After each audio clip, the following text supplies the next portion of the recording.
on, got to be strong. Maintain your A game till the pressure's gone. Rise up like the sun at the break of dawn.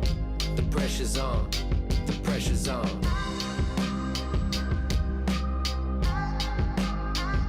The pressure's on.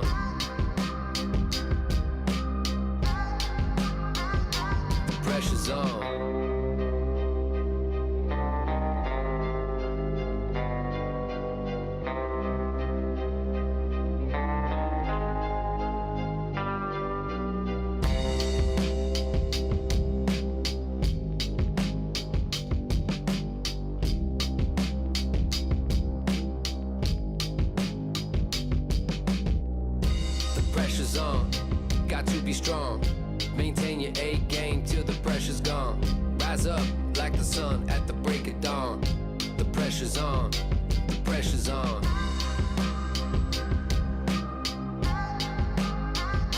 The pressure's on.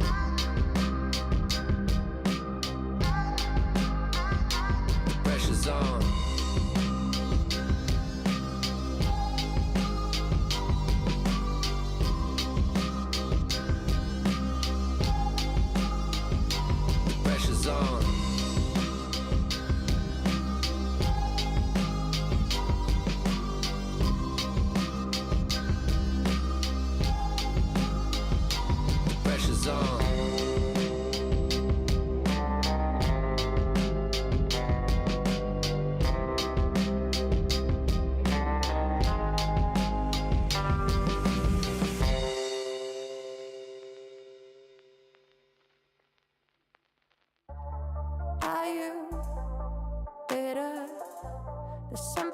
The way you sound, just like you do.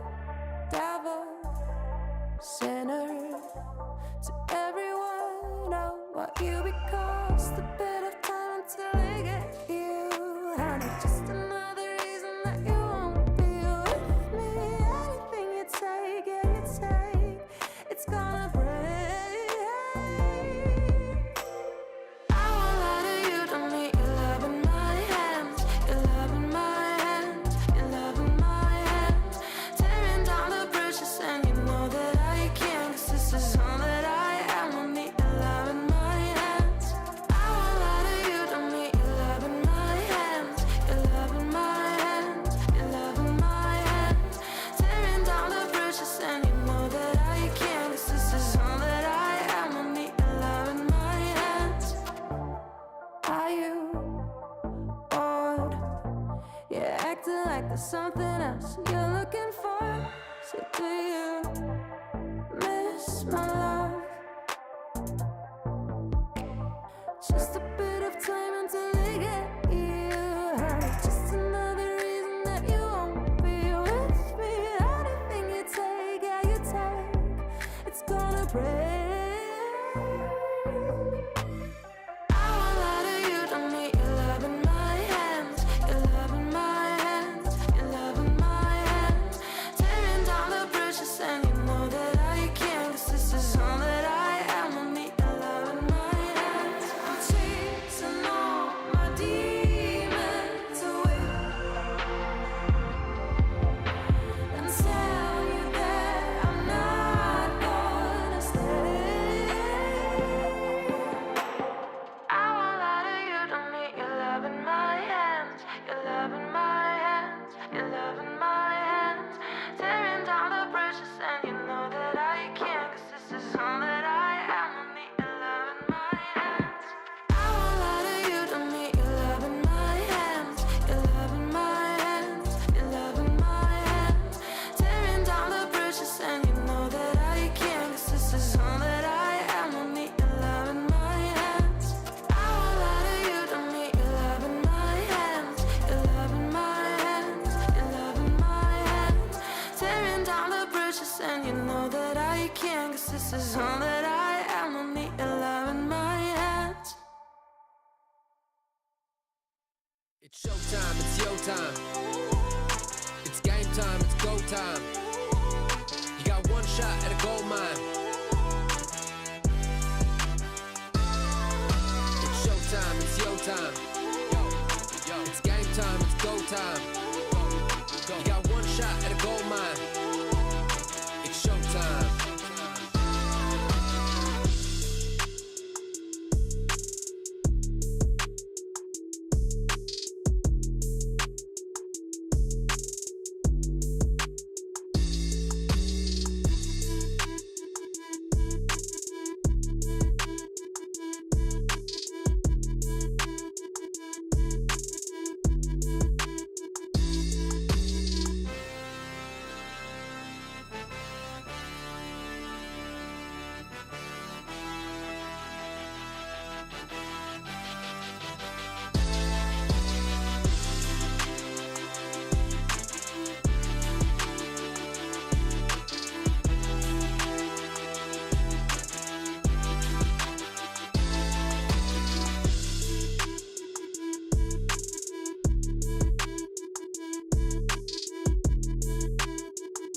showtime, it's your time.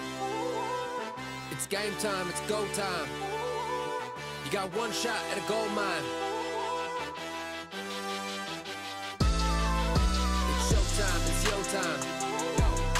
It's game time, it's go time. You got one shot at a gold mine. It's showtime.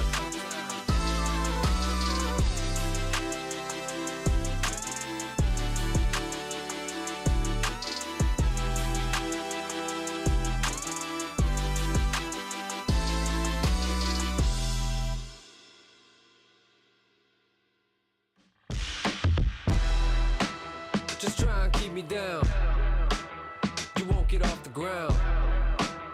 I never lost a round. Hand over the crown, son, cause I'm taking over now. Just try and keep me down. You won't get off the ground.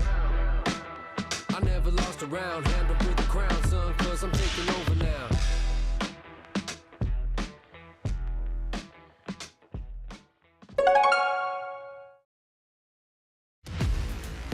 We've got the Queen ability still intact. A couple invises left. This is actually not looking bad. And there it is, my friends. Elevate are securing a first match victory.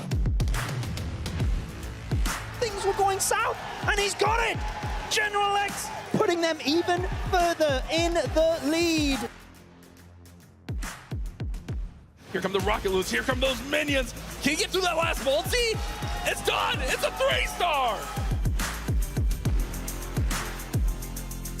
He's trying to hold his breath. Is it enough? The Queen's not going for the ricochet cannon, but the war is there. No, he's got it. Celebrating, and he's gonna get the 3-star for Tribe Gaming.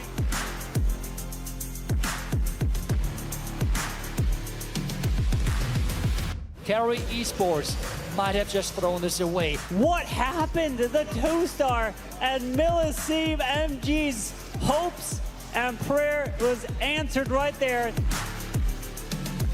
XiBai are going to do it. They're going to take out Na'Vi. He wants to win on the 3 stars. Can he actually finish it out with a 3-star? Either way, they've got the victory, and he's done it.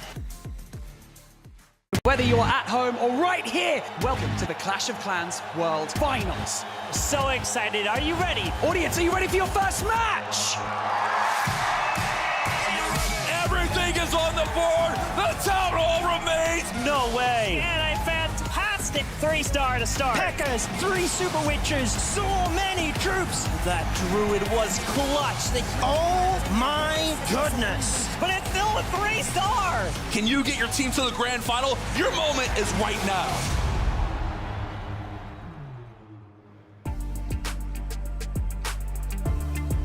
As the smoke clears after our first day of competition, 2 teams have already been shown the door.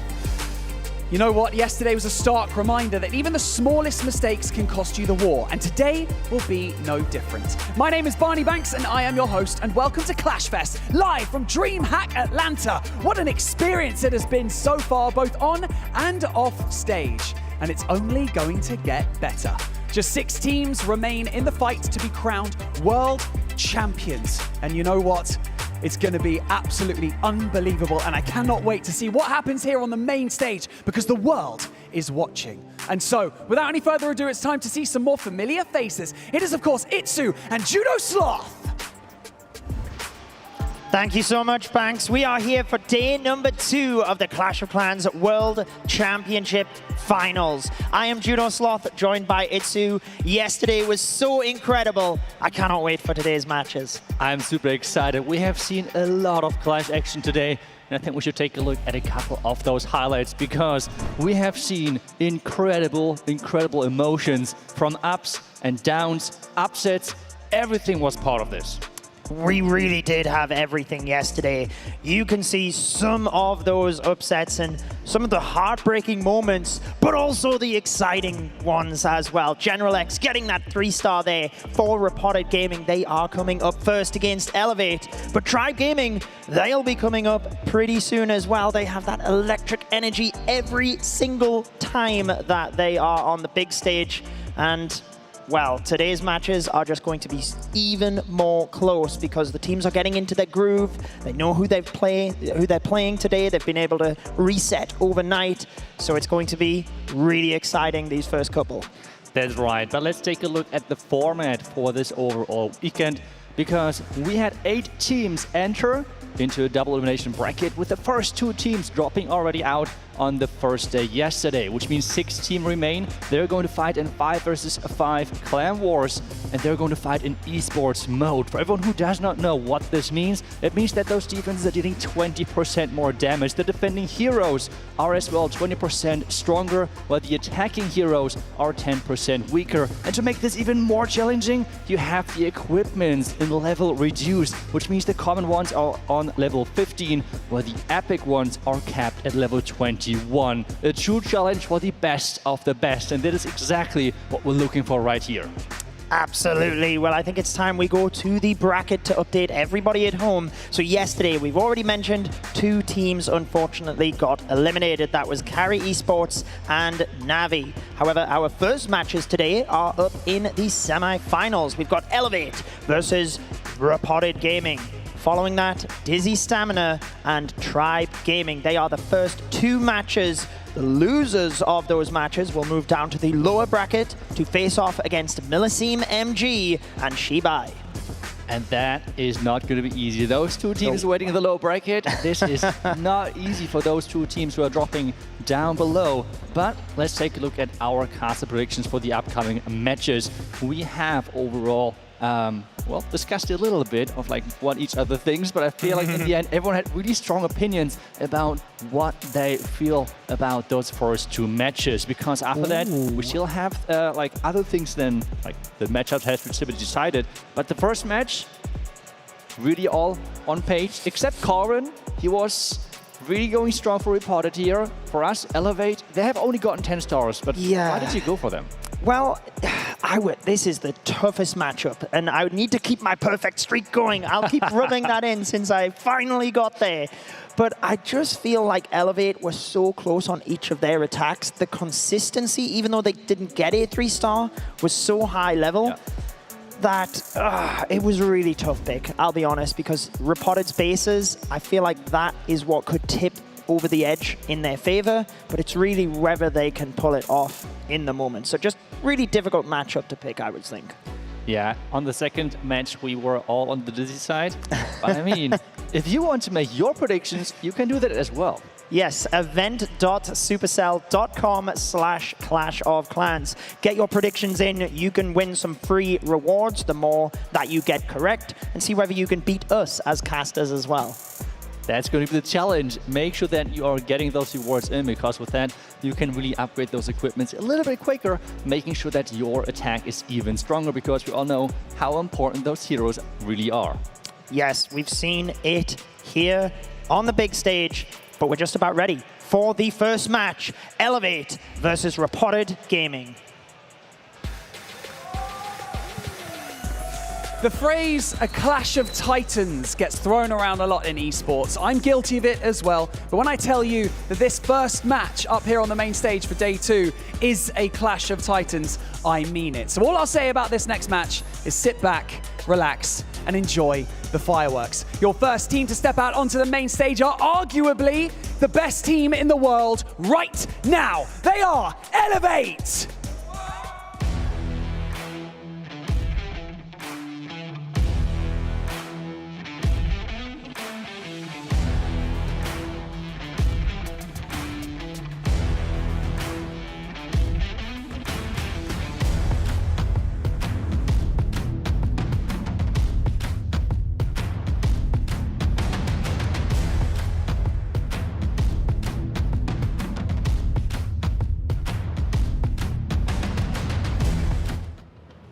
They are Bernal, Celinio, Leo, Pato, and Max.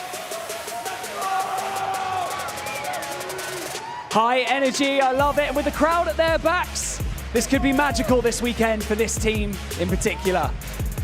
Ladies and gentlemen, next up, their opponents stepping out onto the main stage are your reigning world champions. They are Repotted Gaming.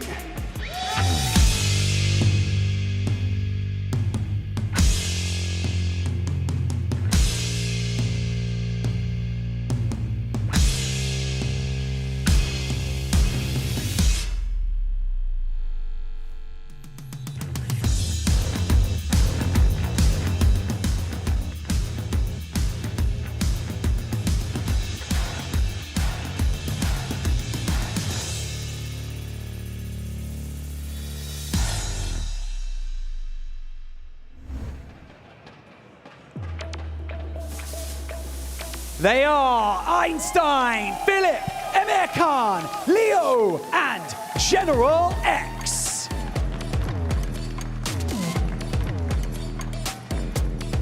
Yesterday, we talked about how experience can be a defining factor up here on the main stage, but both of these teams have that in spades. So if I'm being totally honest, I think that predicting this match is kind of out of my jurisdiction. We're going to need some bigger brains for this one. So why don't we head over to Itzu and Judo Sloth to break this one down. Well, we shared our predictions. Let's see whether it happens. I love watching the players moving out onto the stage now that we're live in person for the finals. And it's also great just to see how the different teams preparate, whether they come out just nice and solid, focused, high energy, try and get into your opponent's head. Different teams have different ways of dealing with things, but we are going to be getting into this match momentarily. Yeah, and I cannot wait. I mean, Bang said it right. This is a clash of titans because those two teams have done incredible, not just over this year, but over the years, because we have a ton of veterans on the lineup. And we're starting things off with the lineup of Elevate. I mean, they were the most dominant team over this year. Qualifier after qualifier, dominating the scene. The question is, can they now do it? Because yesterday they have won, but without a single 3-star.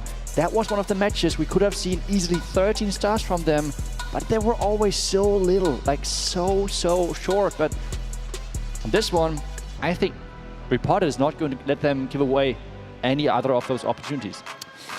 Yeah, I mean, we both picked Elevate, but I feel like they have to convert those triples. If they fall short the way that they did, Repotted are not going to slip up, and they are going to be able to get a couple of triples on the board, I would say. Leo, Einstein, General X, Phillips, American, they are all stacked with experience. Leo being the member joining the lineup from last year's Synchronic team that won the World Finals. But he's came in, and you can see from the stats, he has been tripling a lot. He's got that high performance, so he's really added to this team as well. That's right, and they are as well one of those teams who like to bring in the fireball. A strategy which we have seen yesterday, really pushing up those 3-star rates, because if you pick the right base, you have really good chances, and everything's coming down to the Flame Flinger. That Siege dominated the first day of this competition. Absolutely, and we alluded to it earlier, and I feel like with Repotted, we always mention their bases, but when you do have teams that have that caliber, it's always great to highlight that is something that they will not be giving up weaknesses, and they really do need to make sure that they've built for the Flame Flinger value. But Itzu, you were looking at the results there. All of our viewers are looking at it. What do you think? I mean, if I'm looking at the results now, I feel like maybe it's not as as even as we were thinking. But no, but all seriousness, if you can really prepare for your opponent, like those two teams in this setup, and play their strength like Repotted with their base building, I think this match for sure is going to be close. But something, a trend which we have seen as well, Repotted really heavily focused on their defense, because on offense they usually maybe get 10 to 12 stars. Well, Elevate has this explosive potential where they can get those 13 stars, and this, I think, is needed in this matchup. Yeah, I think they're just going to have to be creative to get those different methods. Going back to the Flame Flinger value, just making sure that there's not going to be an easy Flame Flinger pickup, you know, like sniping a mortar and then you've got great Flame Flinger value. They're going to have to be tanking the expos. We seen yesterday players overgrowthing areas so they could get the rocket loons deep in to take out those expos that are covering the range of the Flame Flinger. So they will have to be a bit creative if they want to use that technique. We've seen a lot of Super Yetis from Elevate yesterday. That's where they just were missing short. It's something we haven't seen from them a lot in the qualifiers. And maybe they've had time overnight to reflect on those attacks, analyze, and see those little adjustments that they can make today. Yeah, that is for sure something, because most of their attacks yesterday, 99, 98, 97, I think twice. So they had so many close attacks, and the question is, were they able to really get rid of those nerfs, make sure that they're concentrated, and get ready into this matchup, because we are. So let's go to the stage. Ladies and gentlemen, it is time for our vibe check today. How are we feeling, DreamHack Atlanta? We good?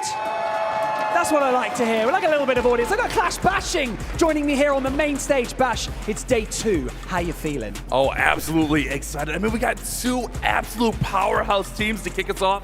Like, how can you not be excited for this? Okay, the excitement is real. I feel like with a match like this, let's be quite frank, okay? You can throw all the marbles in with this match because the lower bracket is that buffer that both of them have. They're not quite out of the competition, whoever loses this match. But who have you got your money on?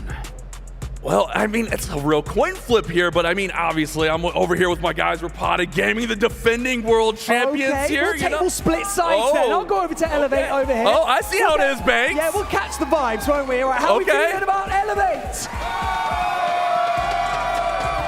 Oh, no, come on, guys. These are defending world champions. Make some noise. People are feeling hype about this. Okay, we can talk about this. Reigning world champions 2023. How you feeling? Reigning world champions right now, Banks. He's got me. He's got me on that one. He's got me on that one. Okay. As always, we've done your audience predictions for all of you guys here, and of course, a lot of you at home as well.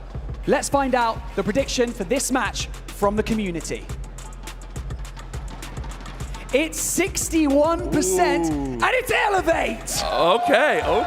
I mean, I feel like that's fair. This is a little bit of a coin flip, but, you know, I won't lie. It was hard for me to pick this matchup. Yes, of course. You know what? We've all said it already. 2 powerhouses on the main stage. It's all going to come down to those little micro elements. It could be, it's a minefield out there, let's be honest. One misplaced, and it could be curtains, Bash. Tornado trap into some spring traps, and that RC gets thrown off. You never know. I mean, these 2 teams are really great base builders. I think this could be a defensive matchup. I'm excited for it. I love it. Well, without any further ado, it's time for your first match for day 2 of the Clash of Clans World Finals. Itzo, Judo Sloth, take us in. We are so ready, the same as those players, because we are right about heading into the first attack of this epic matchup. We have Leo starting things off with some Root Riders and as well with that Royal Champion charge. It seems like with Rocket Loons to make sure that any baits maybe are not as effective. Absolutely, you can use those Rocket Loons so flexibly to set up the pathing of the Royal Champion. Does have to turn a couple of defenses invisible to push her right into the Expo and Ricochet Cannon. But like we were talking about before, you can use the Rocket Loons to set up Flame Flinger value as well. What? That defending Archer Queen is for sure a paid actor, luring that Royal Champion into that compartment without any redirect needed whatsoever. And this now means there can't be any traps. He's even avoiding the Giga Bomb. Oh no, not getting that merge cannon. The question is, how important is that? Because the funneling, the ring is interrupted. He's got that interrupted, like you said. You never want to leave your Royal Champion too long and then take too much damage, lose the Fox. You do want to recall. He's thankfully able to pick that Ricochet Cannon up without too much issue. And you notice the Overgrowth then pushing the Root Riders around the Town Hall, but that should wear off in a pretty good time depending on how he gets through these Ice Golems. Yeah, and so far, those healers are stuck on the heroes, which means the Root Riders at this point have mostly went down. The King and the Queen on the top, they're trying their best. The Overgrowth, as you said, woke up again, which means the Town Hall is the next target. Royal Champion is right there. She's about to take it down, but like you said, the healers are on the Royal Champion, and now the healers are getting battered by the Town Hall defense. They will be going down pretty soon, and then he's only got the hero abilities to try and push through the back end of this base. Redmine taking down another healer, which means he is only relying on the last 1 to 2 healers in this army composition. More wall breaks are coming in, but they're targeting the outside. The last healer going down. At this point, it's all about this back end, which is looking stacked with another Poison Tower and the defending Minion Prince. Poison Tower will throw. There it goes, just to slow everything down as well. We've got the defensive hero Monolith in that of the Minion Prince, and the Monolith right behind both of those, dealing such high damage. So things will fizzle out in the center here. It's really how much value he can get with the Barbarian King on the outside of the base. Not a lot of non-defensive buildings down there to drive the percentage.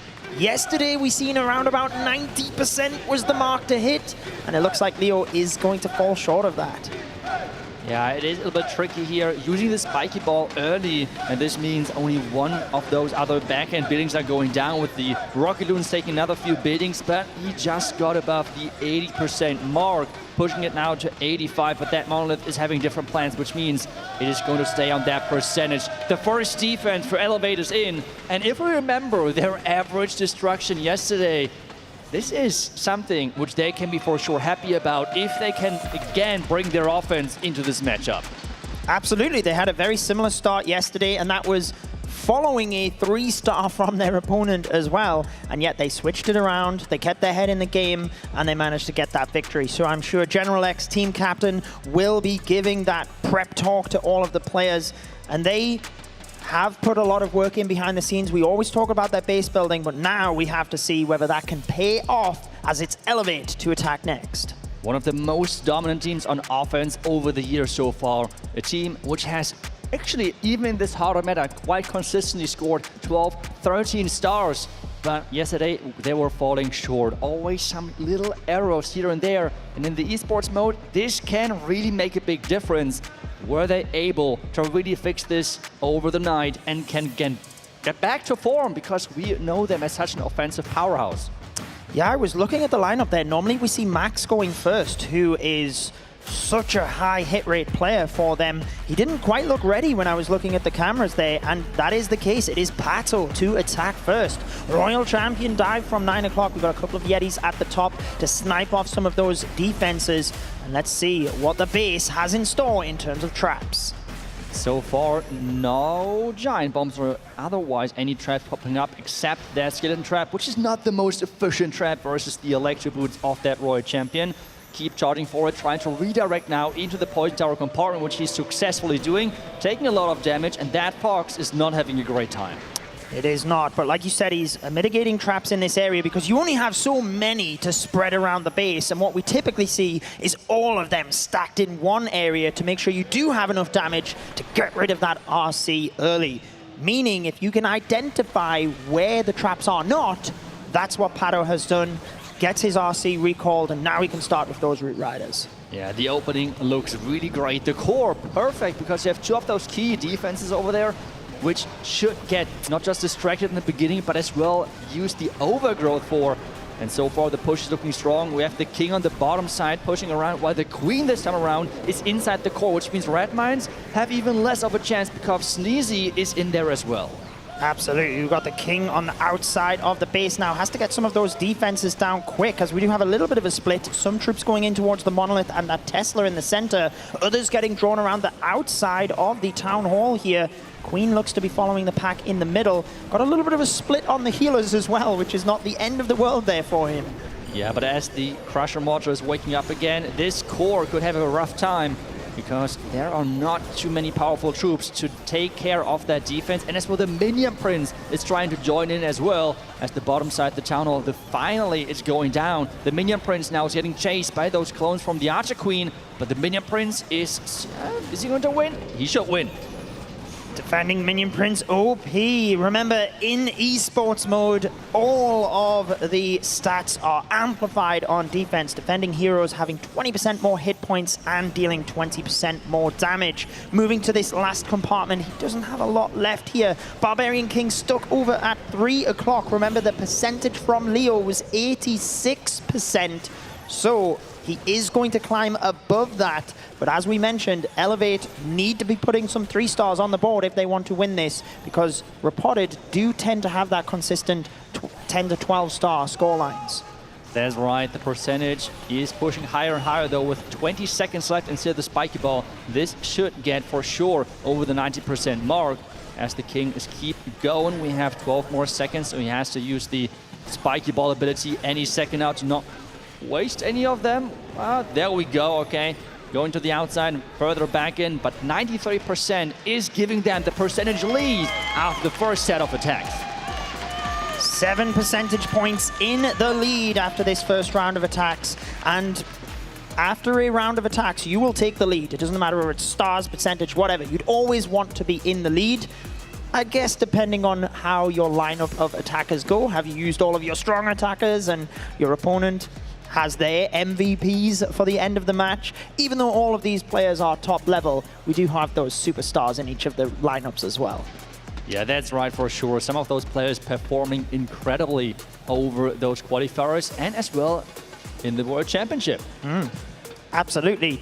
Well, it is back across to Repotted Gaming. Who is going to be next on their lineup? Because both of these teams do have quite a bit of flexibility in who they perform. I think American normally goes quite early on in the lineup. It is him that is going to be attacking next versus Max's base. That's right, and we are seeing the Root Riders again. He's opting into only 3 of them, but for that, he's as well adding a Lava Hound to trigger one of those Poison Towers, because remember, Poison Tower are counting as defense here, so they're dealing more damage, so they are in a crucial defense to handle with your troops. But right now, we see the first couple of traps popping up. He's skipping some of those buildings to make sure that he's getting even more value with this Electro Aura. Now redirecting and getting right into that Fire Spitter. Absolutely, more giant bombs in this compartment, but not enough to wipe out the Spirit Fox as of yet. The Royal Champion can slowly increase her hit points back. Spirit Fox holding on. I don't know, he just lost her.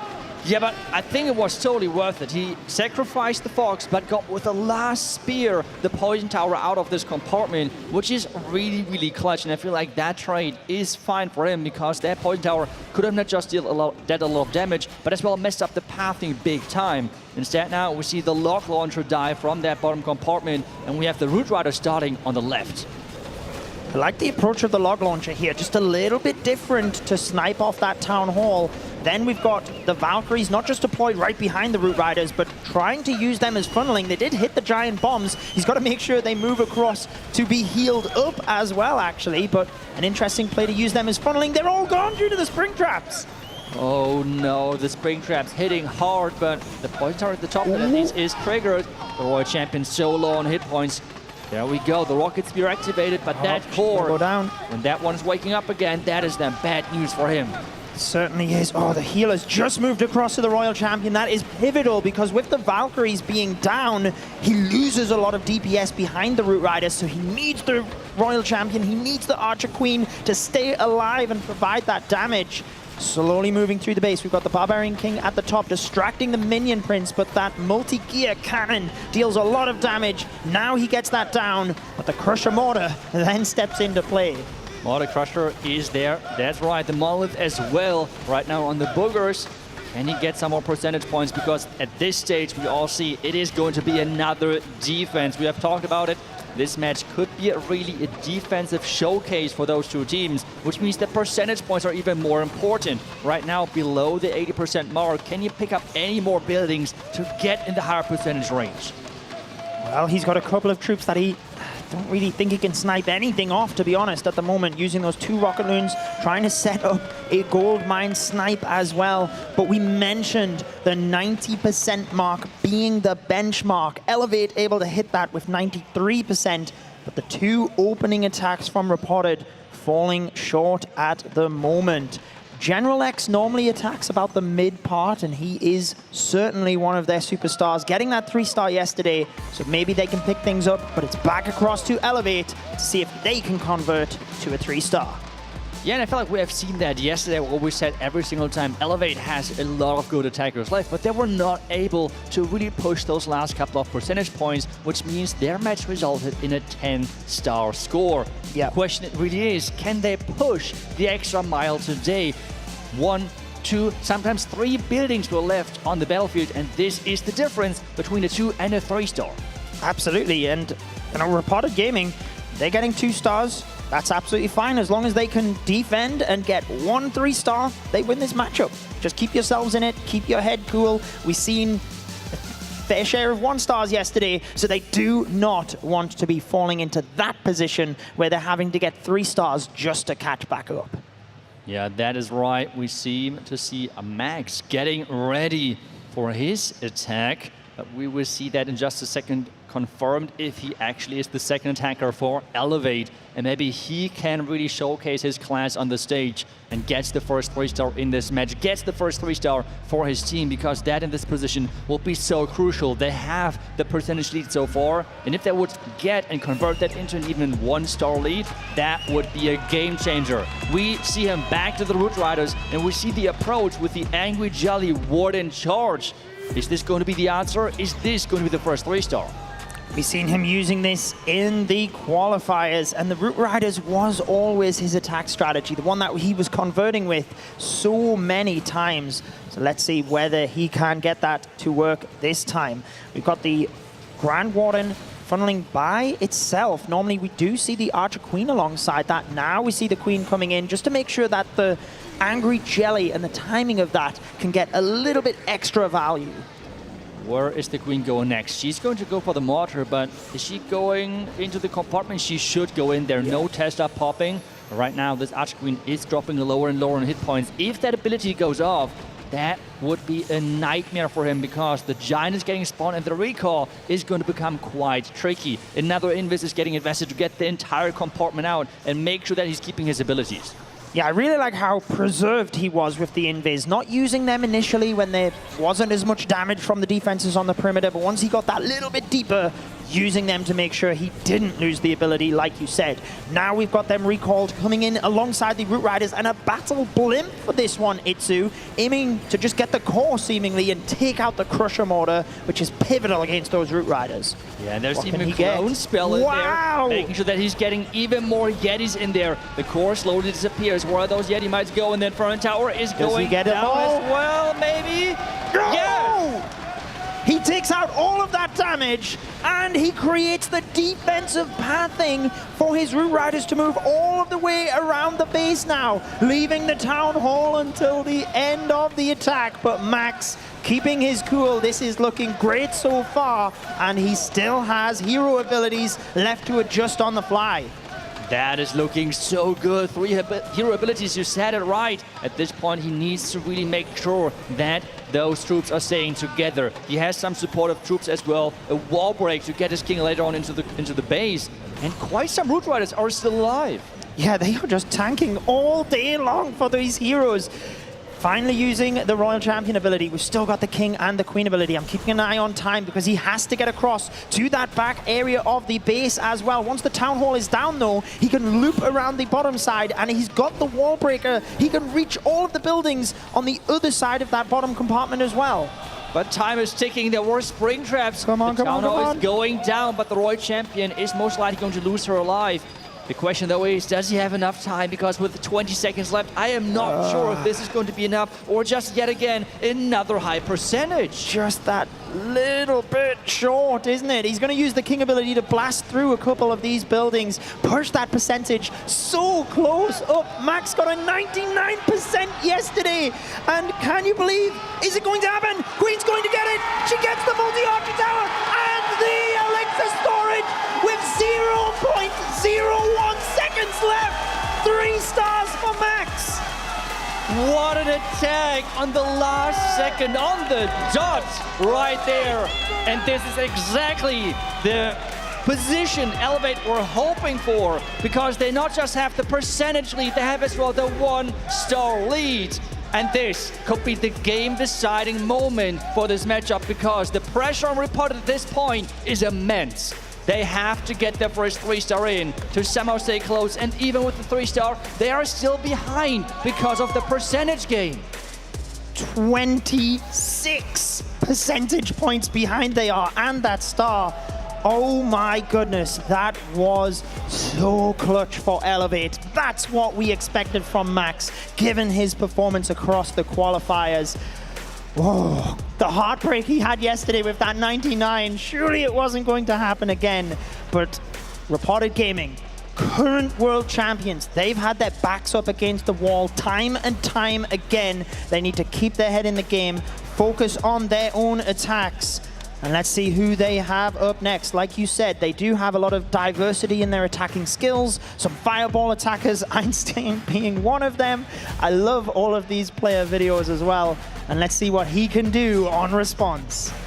It is going to be the fireball, and yes, it is. 3 earthquakes in the mix.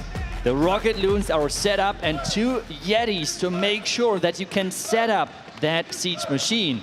We have the fireball, we have the test at the bottom side to really trigger traps, make sure that this opening is as safe as possible. And so far, he's just investing those rocket loons, but he has not used the warden just yet, and we have seen so many times time is an important factor. There goes the fireball right under the monolith, catching those merge defenses right next to it. And this means, wait, where's the warden going?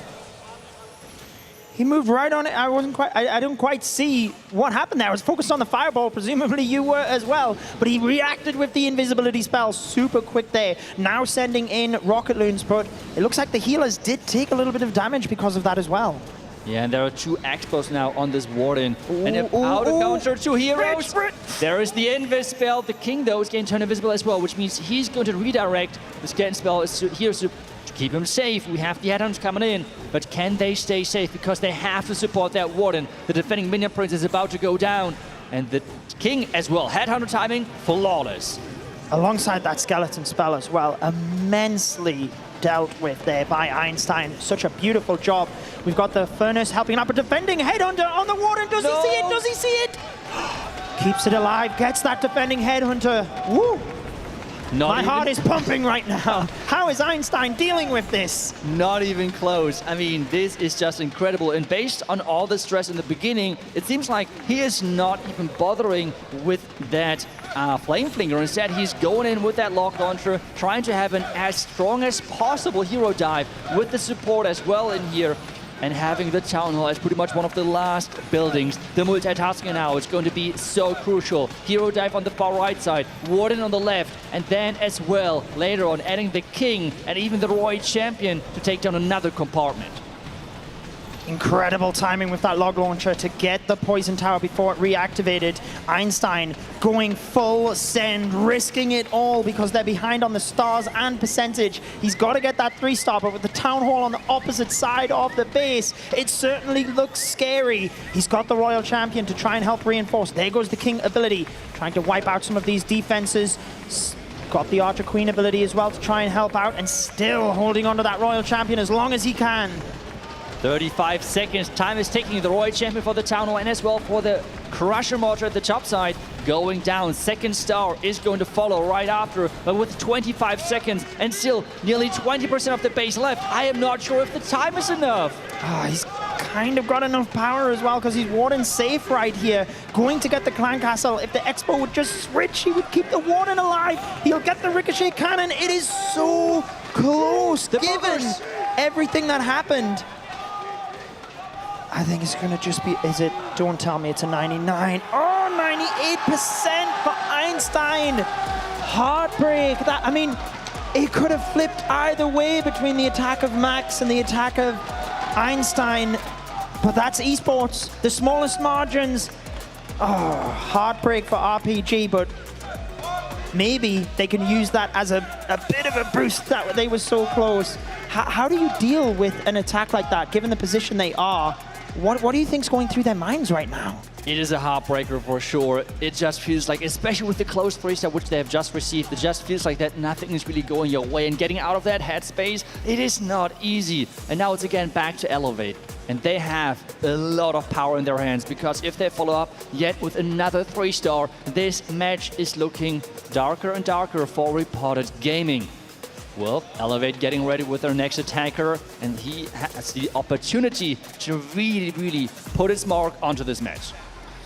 Play it safe as well. Make sure you're not doing too many risks at this point. Leo, it is, like you said, a 3-star here. We've seen it throughout the entire Elevate lineup.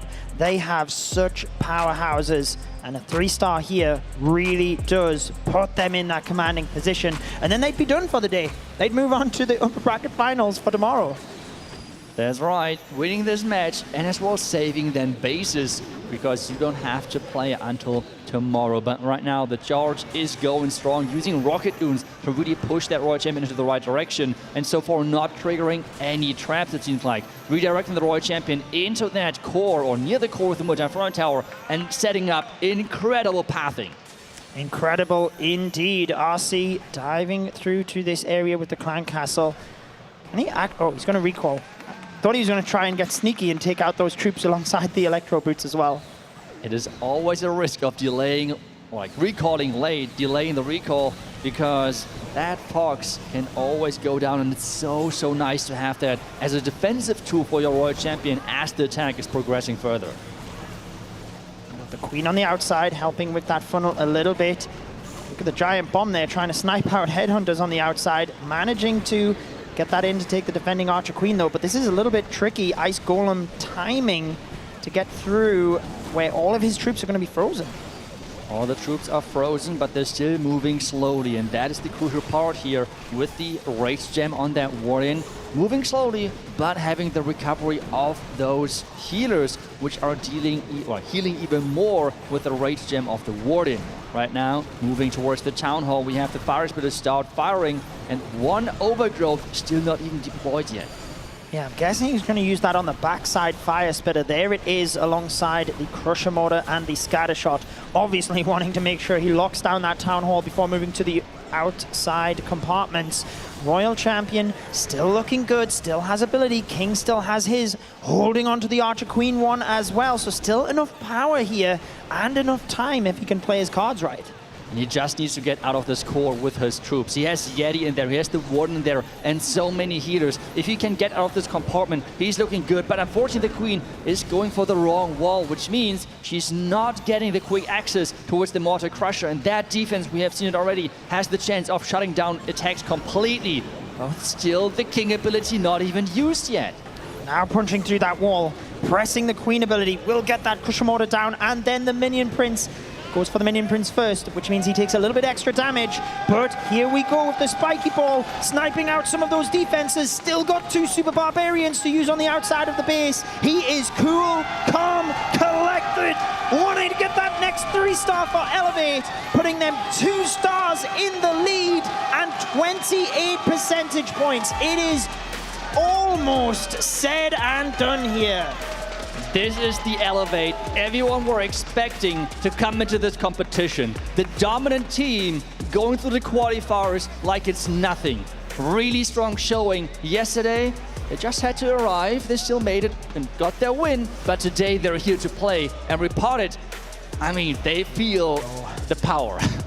Absolutely. I mean, at this point, Repotted have to 3-star their next attacks. And they need 2 huge defenses to keep up or catch up on the percentage points as well. So they really do have the pressure. Normally, or yesterday in the lineup, we've seen General X attack and then Philip. Looks like Philip is prepping a little bit more than General X here though, unless General X is just not feeling that pressure. We have seen some players really being there you go. resistant to the pressure. And General X seems to be one of them. Can he do the first part which needs to happen for the miracle run? We have seen crazy comebacks yesterday. We have seen matches where hope was gone. But we have seen matches which are getting turned around. This needs to be the start, and Super Yetis are his choice to take down this base. Using the Yeti instantly to quickly get that Flame Flinger in. You mentioned it in the last attack of Einstein where he then changed his mind, and that's because if you're using the Flame Flinger, you need to actually let it have the time to work and get you that value. If it doesn't have the time, it's not going to be able to. But look at his Warden on the right side. The ability's gone off. Oh my goodness! I thought he was going to be safe there. This is always the issue with doing multiple things at the same time. You saw he deployed the archers at the top side, which means he was concentrating on where can I already place cleanup for this Flame Flinger, and he did not pay attention to the Warden. In this esports mode, already one of those merge defenses can be really deadly to the Warden, and with losing that eternal jump ability, that is going to be a big power loss for the core of this base. I mean, the issue is, does he even, I mean, he has to, right? He has to follow the plan, but his plan was to go all of the way through the base to the Town Hall. Now he doesn't have the Eternal Dome for in the middle of the base. That's risky to get all of the way through the Town Hall now. Does he rotate the plan? Does he continue to go full send? They have to get the 3-star, so I guess he has to. This could be devastating, but let's see if he can hold it together. He has to take the risk and he has to approach from the far side. The top side was perfectly funneled, really nicely done there. Losing the tone though might be what is the big difference maker in this attack. So far though, the attack looks beautiful. Can he overpower this? The Giga Bomb going off. We have the defensive clan castle coming in. The Rocket Dunes are getting overpowered quickly. The jump leading into the back end, but the Crusher Mortar is firing. And those Super Yetis, they're suffering, or are they alive? They're alive. They are alive, they're moving. If General X does this, he is just, he's on another level as it is. But oh my goodness, using the King ability, he will get the Town Hall. And look at the Royal Champion charging down the far side of the base. He's still got the Archer Queen ability and a freeze. General X, what is this madness? What are you doing to us? How to keep the suspense? What a Clash of Clans player he is. Offense, defense, when things go wrong, it doesn't matter. Cool, calm, collected, 3 stars. General X really is on another level. He really is dragging his team back into this match. He does not want to give up. It doesn't matter if he's swagging the Eternal Tome or something. He is just staying calm and as well trying to turn around the attack. What an impressive showing by him, getting his team back into this match. And now it's back to Elevate. I mean, they are on a roll. And they have the potential now, getting 1 out of those next attacks being 3 stars, and the match will be over. But we have seen 1 stars, crazy upsets. Is this going to happen again? Wow, I mean, Elevate cannot take any risks here. They are still in the driving seat. Get those comfortable high percentages. Even if your 3 stars don't convert, they are so far in the lead on percentage points.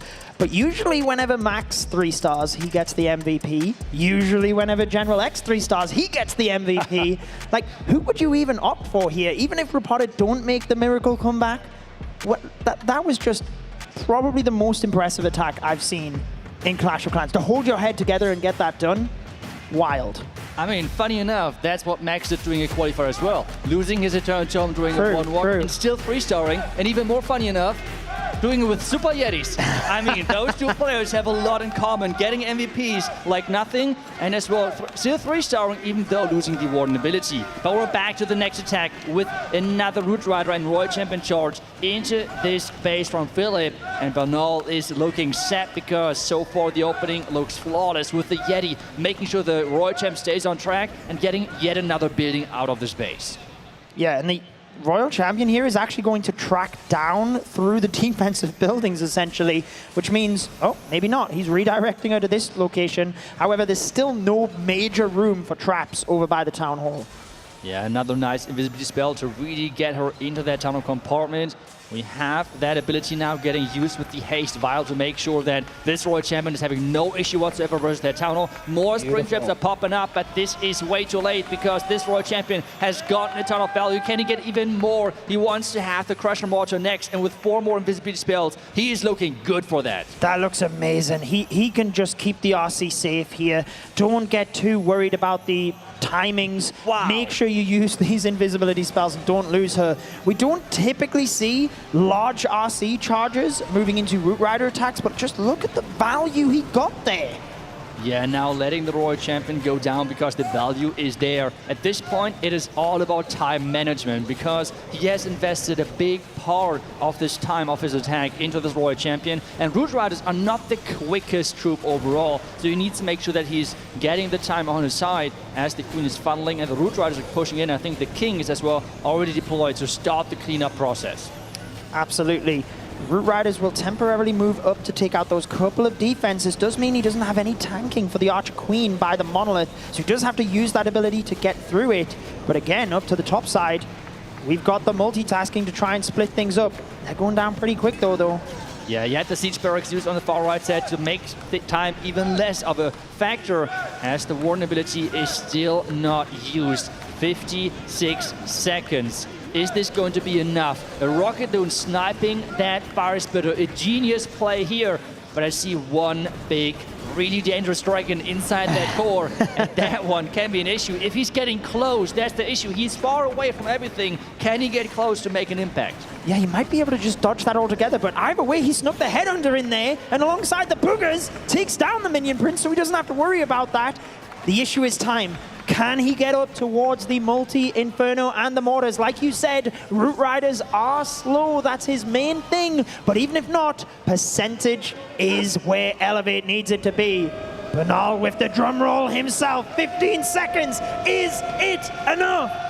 Oh, 10 seconds. The Inferno Tower is still having a lot of hit points. 6 seconds. 5, 4. He is celebrating. And this is another 3-star for Elevate. This is a masterclass by them.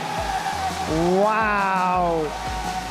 That is the Elevate we expected yesterday. They have converted those attacks that fell just short.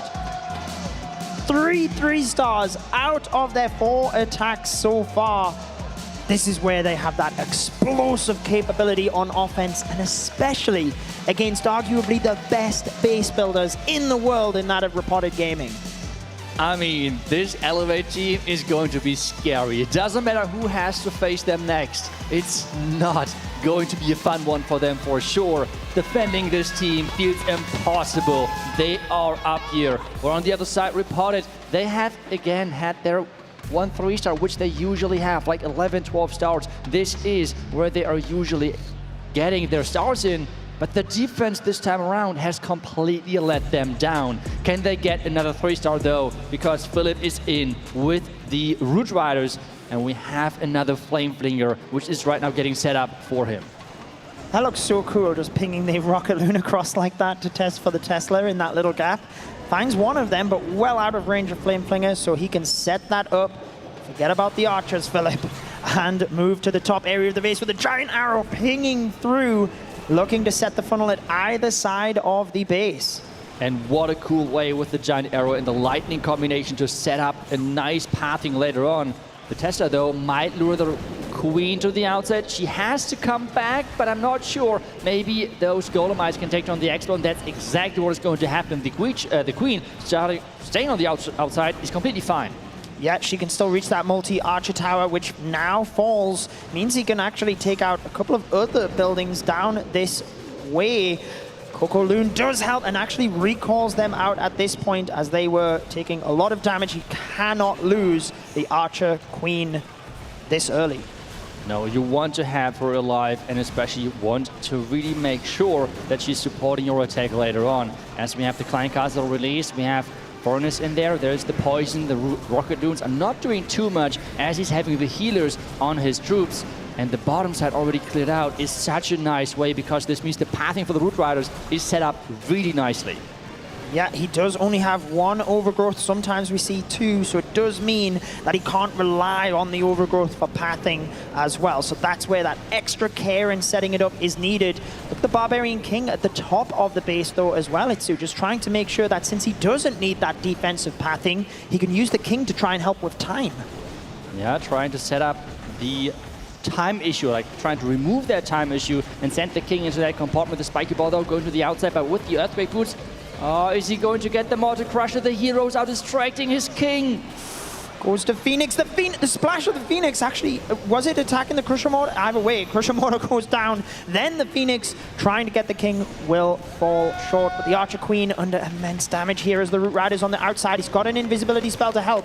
Rocket Spear goes off from the Royal Champion. It is looking good here for Philip if he can get through this final little bit of defenses. The Spirit Fox turns his RC invisible, and he will push through these final few defenses. Bittersweet attack for Philip, getting that 3-star, but knowing that Elevate have this war in full control.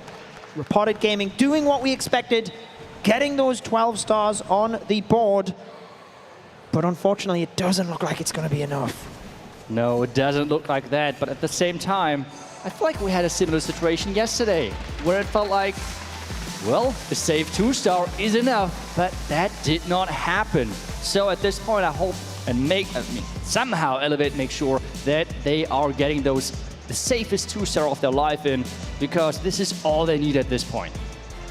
Absolutely. I think they could even win on a 1-star if they got the percentage of it, but hey, 2 stars, get it done.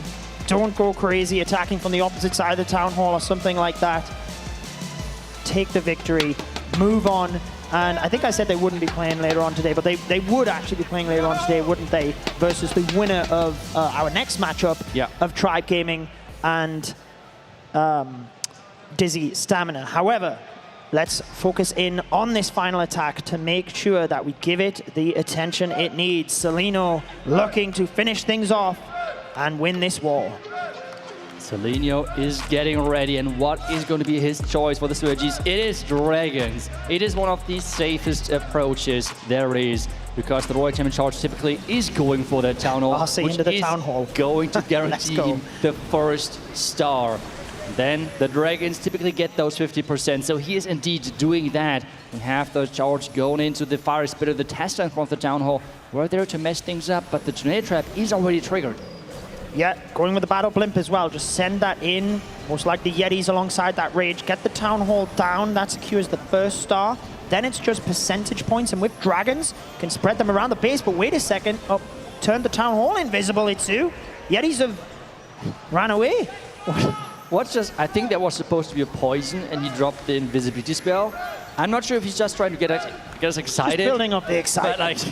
But like, well, the Town Hall is staying left alive, at least for a moment. So let's hope that some Dragons or something are going to come back. The first Dragon working on the cleanup on the far right side as the Royal Champion going down. No more spells at this stage of the attack, and he still needs around 25%. I would maybe funnel the buildings across 4 o'clock here and send the Archer Queen into the Town Hall. Just use the Dragons across the bottom side of the base or something. Let's see what he chooses to do, because if you push the Dragons into the Town Hall, well, you got to make sure you get enough percentage flying into that area. Dragons in from the top.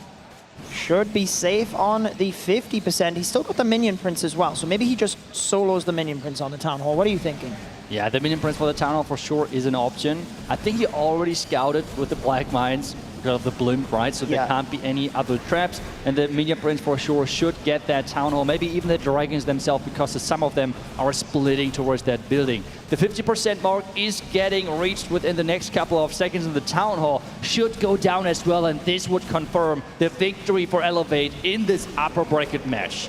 Absolutely, and I love how safe he's being here as well, not worrying about the 3-star. There is the 2 that he needed. Relief on Seleno's face, making sure that they get that victory.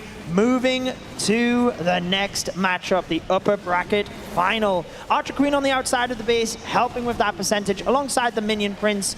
Doesn't want to damage his stats too much, but humble enough to make sure that he gets the job done, and it's Elevate winning this matchup. And it's always impressive to me, because I feel like a lot of pros will always just say, I still got that with the 3-star plan, right? But really, all he had to do is get the safe 2-star for his team, and really showcasing that he is that team player. Getting the safe 2-star made it interesting for us again with the 1 invis, but come on. We love him for that, that's for sure. Seleno confirming that victory, and this means Repotted Gaming is dropping into the lower bracket. Incredible by Elevate. That is what we expected. I think there was a few nerves around their performance yesterday. Could they actually come out today and do what we expected? They certainly did. Elevate, your winners over current world champions Repotted Gaming, explosive 3 stars, and a super impressive performance. Really impressive, that's for sure. So far, there was only one other team with those 13 stars, and that was XiBai in the lower bracket yesterday versus Na'Vi. So they're now the second team to really get across this star amount. And, well, that is really, really important, because I feel like later on in the competition, those 13 stars are going to be this deciding mark of stars you need to catch to get those victories in. But I think we should send to the stage and hear it here from the MVP, voted from many, Max. Thank you so much, Itsu. Of course, I got Max here from Elevate. Max, what an incredible match, you know? And I've got to say that it was a really formidable opponent you were going up against straight away on the dance floor up here. What does this win mean to you guys, especially against a team like that? This win means so much. I mean, yeah, being in the upper bracket finals is so huge for the whole tournament. Repotted Gaming, they're an excellent opponent, the former world champions, and I really respect their base building, and they had some great attacks on some of our toughest bases. I respect them a lot, but I'm just so glad we won. Now, I wanted to talk to you after this match in particular, because we've got to talk about yesterday, the 99%. You were so close. Today, a triple on the 0-second mark. What was going through your head at that point? With the crowd went wild, then they went quiet, then they went wild, then they went quiet, and everyone was like, is he going to make it? And we couldn't see in your face, because obviously you're facing your screen, of course. Tell me what was going through your head, and how was the experience up there when they finally secured the triple? I mean, the start of the attack went well, but as I was getting close to the end, I thought I was going to run out of time. But the King ability, it damaged the defenses, and the Barbarians able to take down the storage, and the Queen finished everything off. I couldn't believe it. I couldn't believe it. You're going to be competing again later on today, right? You're going to be competing in that upper bracket final. One more victory, and you've got a spot in the grand finals tomorrow. Who's been we've already spoken a little bit about, there's some language barriers a little bit between you and the rest of the team, but you've been trying to learn some Portuguese. Who's been the motivator, or who's been like the emotional backbone for the team when you guys are like backstage preparing to come out onto the stage? I'd say we're all pretty calm. We're all just focused on our attacks and getting ready for the matches. I'd say Pato, he helps me a little bit. He speaks a little bit of English. Leo as well, so we communicate a little bit more there. But we all do well together. Max, you've been incredible so far. Thank you so much for joining me here on the main stage. Everyone here for Max and for Elevate going through to the upper bracket final. Don't go anywhere, because we're going to be breaking down that war in a little bit more detail over back with Itsu and Judo Sloth. I always love hearing Max with the interviews. Great to get that insight. But we are joined up here on the desk by Clash Bashing. You were hyping up the war beforehand there. What did you make of that matchup? I mean, that was a crazy, intense matchup, like just fireworks right out the gate. You gotta love a matchup of juggernauts like that. I mean, former world champions, current world champions, just such a good match. I think it lived up to the hype. That's for sure. I mean, the back and forth at the beginning, the close attacks in the beginning, but then Elevate started to delivering. I mean, it was just so impressive to watch. To see them go the extra mile compared to yesterday, we had them always falling short, the 1-2 beating mark, but today it worked out for them. Yeah, you can see they're getting those conversions in, and it could have very easily been 13 stars for them yesterday, but they managed to do what they needed to do. Repotted Gaming, I mean, they put up a great performance, to be honest with you. That's kind of what we expected from them. Just again, those opening attacks letting them down that little bit, and I guess the defenses overall, but great performance by both teams. Obviously, especially Elevate getting that victory. Yeah, I wouldn't want to have to face either of these tournaments a little bit, or either of these teams rather, later on in the tournament, but obviously Elevate will move forward in that upper bracket, and Repotted, they'll go down and play for their tournament life a little bit later as well.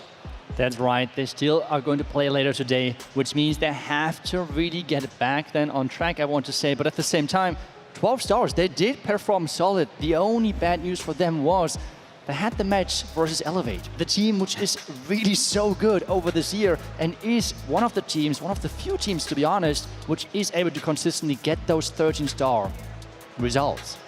Yeah, they've got that consistency and caliber across the board to be able to do that. So in order to beat them, you have to be defending and putting up those stars yourself. However, I think you alluded to the bracket there. We should take a little bit of a look at that so we can update everyone as to what the matches are going to be today. That was our first matchup. First of all, though, I'm hearing MVP. Let's take a look at that. Who else? It is, of course, Max. So I feel like whichever team would have won, it would have been Max or General X. Props to all of the players. But yeah, I mean, Max getting that initial 3-star for Elevate, getting the momentum going for them is essentially where they were able to put their foot down, keep the gas going, and get that victory. It was a huge momentum moment. I was sitting down there in the crowd, and the crowd went insane at that moment. But let's go ahead and let's look at that updated bracket. In our upper bracket, Elevate now move on to that upper bracket final. They'll play the winner of our next match, DIZI XiStamina versus Tribe Gaming. That'll be coming up next. But moving down to the lower bracket, the loser of that next matchup will play against Millesime MG in an elimination matchup. And then we'll have Repotted playing against XiBai in an elimination matchup. And I will be honest, I'm a little bit concerned for Repotted. I feel like XiBai yesterday, they did started slow with as well with 1 star in their match, but they were so far as well the only other team now to get those 13 stars within one of their matches. So I feel like they have woken up, they are here to play, and Repotted really needs to make sure that they're going to get at least 12 stars, because versus a team with 13 stars, we have seen it can get close.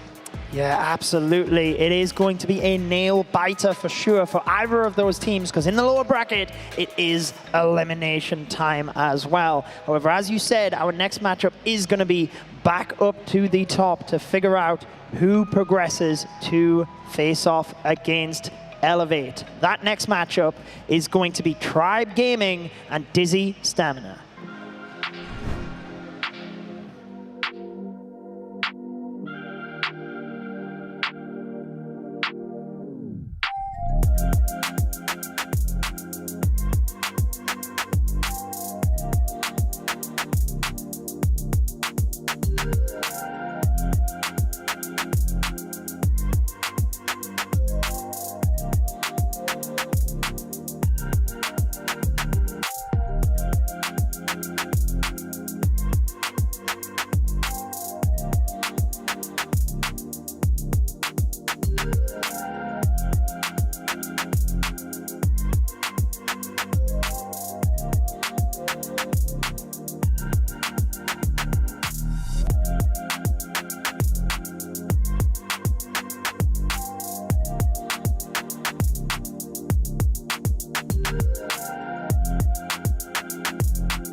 Ladies and gentlemen, we are truly underway right here for day 2 of the Clash of Clans World Finals live from DreamHack Atlanta. As you can see, I'm right here. I'm in the mix. We're having a good time. I wanted to get into the audience. I also wanted to see the view. This is way better. I'm about to say something very British. If I had a chocolate biscuit and a cup of tea right now, watching this is like an S-tier weekend, isn't it, Carbon Finn? How you doing, Carbon? I'm doing great. So excited for day number 2. I'm excited to see you get up there in that caster booth and see you work. I've also got a very special guest next to me, the man who is at front and center every time I'm on the stage. What a dude. Beats, how you doing? Hi, man. I'm so good. Okay, where have you traveled from and who are you supporting, apart from Itsu that you can see on the shirt? Obviously, Itsu. I'm traveling from Germany with a couple of friends, supporting obviously the German players like General X, the whole Repotted and Tribe Gaming team. It was a tough opener, wasn't it, for Repotted Gaming? We knew that they were going to be going up against a powerhouse team in Elevate, but they did well. But, you know, they're going to have to bounce back later, aren't they? They're in the lower bracket. Do you feel like they can do it? It was a little bit unlucky against Elevate, but I think they will do it. They will do the lower bracket one. Maybe a bracket reset. Oh, I like it. The bracket reset as well. That's going to be a tough feat. Have we seen it done before, Carbon? I hate to put you on the spot right now, but have we seen it? Well, we've definitely seen it in qualifiers before, and Repotted's done it themselves. Well, there you go. See, I didn't put him on the spot at all. This man is an encyclopedia of Clash of Clans esports knowledge. Now, Beats, up next, we're going to have DIZI Stamina. We're going to have Tribe Gaming. Talk to me about this match. You said that you're a fan of Tribe as well. Do you feel like the boys can do it? Obviously, they will do it. They made it to the finals last year. I hope they can do it this year again, but they will do it. Short and simple. I know Tribe were the runners-up last year as well. DIZI Stamina, though, looking very dominant on stage yesterday, right, Carbon? Yeah, they were very impressive, and that's why I actually picked them because of the 3 stars, but really it could go either way. You went against Tribe, did you? DIZI Stamina, Carbon Finn. Okay, you had the spicy takes yesterday, so I feel like people should listen to you. But right now, we are ready to introduce your next 2 teams onto the main stage. First up, a team that defied the odds and the expectations of the community vote coming into yesterday's match. Can they do it again? Once they get on a roll, they show no signs of slowing down. Please welcome to the stage, DIZI Stamina.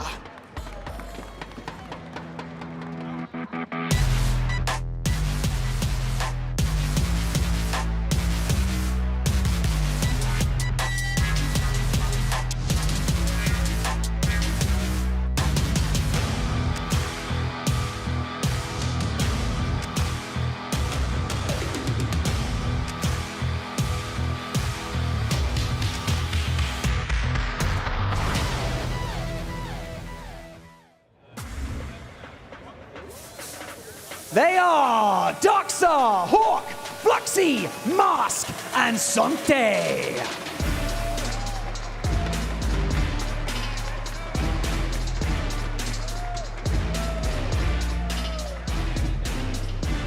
They were cool, calm, and collected yesterday, opening up their war with back-to-back triples. A dangerous roster, to say the least. Their opponents, if you give them any momentum, they are going to go ahead and it will just be over. Let's be honest, a team so passionate that Kronos briefly changed nationalities on stage with me yesterday because he started chanting USA. And that's what you love to see, the passion. It is, of course, Tribe Gaming!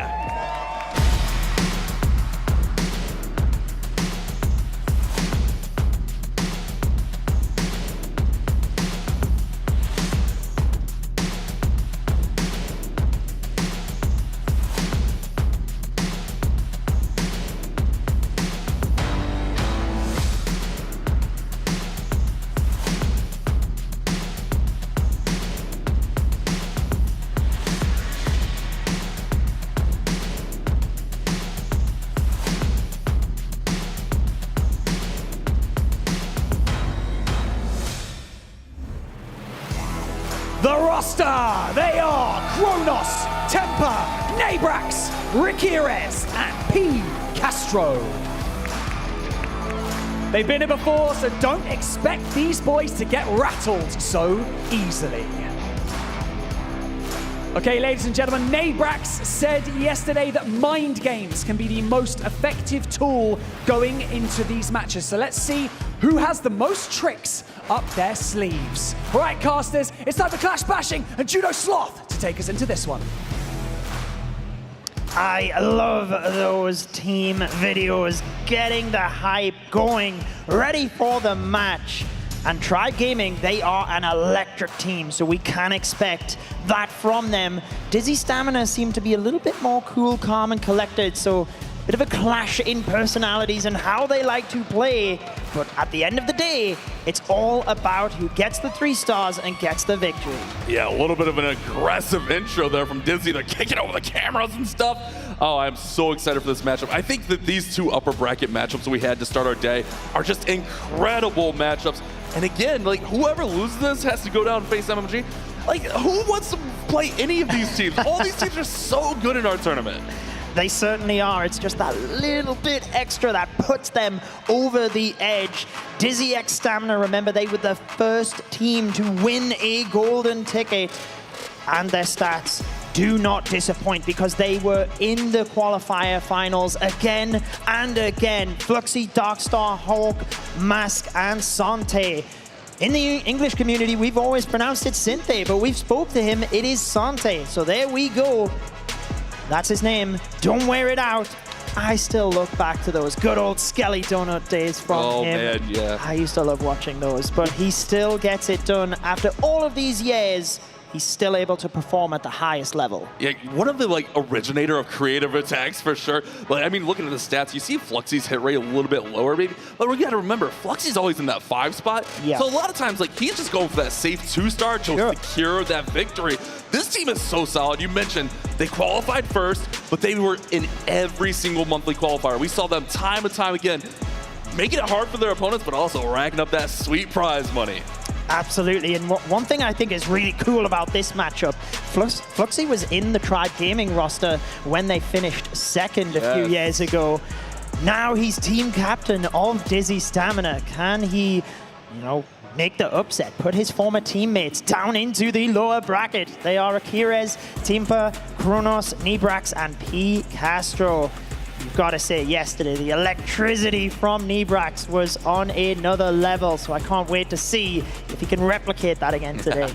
Yeah, these Tribe guys, I mean, they are so solid. And then you add a former world champion like P. Castro. Oh, yeah. I don't think I've ever seen P. Castro smile because he's always business. He's always dialed focused. in. He's a world champion. He's a world champion MVP. He knows what it takes to get it done. And when you bring that kind of pedigree to a team like Tribe, it might be that extra piece they were missing. Absolutely, and you could say Tribe Gaming are kind of on home turf here as well. They've got a lot of supporters here in the crowd. It's actually great to see how many people have turned up for all of the different teams. But check this out, we can look at previous matchups of these teams. Tribe Gaming actually getting the victory on each of those. Okay, I wasn't expecting that. If you had to ask me how they did throughout the season, I'd say probably more of a coin flip. But yeah, Tribe, big advantage. And look at the perfect war in there last season, 2024. I feel like now in esports mode, things are just that little bit different. I know we did have hard mode back then, but it certainly wasn't as critical as it is now. Esports mode is brutal. One mistake, as we've seen in that last matchup with General X, your warden ability can go off when you're not looking for a split second.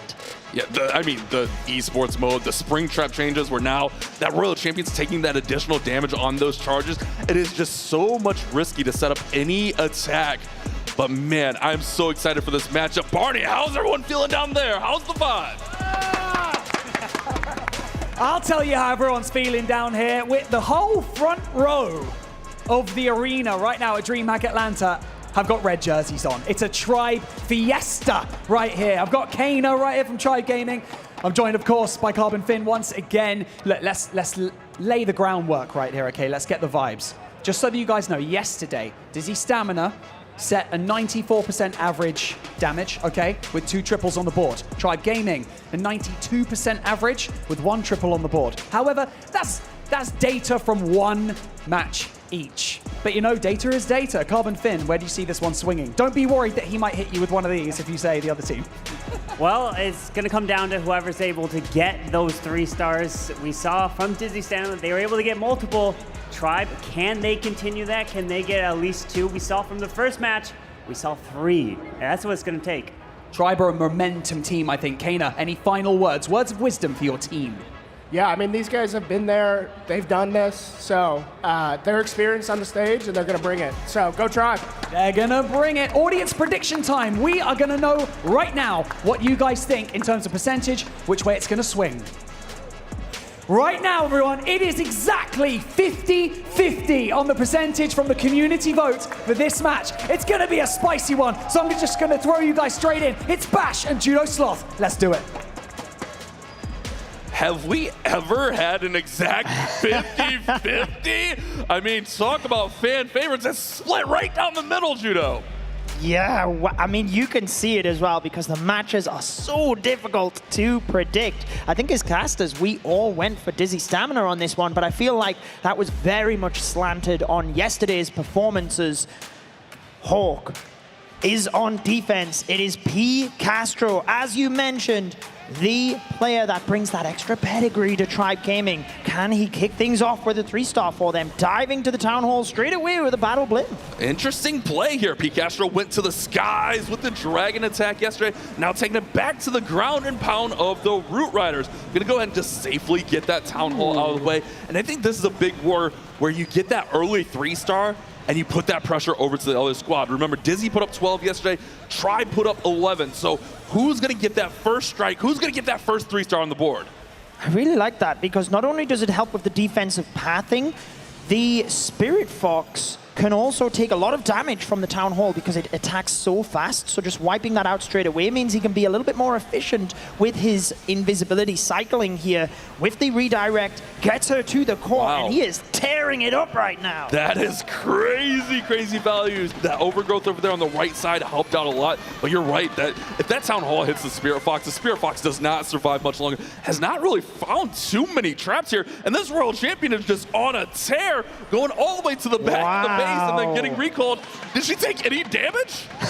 I don't think she did. I think that's what the invisibility spells are for, if you can avoid all of those traps. I don't think DIZI Stamina were expecting the approach that we've seen, and that's where to avoid some of the traps and the bait, you do have to get that little bit extra creative. Now we see the Root Riders diving into this compartment, using the Archer Queen to try and set that funnel on the outside of the base, as they will swoop all of the way around now because the core is completely gone. Exactly. You can see it right there in the middle. No need for an overgrowth because there's nothing to shut down in there. As long as you keep your healers up here and keep that pack of Root Riders tight, he's going to have a good time throughout this base.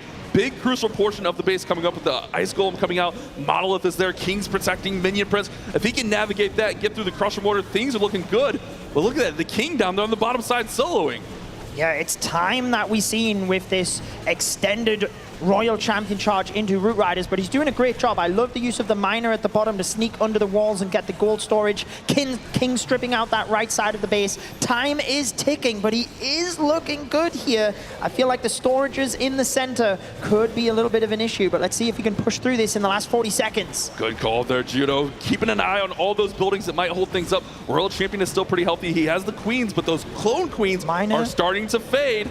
That miner gets taken out on that storage. That storage could be a crucial building, you're right. Yeah, we've got the Phoenix trying to pick away on that scatter shot. 20 seconds. His Aussie is still alive. He's got the Electro Boots as well. That's going to damage the non-defensive buildings. Let's ramp it up here. Tribe Gaming opening up as they need to go on 3 stars. Take that, DIZI Stamina. Wow. They only got 1 3-star yesterday. We mentioned it. Now they start out with a 3. What an attack from P. Castro. Switching strategies, but the same dominant force throughout the base, and exactly how you need to start a war against this DIZI X Stamina squad. Remember, DIZI came out with back-to-back 3 stars yesterday, so you know that they're going to be coming out swinging early. Getting P. Castro on the board, that's exactly what this Tribe team needed to do right now. Yeah, they came out with back-to-back 3 stars, but I feel like you just have that little bit different story when you know that your opponent has already 3-starred against you. Can they hold it together? Hawk attacked things off yesterday for DIZI Stamina. Let's see whether he is going to be doing that today. And if he can get that 3-star, like you said, exciting stuff. Yeah, they did go second against Na'Vi yesterday, but remember, Na'Vi missed their first attack. This is a whole different situation. Yep. With P. Castro tripling, it almost feels like you have to keep pace, and then if you do miss, it feels like you're behind, and then that pressure just starts to mount. Hawk feeling a little bit chilly, going up against Chrono's base, ready for the noise, and it's going to be another Super Yeti smash for Hawk. Here we go then. Starting out at the left side of the base. Just going to be a little bit slow here, setting things up. You've got to get that pathing for the Super Yetis, making sure, as was perfectly demonstrated in the attack by General X in that last wall, you've got the funnel on the left and right corners, so your Super Yetis can drive straight through the center of the base. It's a lot of setup. It's a big commitment, but it is so worth it, especially if you get that healer swap over right on time. Those Super Yetis are just so beefy, and they deal some really solid DPS.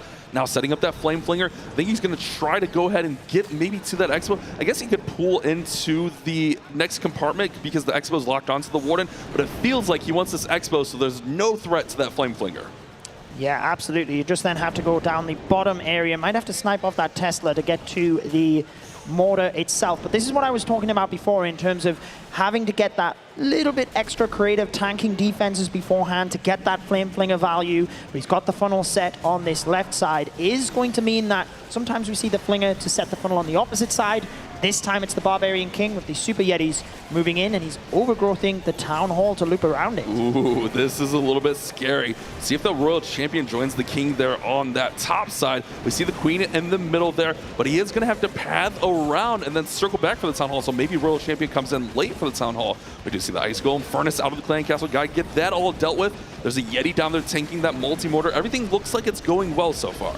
Yeah, everything looks good. He did just lose 1 Super Yeti. Pressed that Grand Warden ability maybe a smidge too late. So one of those is down, but not the end of the world when you're pushing towards the end of the attack. We've still got plenty of spells and hero abilities. There's the King's Spiky Ball going off. Lots of spells to help reinforce this Royal Champion down the bottom area of the base. 1 minute bash, and he's still picking up value with that Flame Flinger. That Yeti Royal Champion skin fits the Super Yeti attack, but look at this danger zone he's coming into. Crusher Mortar, Scattershot, Expos, Ricochet Cannon, and don't forget the Queen's right there waiting on defense. It's definitely going to be a tough area, but look at the spell support, and the Royal Champion still has ability.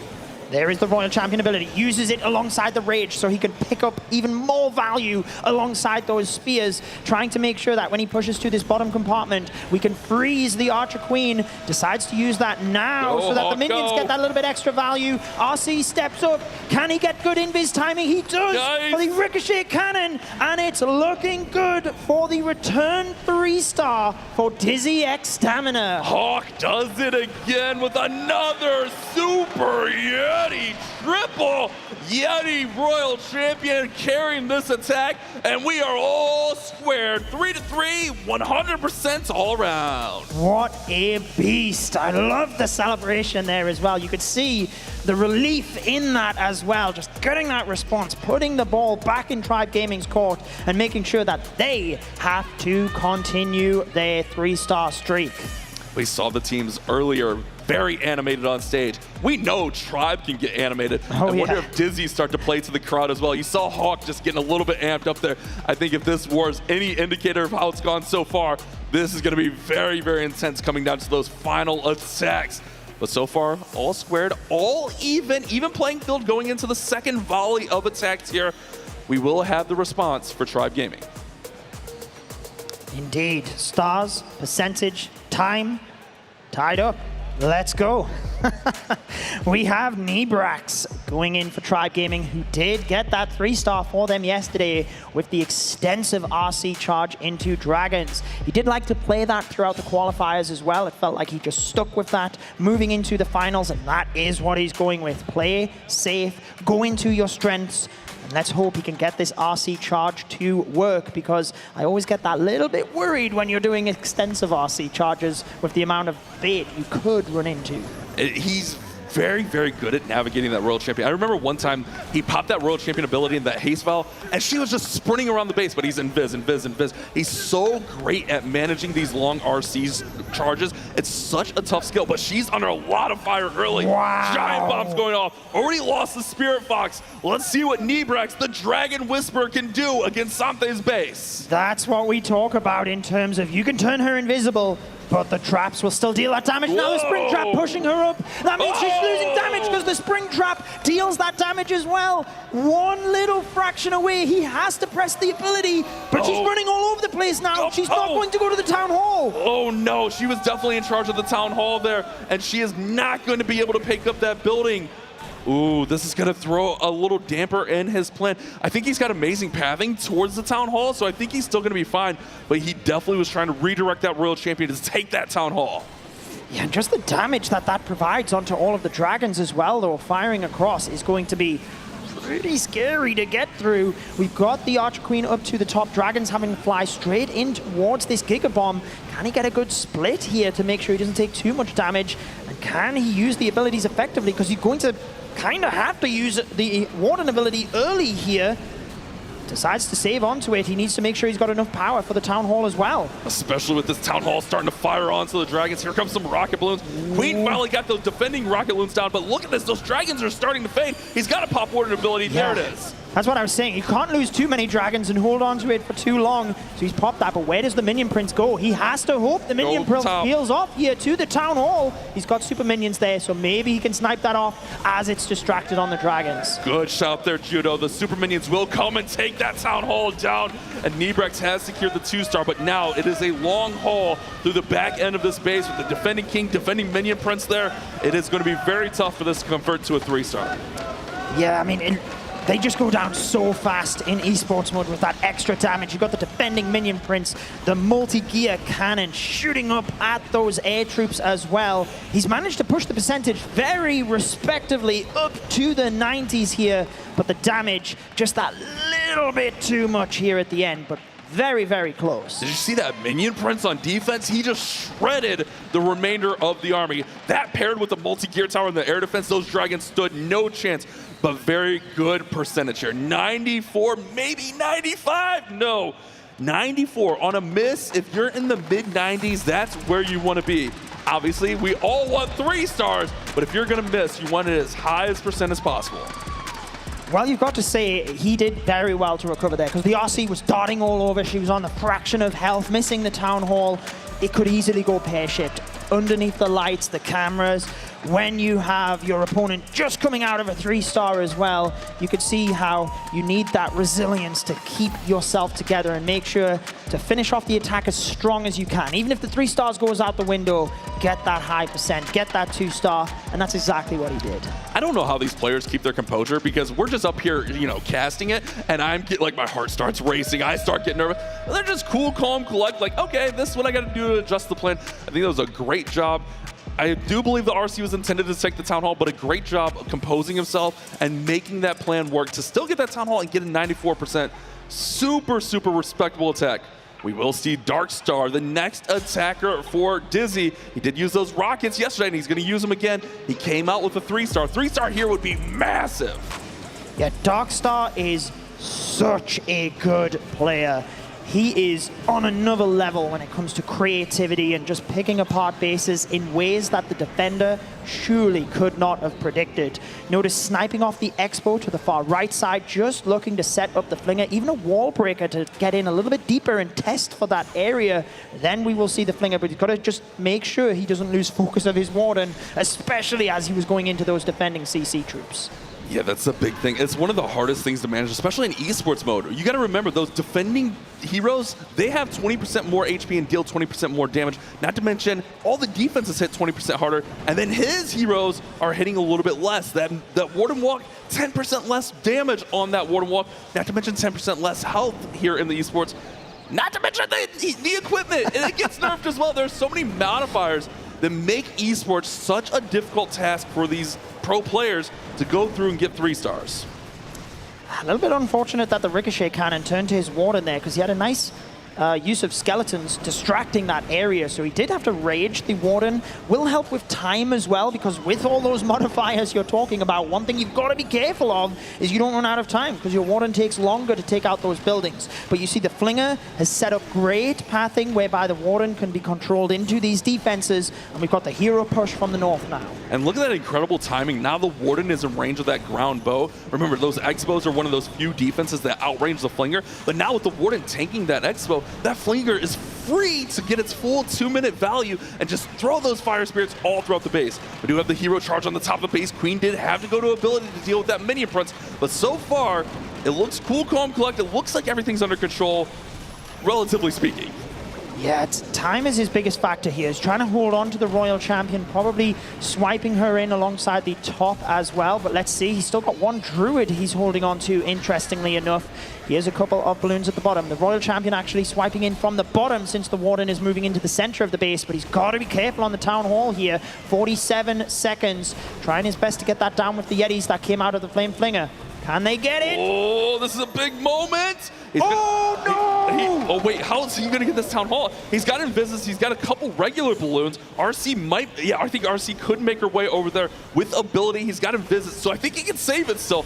But man, he was definitely counting on those Yetis to get the Town Hall down. Oh, yeah, RC!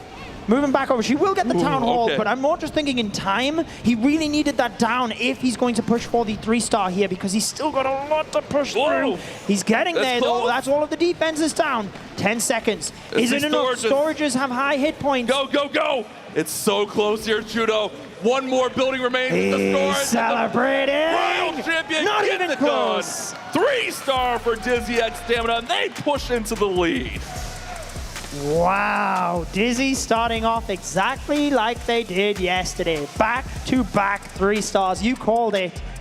And what a war we have on our hands. To think that out of these 4 attacks, a 2-star 94% is the difference maker is wild. That is how good these teams are. But it's back across to Tribe, because after only 2 rounds of attacks, still a lot of war to catch up. You can definitely tell that our upper bracket is developing just by the quality of wars we're getting.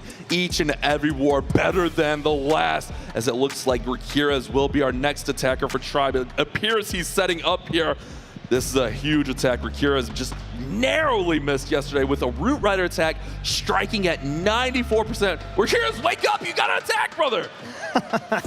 He is, again, one of those players that has so much experience, and so much experience on the big stage as well. And he always doesn't seem to look phased. Using rocket balloons to just snipe a couple of those defenses initially here. Then we've got the RC charge, which actually goes right in towards the monolith now. Great use of those balloons. It's one of those like tricky things though, because like for me, when using an RC charge, I have to rely on the clock to get my timing right. These pros are so good.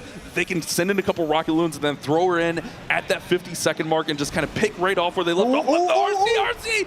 Ooh, she's barely hanging on. Good invisibility. Fox looks undamaged, and the RC cannot take a spring trap here or a giant bomb. She was inside the poison of the town hall. That was the dangerous part.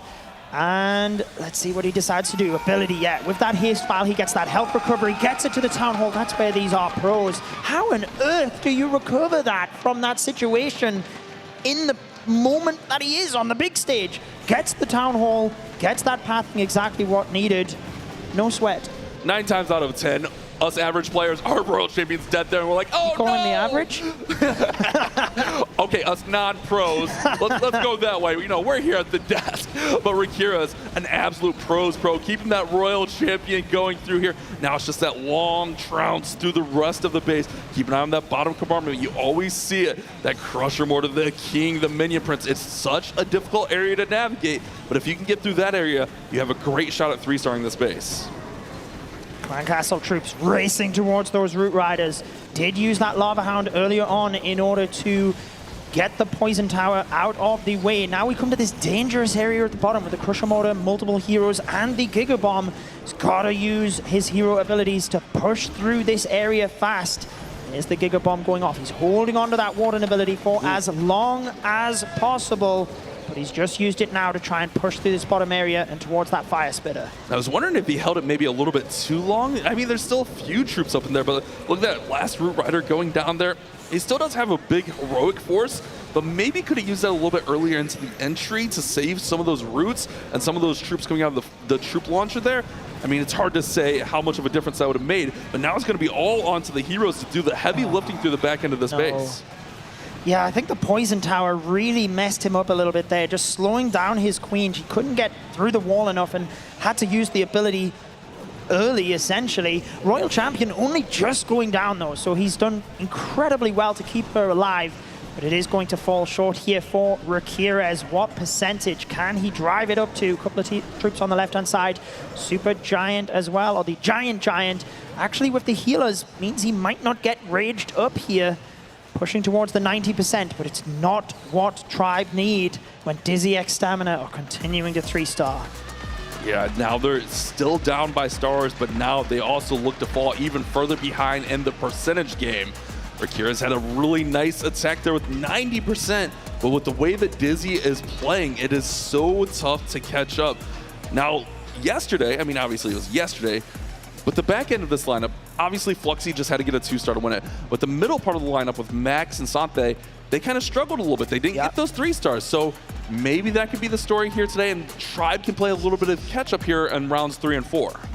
Yeah, Mask's attack certainly didn't go to plan, losing that RC, did he? But let's see what he's got, because Mask is again a player that he's got a lot of experience. He's got a lot of fantastic consistency, but he does tend to have those slip-ups as well, and unfortunately it does tend to happen on the big stage. Let's see what happens. It's not going to be Mask. It is Sante attacking versus Timpa's base, and it is the Rocket Loons here, Bash. Let's go. I always love to see this. Sticking to the skies, but he was with Dragons yesterday, but we've seen him use these rockets throughout, and I think that's one of those kind of like risky things you're just kind of talking about there. When you're using an attack like these Rocket Loons, it is such a good attack. It's such a quality attack, but the margin for error is so slim. So let's see what Sante can do here as he is setting up this Warden, working through here. Look at the Minion Prince has that Angry Jelly, so we'll see a Minion Prince charge a little bit later in the attack. Yeah, ooh, look at that multi-archer tower. He's actually managed to split the damage from it with a couple of the archers. That's the benefit of having the Furnace here as well, just slowing down some of those defenses and making sure that you can split the multi-archer tower. He did have to use one of his spells, but not the end of the world. Managing to negotiate through this area of the base well. But yes, as you mentioned, the Minion Prince charge, I love that alongside the Rocket Loons, because you can use them to reinforce and also test for traps in front of the Minion Prince. Here we go with the Fireball, though. Looks everything's smooth so far here. Very diligent there, didn't want a fireball miss. And that giant arrow from the Queen to finish that Town Hall off. Beautiful play there from Asante, as it looks like he's on pace. Gotta be careful with this Warden getting too close to the Queen. If he gets too close, he'll get pulled, and that's not the intention, but Queen is actually gonna go down here, so it's fine. Yeah, I feel like he just used the Queen for that giant arrow and to snipe off some of this damage. Like the Minion Prince is very dangerous when you're doing a Warden charge, so all looks good here. Look at the Ice Hound tanking for the Stone Slammer, still managing to keep that Warden alive, but this is where the multitasking starts to get to another level. 1 minute 30, he has to start deploying the other portions of his attack. But so far, this is looking beautifully controlled. This is where we were talking about the creativity from DIZI XiStamina. All of them can come out with the most creative attacks, and it's hard to plan for them. Oh! Warden goes down right towards that multi-gear tower and the multi-infernos. That's a big blow to this attack. If he's able to keep that Warden up, it's obviously going to be great. Both those fire spitters firing, all those defenses there, Warden going down. That's a big blow to his 3-star possibilities. Yeah, I mean, with time, he had to start the Minion Prince, but with the multi-gear cannon, it fires so hard, so you have to have those spells in early. I mean, he's not going to be able to get through that central area of the base, so that's where, forget about the damage in the middle. If you're going to miss a couple of percentage points, make sure that they are key defenses. Pick up all of the non-defenses on the outside, but even now, the Royal Champion struggling at the top of the base. This is exactly what Tribe Gaming needed. He's only got 30 seconds. RC, ooh, manages to get through that. But this is a low percentage, which is why we don't see the Fireball Rocket Loons too often. You're right. All it takes is one little mistake, and that's exactly what we saw. He started the rest of the attack because you have to start the rest of the attack, but then that Warden just got in range of all those deadly defenses, and it is going to be a low percent. Now, Tribe are still going to be trailing on stars, but I believe the percentage is going to shift over to Tribe. Actually, it's going to be really, really close. It might be all square as far as percent goes, with that being 75%. Well, no, I think it's going to be 10% over to Tribe. Yeah, it's 9% actually to Tribe, which is a good thing for Tribe. But like you said, they trail on the stars, which is the most important factor. However, is that the momentum shift that Tribe needed? That little pick-me-up, getting that big defense, opening the door, and can they finish? Is it normally Kronos that attacks next for Tribe Gaming, I think? Kronos went second last time, but Kronos should be here, as Temper is usually that closer. But now, here's the scenario. Remember, Tribe attacks first, and they have the lead, so if they can put up 2 3-stars and get 1 defense, they can easily win this war. This is still anyone's ball game, as it does look like Kronos is setting up. Did go with that Rocket Loon attack yesterday. Let's see what he's bringing to the field against Fluxy's base. Here we go then. Kronos, 3 stars, ties up the stars for them and keeps them ahead on percentage points. 3 overgrowth spells for this one in terms of the Root Riders. We don't often see that many. Diving straight in with the Archer Queen and the Grand Warden. We're seeing this approach a lot more recently, trying to make sure you can dodge those traps from the Royal Champion. Just got to make sure that you keep your queen safe. But I do like this approach because you don't have to use the invis spell straight away because you have the healing from your healers. Exactly. You can kind of just like stagger those invises a little bit, and it's like a little bit of a safer approach if there's enough value on the outside. We've talked about how deadly those spring types are, but watch those healers. You got to pull them out. You can't let those healers take damage from that scatter shot. So great recognition at getting those healers out of harm's way. Yeah, beautiful job just to get those super quick out of the area. He even got the defenses he wanted. Now pushing right into this area, overgrowthing the Town Hall because you can notice how much space is around those defenses. Is this reverse psychology and there's not many traps there, or is it absolutely littered with them?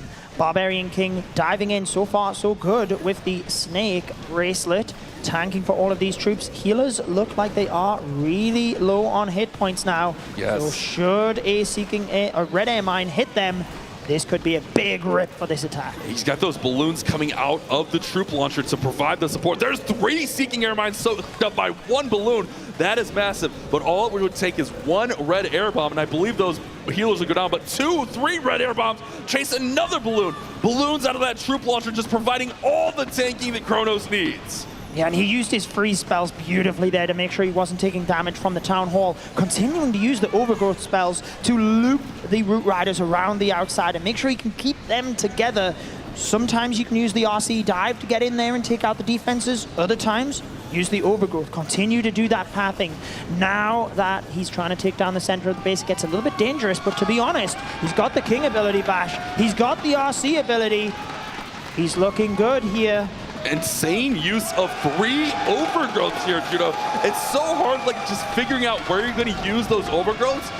And he's just progressively dropping them to the next stage of the attack, the next area that all of his troops are getting in. And that overgrowth completely shuts those down, allows for the pathing, and this crowd has gone crazy. DreamHack Atlanta making the noise. I'm not surprised. Kronos, the hype man himself. I love that. Just knows he's got it done. Just has to tap that hero ability here and there. Set off the headset. Let's make some noise.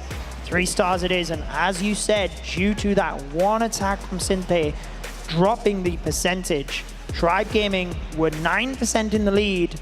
Now they tie things up on stars, so if DIZI X Stamina do not 3-star, they fall even further behind on that percentage. Exactly, Tribe will gain more percent, but then if DIZI don't 3-star here, that means if Tribe triple, they will win the war. So this is a super important attack. As we're coming in, most likely we're going to see Mask here. Oh, wait, it looks like Fluxy might be setting up. Normally, Fluxy is the 5 spot, but we have seen them flip-flop sometimes throughout the season. Fluxy normally that anchor, but moving his position maybe to 4, it definitely looks like he's the one getting ready to attack right now. Yeah, he's definitely shaking things up, hyping himself ready for this attack. And, it is actually Mask. No, maybe he's just getting in the zone ready. Why not? Make sure that you're good to go. Mask it is. He did have that unfortunate turn of events yesterday. Let's see whether he can make it happen today when his team really needs him. It is the Super Yetis, Bash. Super Yetis becoming more and more prevalent here in our Clash Clans World Championship meta. This Queen is going to charge in here with that Angry Jelly. Remember, the Angry Jelly will allow her to charge only defenses for 35 seconds. So she's just going to go right into this section, especially with those healers. We talked about how she's able to pick up all that healing, all that support. If she can get in here and get this Crusher Mortar, get this enemy Queen, oh my goodness, this is so much value. If the Queen can make it through here, Judo, she is looking incredible. Gets a little bit low on health, but he is good. And I like the approach of diving in to get the Crusher Mortar because that is so pivotal versus any ground smash attack. So being able to get that out of the way is crucial. Ooh.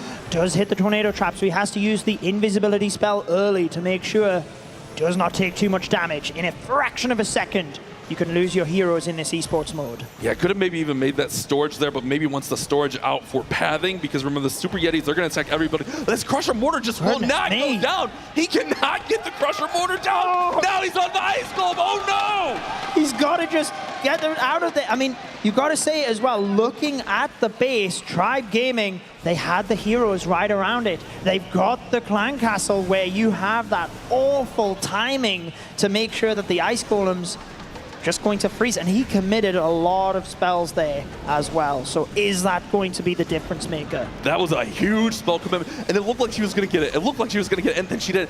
I think if he made that storage invisible with one of those 2 invises, he gets that Crusher Mortar down. But look at this, now that Crusher Mortar is raining down. Obviously, he's got the healers, but look how low these Yetis already are there, Judo. Oh my goodness, oh, right into the Dynamo! He's got to use the Warden ability. One of them went down. How much force does he have through the base? Look at the Town Hall on the opposite side. Come on, Mask. Hold it together, my friend. This is a long round through the base. This is difficult. The RC doesn't have easy backup plan pathing here. Yeah, what would be the backup plan here? Okay, he's going to throw RC in here. But it looks like he's trying to get that Wizard Tower out and throw the RC right at the Town Hall. Yeah, I mean, he's got it at this stage. This is a really low percentage. This is nightmare situation for DIZI X Stamina. Royal Champion will be able to get to that Town Hall and pick it off. But in terms of percentage, they are so far behind that they need a defense from Tribe Gaming and a 3-star on their next attack, because realistically, they're not catching up on defense. Not at all. Not at all. That Queen that little bit of a bait there with the traps and just not getting it. He just committed so much to getting that Crusher Mortar. And then we saw why he wanted that Crusher Mortar, because the Crusher Mortar single-handedly shut down this attack. He lost the Yeti, had to pop the Warden's ability, and that other Yeti didn't get topped back off to full health, and it immediately went down after the Warden's Eternal Tome as well. Panic set in, but he was able to keep his composure and maintain the 2-star. So here's the situation. If you're DIZI, you need a defense. If you're Tribe, you 3-star, you win the war.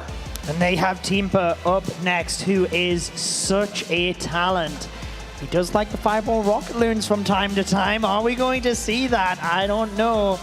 I mean, they're ahead on percentage. So he can take the risk in some degree to make sure that if he gets that 3-star, they've won it, right? So I feel like it is a good possibility we see that from him. But think about this as well. Fluxy, ex-teammate of Tribe Gaming. Should they defend here, he could put the nail in the coffin and finish it off. But Teamper, the war is in your hands. Going back with the Root Riders. The advantage is approximately 44%. I think that's the number. So pretty much any 2-star makes it so Fluxy has to 3-star. But you know, Temper, he's going to look to close this war out with a triple right now. This is your moment, Temper. Can you put your team into the upper bracket final?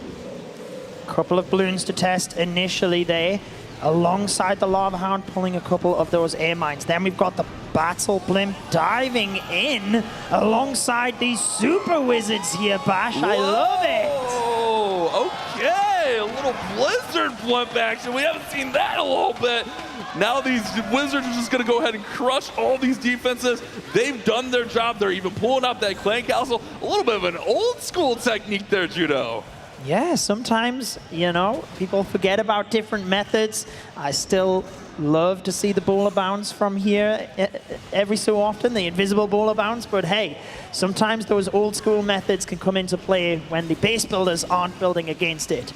Back to the attack though. That Blizzard means he's able to pull out the Clan Castle very effectively, take it out at the top so the Ice Golems aren't going to give him any of that tricky timing that we seen in the last attack. And remember, with his teammate Kronos went with those 3 overgrowths, it almost feels like that Blimp right there was 1 overgrowth, because look, he's just cut out that whole section of the base. Now he's going to cut off the bottom with the King, push everything in, and he can just shut down the segments as those roots make their approach. Into a lot of traps here. Healers keeping those Root Riders well topped up though. Really liking the approach here. He's got every hero ability still to go. Another overgrowth as well. And slowly approaching the Town Hall. This bottom area of the base might be dangerous for Barbarian King, but plenty of spells to reinforce. He's got to deal with that Royal Champion. All the heroes kind of coming up here. Minion Prince is next, then the King. Here comes the Warden's Eternal Tome. This is a big moment on this attack. He uses the next overgrowth to shut down the Ricochet Cannon, shut down all those hard-hitting defenses. Roots are on the Town Hall. Queen is right there for support. Royal Champion's in behind, taking out that Minion Prince. This is a big strike, and it's looking really good. Looks good. He's got abilities.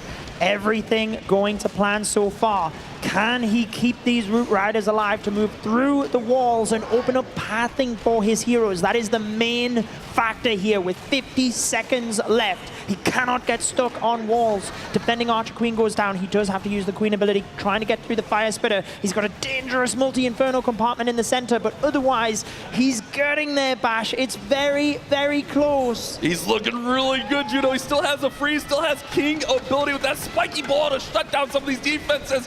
Royal Champion needs to maintain her health, but that multi-archer tower is so lethal. Expo firing away. Royal Champion's gonna go down. Queen is gonna go down. Here comes the King's spiky ball. Is it gonna be enough? No, The multi-inferno. King, go get it. King's gonna get it. He's got Phoenix. Can he get the Wizard Tower? He's gonna get it. No, he gets Temper it. has got it.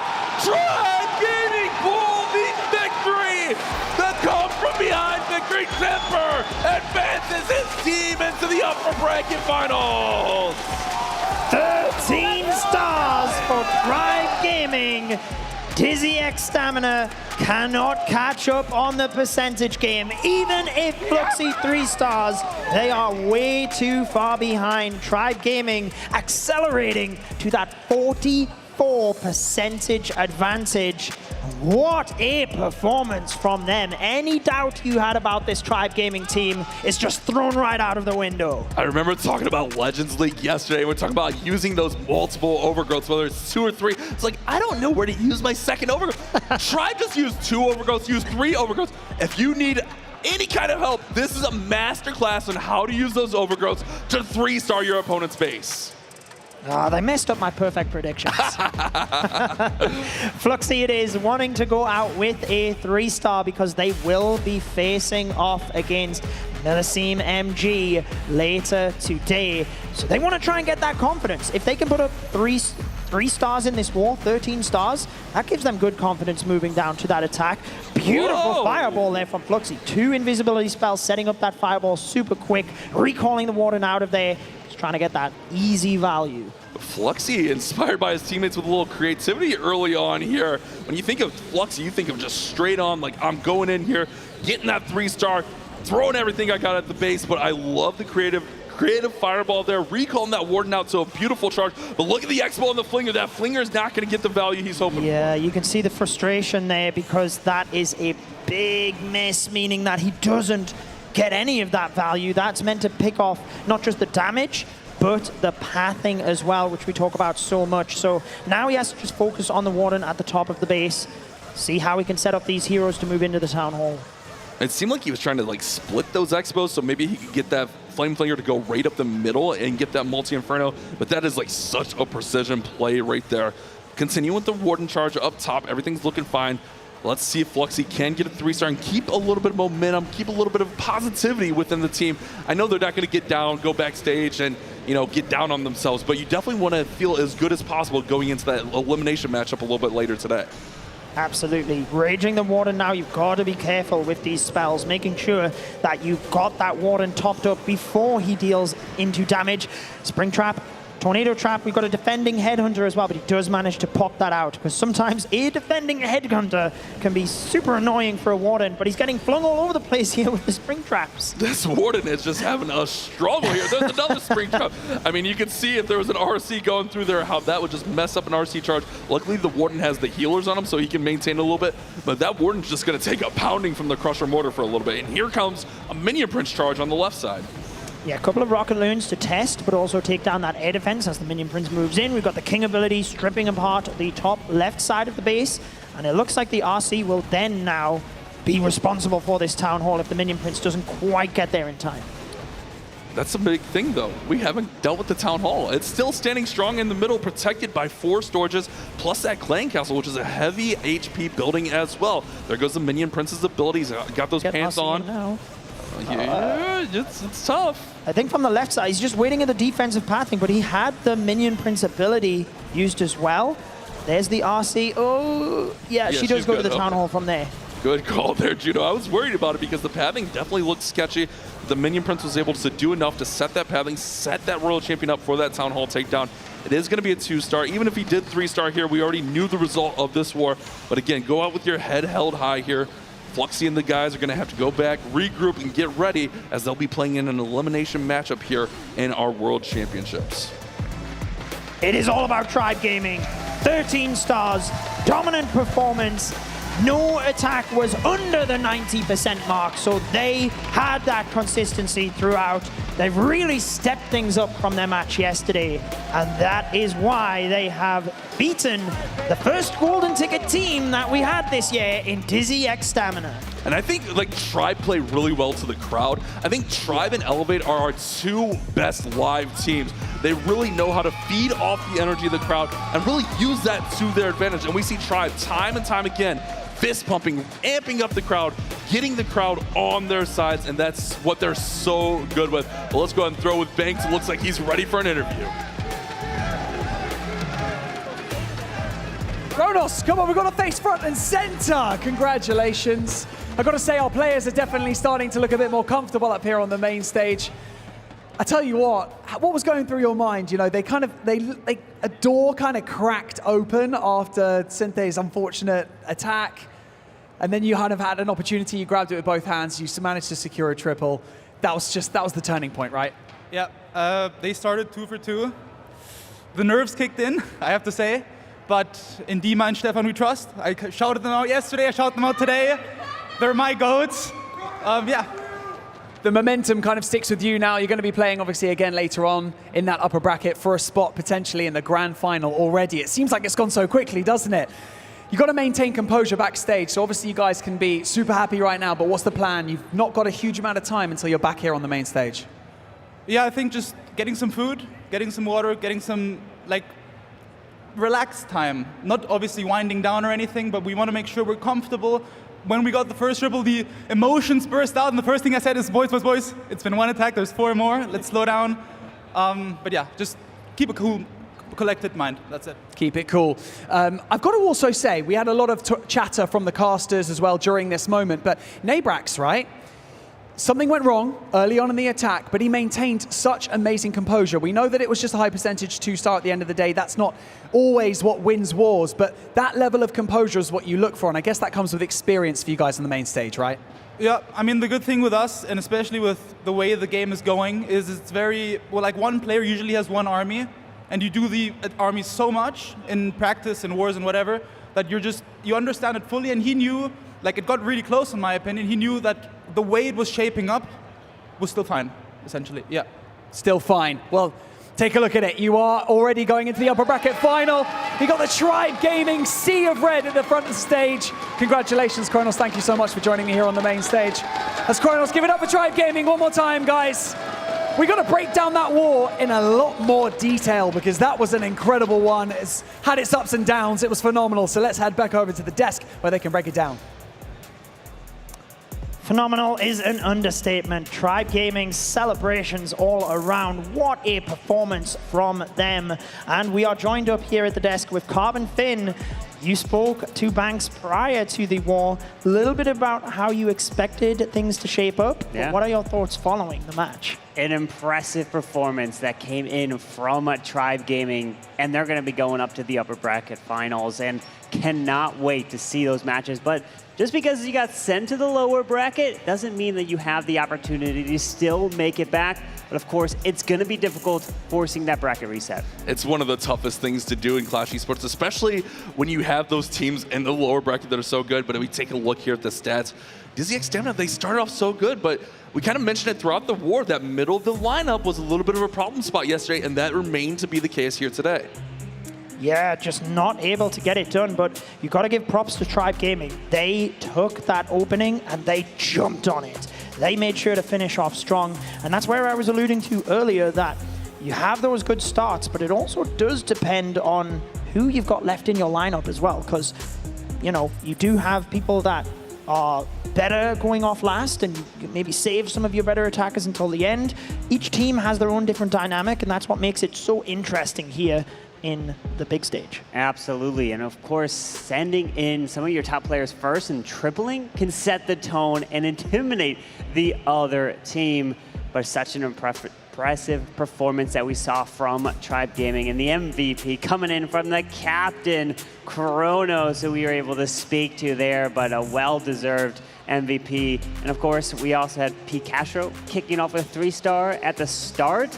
It was a great job from them, and man, what a match we're going to have with Elevate and Tribe Gaming. One of them is going to be in the grand finals. There's already been years rivalry with these two squads. Let's be honest with ourselves. I mean, this is a big rivalry, and now Pete Castro over on Tribe. That matchup is going to be absolutely electric. But we do have to wait a little bit for that, as we are going to go down to the lower bracket. We're going to have DIZI XiBai, Millesime MG. That will be an elimination matchup. We'll also have Repotted Gaming versus XiBai, another elimination matchup. And like, look at these teams still remaining, Judah. It's so tough. Absolutely. Well, that second one, Repotted Gaming and XiBai, is what we will move to first, so that we don't have any downtime. DIZI, Stamina have that little bit of time to reset. But yeah, that's tough to come out of that defeat and then go against Millesime MG, who, you know, they have just that really stacked lineup. They have that solid end to their squad as well in Nes4X, so that is a tough matchup for DIZI Stamina. However, let's see how things happen. Like, some teams thrive in the pressure down there. Maybe they can go backstage and just think about things, analyze and adjust, ready for that next match. Yeah, those small things are going to make all the difference in the match. But with the team coming up next, we have Repotted Gaming. They are the defending world champions, and they have experience from making the lower bracket run, so they're definitely capable of doing it. They have the 2 new players on this stage who are going to have to try to increase their hit rate to be able to give them that opportunity. Yeah, it's tough matchups all around. And with Millesime, it feels like they almost got that second life, let's be honest. They were pretty much on the brink of elimination, so hopefully they'll be settled in a little bit more today. But we'll find all that out very soon. We're going to check out some highlights from this last matchup that was so electric. We'll be back with more Clash action.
Guys, please call me him.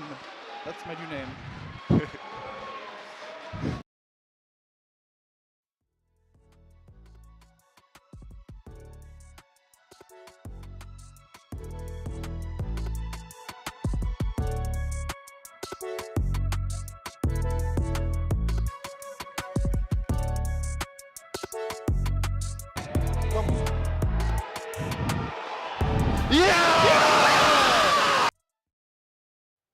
The upper bracket is once again locked in for now. So now we dive down deep into that lower bracket where the Sharks are swimming and the fight for survival continues. And so, ladies and gentlemen, it is time to bring out your first team to the main stage.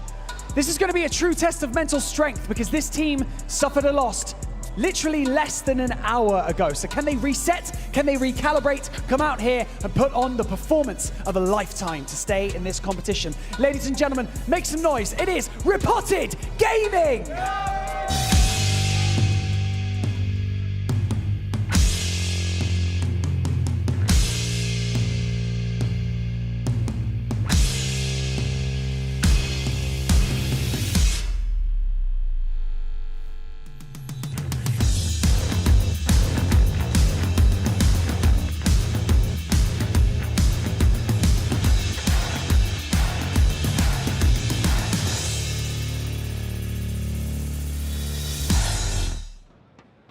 They are Leo, American, Einstein, General X, and Philip.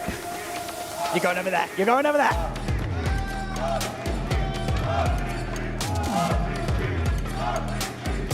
Can they keep a cool head ahead of this match? Only time will tell. Your next team to step out here onto the main stage eliminated a champion caliber team yesterday, but they're going to have to do it all over again to stay in this competition. They are XiBai!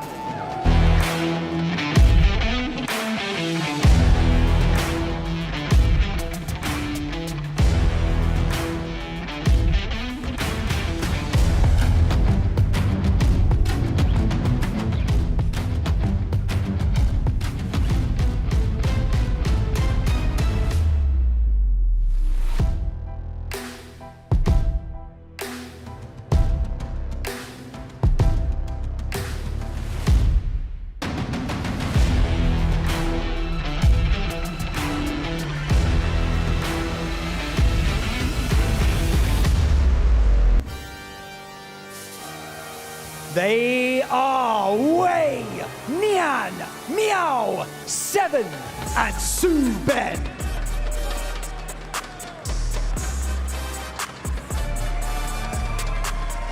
They've been waiting backstage in anticipation for this match, and this is their moment to stay in the competition. Can XiBai capitalize on the loss that Repotted Gaming have suffered earlier, or has that just dialed in Repotted even more? Time will tell. They are Repotted, I promise you. Okay, it is time to throw into this match, so let's head over to our casters. It's Clash Bashing and Carbon Fin. No more room for mistake. We are down to a couple of eliminations matches here in the lower bracket. Our defending world champion going up against our Chinese qualifier team. This one should surely be intense, Carbon Fin. It's gonna be intense. With elimination on the line, can XiBai take out the defending world champions? Having to make a lower bracket run is such a difficult task, but the thing you have to do is focus on this match and nothing else.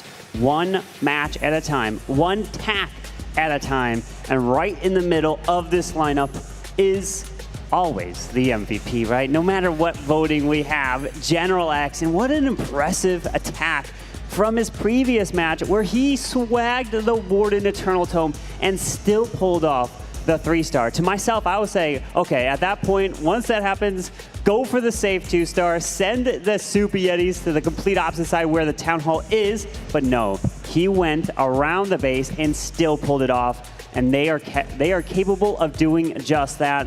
But on the other side, XiBai, they took out one of the fan favorites, Navi. Right, and it seemed like once XiBai kind of got settled in here, they were that team that all the other teams were talking about. Is like they're kind of like that sleeper, really good team. I mean, we've seen them playing under Boom Academy as well. Obviously, they qualified through the Chinese qualifier. These guys are no joke, especially if they've calmed their nerves and they're feeling good. Former World's MVP Wei leading this team. If these guys are playing hot, our defending world champions could be in trouble here. Wei getting 2 triples and just continuing his domination. Like you mentioned, a World's MVP.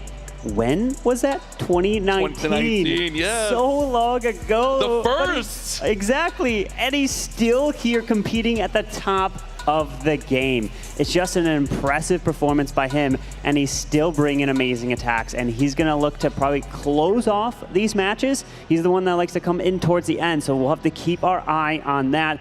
But this is going to be an incredible match here in the lower bracket, because we got so many amazing teams still left. But can the defending world champs continue to try to fight for that trophy and be crowned a 2-time champion? Because no player in Clash of Clans has ever won 2 world championships before. It's possible here because there's many players that are still alive that can try to pull that off. Many players among many teams that can still get that first double champion. I mean, for Repotted Gaming, they're looking to go back-to-back. Remember, in 2013, they were our runner-up. So they're almost back-to-back-to-back. But Clash champs were in their way in 2013. Pete Castro-led squad. So there's so many rivalries that can develop here today. But Barney Banks is ready with the vibe check. Let's see how everyone's feeling. We are front and center for this match, a survival match that couldn't be between 2 teams who have been more impressive up to this point. Gum Gum, Barney, Itsu, and Chepper over here on the main stage. Gum Gum, talk to me. Where have you been? Where have you come from to come and support your favorite teams? I've come all the way from Germany, flown here for a long time to support, of course, all the German players, in company, of course, also Repotted Gaming. Really looking forward to this match. Unfortunately, they're never in the lower bracket, but I'm feeling confident they will knock out XiBai and make their way all the way through the lower bracket to the grand final and maybe even be able to make an upset once again and win it all. Oh, I like that. It seems like a lot of people in the crowd agree with you as well. Repotted Gaming, they've been here before. They're champion caliber team. Itsu, you know, you are so dialed into this game, it's not even funny, okay? XiBai, you've been kind of singing their praises a little bit over the past few days. They have been incredibly impressive. So where do you see this one swinging? I mean, it really depends.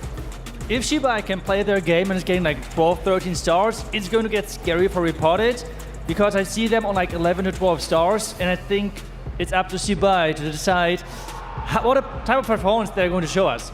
Okay, so if they play their game, either of them could really win this. Chepa, talk to me. I want to get some insight from you. Who's been more impressive up to this point for you? Actually, up to this point, I would say Repotted Gaming was more impressive. XiBai yesterday couldn't really show their level, what they are able to do, in my opinion. But maybe we see some crazy combinations today, so Repotted needs to be careful, to be honest. So let's see, it's going to be a nice match. Crazy combinations indeed. You like to see the casters get nice and surprised when it's an attack that nobody expects. So I'm excited to see what these guys pull out of the bag. But for now, we have our audience predictions, guys. You know what? What do you think the audience prediction is going to be? I'm expecting a 12-1 or 13-1 for RPG. Okay, we need the percentage though. I mean, I'm thinking people are going to go 70% Repotted Gaming, but let's just find out. Ooh, 56% in favor of Repotted Gaming. That's pretty even. I'm not going to lie, I thought it would swing harder their way because, you know, previous world champions, etc., etc. But it is said that the best athletes in the world, they find comfort in chaos. So who can survive within the chaos? People are going to be talking to you. They're going to be chattering about their plans in your ears, but all you're going to be able to hear is your own heartbeat up here because these guys get super nervous. But who can remain calm? Only time will tell. Let's head back over to the casters to take us in to our first attack. Let's do this! As the first attack is getting ready, remember, it's elimination on the line. And can it be a 3-star? The Root Riders to start with the Giant Arrow and 3 Earthquakes. Planning to try to snipe that Town Hall possibly with the Giant Arrow of that Queen, but he's going with the Royal Champion to start with an invis to the outside to reroute that RC into the Ricochet Cannon and even into this Poison Spell Tower. Good value looking here for the Royal Champion. Meow led us off 2 times yesterday with Super Yetis, but both were fails, so deciding to change it up and go with those Root Riders, which we've seen having great success here today. Gonna go ahead and just actually weaken up the base and then go ahead and throw in a Quake. Gets the Poison Tower out, which that's an amazing pickup. But one thing I've noticed is the XiBai team, they are so favored to this troop launcher instead of, or the log launcher instead of the troop launcher that we see a lot of times. Wow, okay. This is the log launcher moving right on through. And a lot of times we typically see the log launcher trying to go towards the Town Hall, line up some defenses, but this trick is being used on the core of the base, taking out that value, poisoning the clan castle that has come out, Rocket Loon's moving through, and Yeti's trying to help assist to take out that Crusher Mortar. The defensive minion prince is doing a lot of work there. The Giant can't even tank or take it out, but the overgrowth through the Town Hall as the Queen and some Roots are continuing to try to path eventually through this Giga Bomb, which will do quite a bit of damage. Ooh. But he's got the Warden Eternal Tome still. Giant barely gets that Crusher Mortar down. That log launcher did pick up the Monolith, which allowed that Giant from the action figure to go ahead and get that Crusher Mortar. He did actually commit quite a bit using an invisibility spell, so he wanted to make sure to get that Crusher Mortar out so he doesn't have it remaining on the back end. Now everything can circle in here, get this Town Hall under control, and that right side of the base still pretty lethal, but if he can avoid that minion prince, he's got a solid chance here. Remember, you don't have to take out the defending heroes. They can stay up and you'll still be able to get a 3-star. Nothing around him, so I don't think he should be able to target. With the King ability still intact, usually it's going to be the Spiky Ball that can skip through the final remaining buildings and defenses. 2 Rocket Loons left. He's continuing to try to push through. The Queen's eventually going to go for the walls. The Healer's pulling some red air bombs. Whoa. Does decide to pop that King's ability, but he does take out that storage, which was clutch. But watch the Queen. She's breaking through the wall down here. And now the King's going to circle around. Meow's going to get a 3-star, and XiBai are going to take that early advantage. And this is what all the teams here were afraid of. XiBai can put up some 3-stars, put that pressure early, and Meow finally gets on the board with a 3-star. All the pressure goes over to RPG. What is with these matches we're seeing today? 3-stars starting them off. Will we see an answer from Repotted? Because the lead attacker for Repotted most likely will be Leo. Unfortunately, he's been struggling a little bit and even getting the lower percentages into the 80s, low 80s. So if he can start it off with a 3-star for them, that is going to be fantastic. Because we know they're closing attackers, which we have Einstein, General X, and then even Philip have been able to be pulling off those triples. But American also hasn't gotten that done there with a lower percent in the previous match. So I believe Leo's going to be up first for them. So will he be able to pull off a triple to answer that call? But we've seen a lot of adjustments from these leadoff hitters. I mean, Meow's a perfect example. He made the adjustments, got a 3-star. Pikachu in the last war made adjustments, got a 3-star. Let's see if Leo can make the adjustment and get the 3-star. Warden does have that Angry Jelly. Remember, that'll allow him to target only defenses for 35 seconds. Does have the recall. Let's see where he goes in. It's going to be, oh, wait a second. That's Queen with the Angry Jelly, excuse me. Warden with the sneezy there. My mix up there, but same difference. Queen's going to charge in here, target only defenses for 35 seconds. Recall, it's a safer approach from the RC charge. Yeah, with some skeleton spells trying to provide that distraction. Has to go with the invis onto that Queen to help protect her. Another invis back to back. He eventually will push this Queen towards the clan castle and may even be able to lure it out. Can he pull out the full CC so he can deal? Okay, does not. So some of the clan castle does remain. One of the nice things is if you can pull the full CC out, you can take it out to the edge and not have to deal with all that damage and getting frozen in the core, typically with ice golems. And here comes a log launcher trick for Repotted Gaming. Throwing that Earthquake onto the multi and the Fire Spitter will allow that log launcher to take him out. He's going to go ahead and create that pathing with the King on the inside. That'll push the roots down into the middle of the base. One overgrowth should allow him to shut down a section. Yetis do pop out here. They'll finish off that multi-inferno, finish off that battle builder hut, and now everything is all in through here. Where does he use the overgrowth? A little bit later, maybe towards that monolith? We'll have to see. The log launcher did not open the town hall compartment, but it's okay. The RC pops the warden. They path their way into the town hall, and there are some ice golems coming out of the defending clan castle. The overgrowth was used to the bottom side, which does hit that monolith, so it won't be taking any of that damage while his king stays to the edge of this space and still has the RC ability, the Queen ability, a Rage Invis, and a handful of Super Barbs. It's all about the timing of these spells, as he does decide to use it on the RC so that Rocket Spear shots can get raged up there. Dealing out even more damage, but look at that long-range multi-gear tower, just dealing so much damage into the base. Yeti's now going to get taken down. Those Yeti mites should pop over and deal some damage, but gets it down to about maybe a third health there. World Champion, look how healthy she is on the outside. There goes the King Spiky Ball. This is looking really good for Leo. He's made the adjustments, and Repotted Gaming get the response they've been looking for. That is exactly what Repotted Gaming needed right there. A clutch answer, and again, previous match had back-to-back triples. This match is having back-to-back triples. The answers across the board. These teams are firing on all cylinders, and that was a fantastic attack. Way to go there, Leo. Now you can switch to try to help your teammates plan and get those spotter calls in. But an impressive answer. 3 stars are not an easy feat to do here in esports mode. Yeah, it's tough, but we're starting to see as those the pressure gets added, these teams are responding and just making the adjustments they need. We're seeing those scores just rise more and more throughout these wars. XiBai, can they upset the world champions? That's going to be a big storyline throughout this war. They had the same lineup throughout yesterday. 7 should be the next attacker. I didn't see them changing it up, and yes, 7 is their second attacker. But remember, he had that 1-star, responded with a 3-star. Let's see which 7 we get today. Is it going to be 6? Is it going to be 7? Let's find out, Carbon.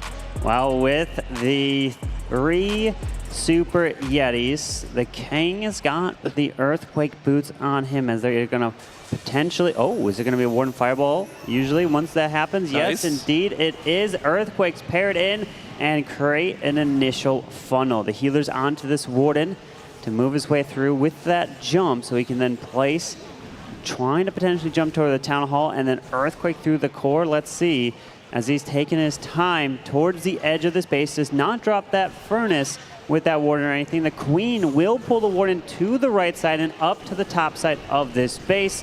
Does double wall break up there, so you'll have an easy access into that compartment, trying to set an additional funnel, so we know exactly where these Super Yetis are going to come through. I wonder if he switches to a log launcher. Almost every Super Yeti attack they ran yesterday went with a log launcher. Right now has that Siege Barrack selected, which will give the additional support of a couple P.E.K.K.A.s and some Wizards out of there, which is an additional force to add in, is so nice. So far, it's not dropped in. There goes that Siege Barrack, electing to get those P.E.K.K.A.s to support this Royal Champion charge. With that jump now giving him access towards the top and nearly getting that Town Hall. Out comes the Furnace and some Ice Golems. So he pairs in that poison. The Kings jumped into the Town Hall compartment. Gonna get slowed down, unfortunately. There is the Earthquake Boots right through the core of the space. But he won't have access to the backside, but this is where the Royal Champion can be clutch, moving her way through. But he's going to be patient. Nice Skeleton Spell to distract quite a bit of the defenses to protect those Super Yetis. The Skeleton Spell was on point right there. Look at that King. He doesn't know which way, left, right, up, down. He doesn't know where he's at. Even the Expo, the multi-gear tower, still fighting the Skeletons. Meanwhile, the Queen's going to pop over, take out the multi-gear tower. Now the King going to go over and fight the Queen. But everything is looking really good for 7 as he still has that Royal Champion's ability with the Hogs to come out yet. This is looking really solid. I'm worried about the Giga Bomb, but it's looking really good for 7. Oh, at least he triggered that Tornado Trap so the Royal Champion wouldn't get slowed down. She continues to go invisible, and this Warden Rage Gem is clutch, helping the Royal Champion out so much. Even the P.E.K.K.A.s are coming right through. Unfortunately, the Warden does just go down, but that Ricochet Cannon is going to be a big problem. We have the Giga Bomb going off, killing off these Hogs, but is it enough? Luckily, the P.E.K.K.A. was taking just enough. Royal Champion! Here we go. This is the moment. She's got to get through here. The Super Yetis are in there. Royal Champion's going to go down. Super Yetis are there. 30 seconds, though, Carbon. Oh, they're so low on health. They're not going to have enough. It's going to be a fail at 97. Maybe might be able to pick up a little bit. Nah, probably not. 97%. So close to a 3-star, but sometimes those 3 buildings are all you need as a difference maker for the RPG. And we've seen the 99s, 98s, 97s, and plenty of matches that are the difference in those wars, but still a great percentage if it comes down to a tie on stars. You can win on the percent as that's tiebreaker.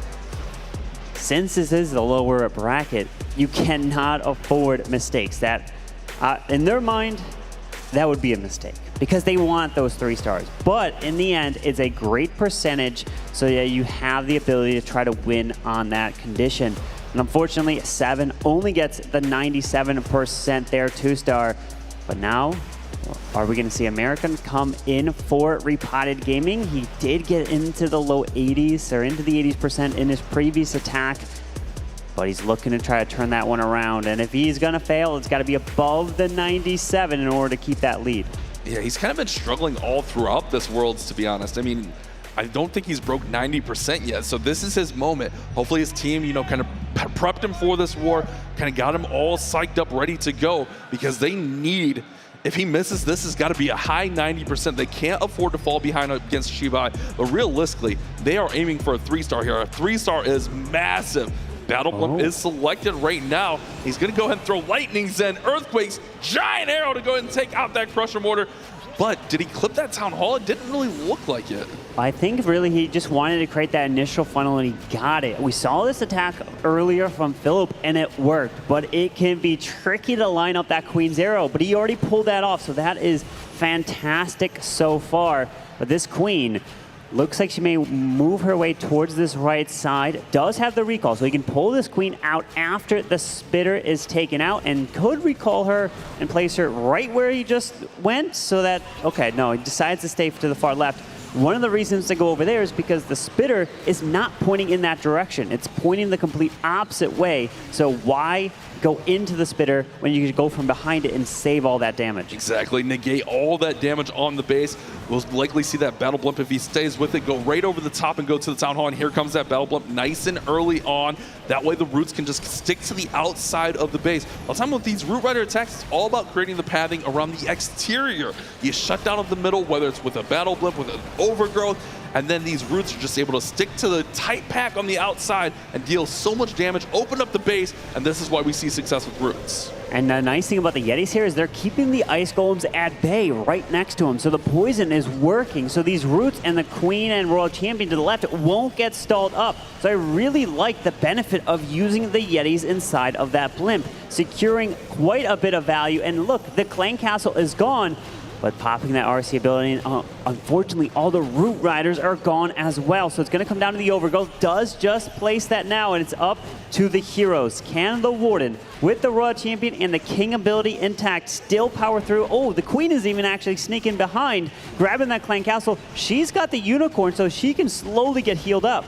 But look at all this damage in this compartment. There's the King, there's the Queen, there's the multi-gear tower, there's the Ricochet cannon. So much defenses. Not to mention the Overgrowth is going to be wearing off any moment. There it is, and more defenses wake up. And unfortunately, the Queen took too much damage. The Unicorn could not work, so it switches off to the Warden with the healers there.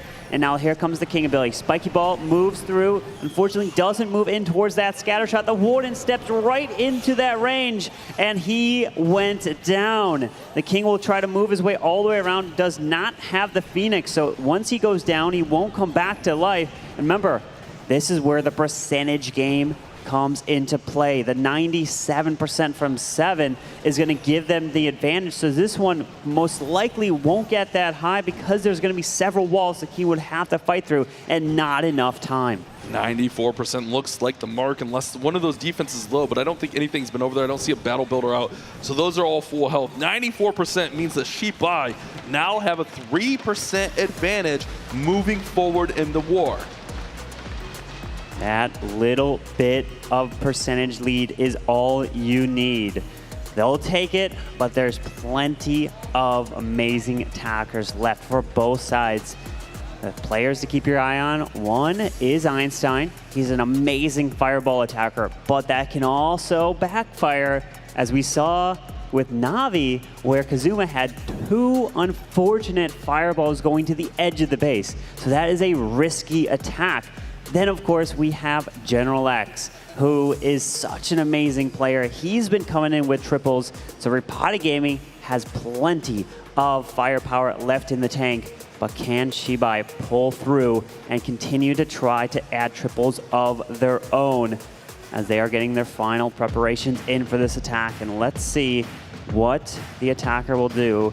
Okay, the defender for Repotted is going to be Philip. Neon wants to get this triple for them, and the plan is going to involve the roots as well. But the double lava hounds, we've been seeing some players being used single hounds, which can pull poison spell towers and try to test for those traps. But he's going with the 2-hound approach. It's a really, really nice approach here. Nian did have some success with this attack yesterday. 1 3-star, 1 2-star. So we know that he can put up a triple in this spot. Here comes some rocket loons down there, just shut down some defenses. He's going to go ahead and just continue to charge forward with this Royal Champion. She's going great. So far, everything is to plan. Getting everything out, weakening those buildings up with the Earthquake. But now she catches a tornado trap. She's spinning around a little bit, but it looks like it's not too trapped right there, actually.